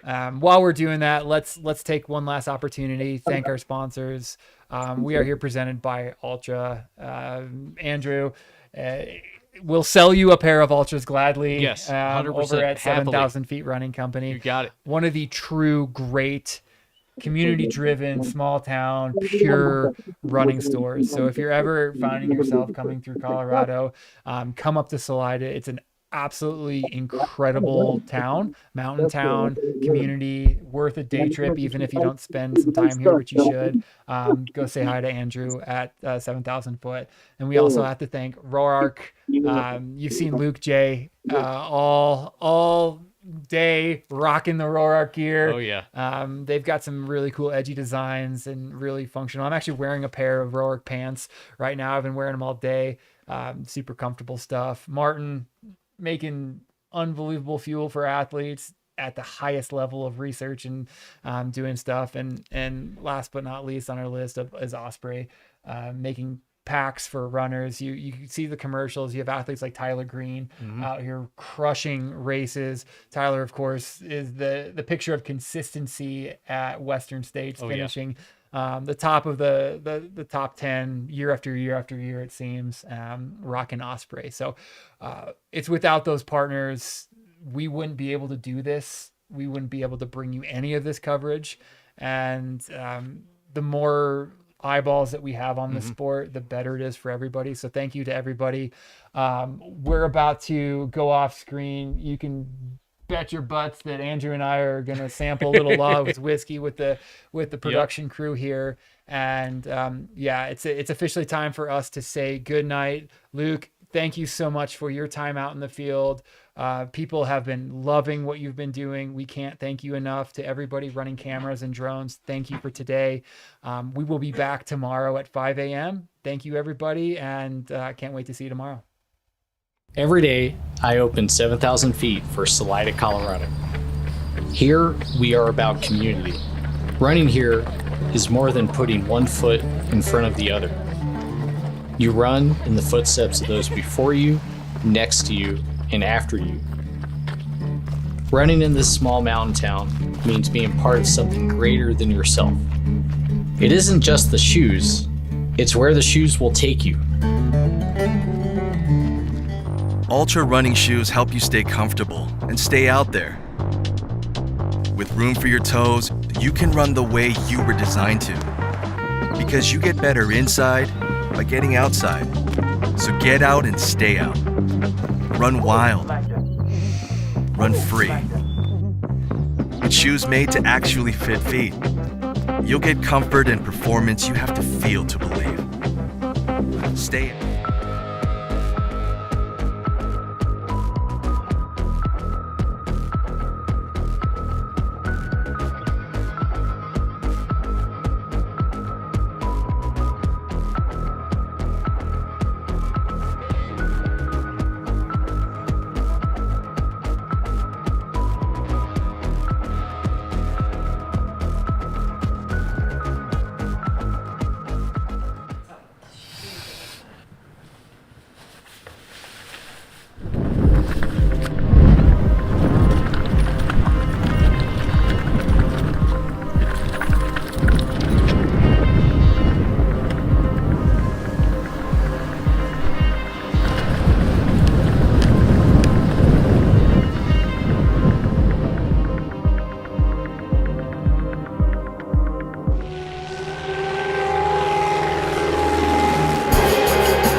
Altra running shoes help you stay comfortable and stay out there.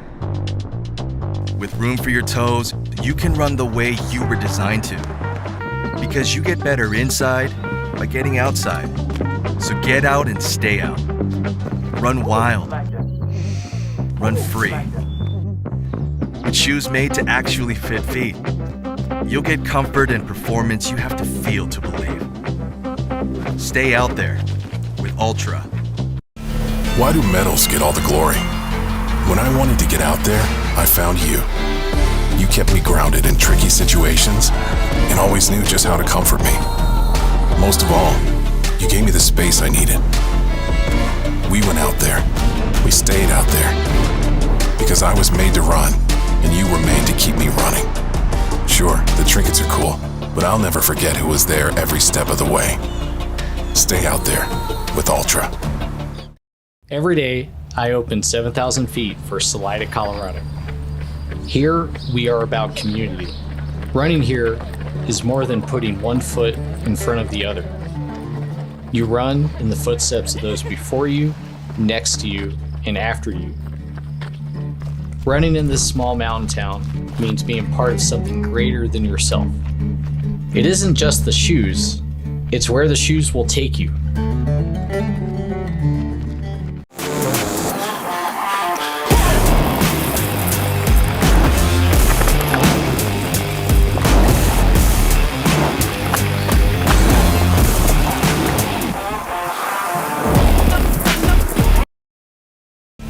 Why do medals get all the glory?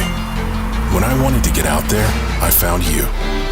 You kept me grounded in tricky situations and always knew just how to comfort me. Most of all, you gave me the space I needed. We went out there. We stayed out there. Because I was made to run, and you were made to keep me running. Sure, the trinkets are cool, but I'll never forget who was there every step of the way. Stay out there with Altra.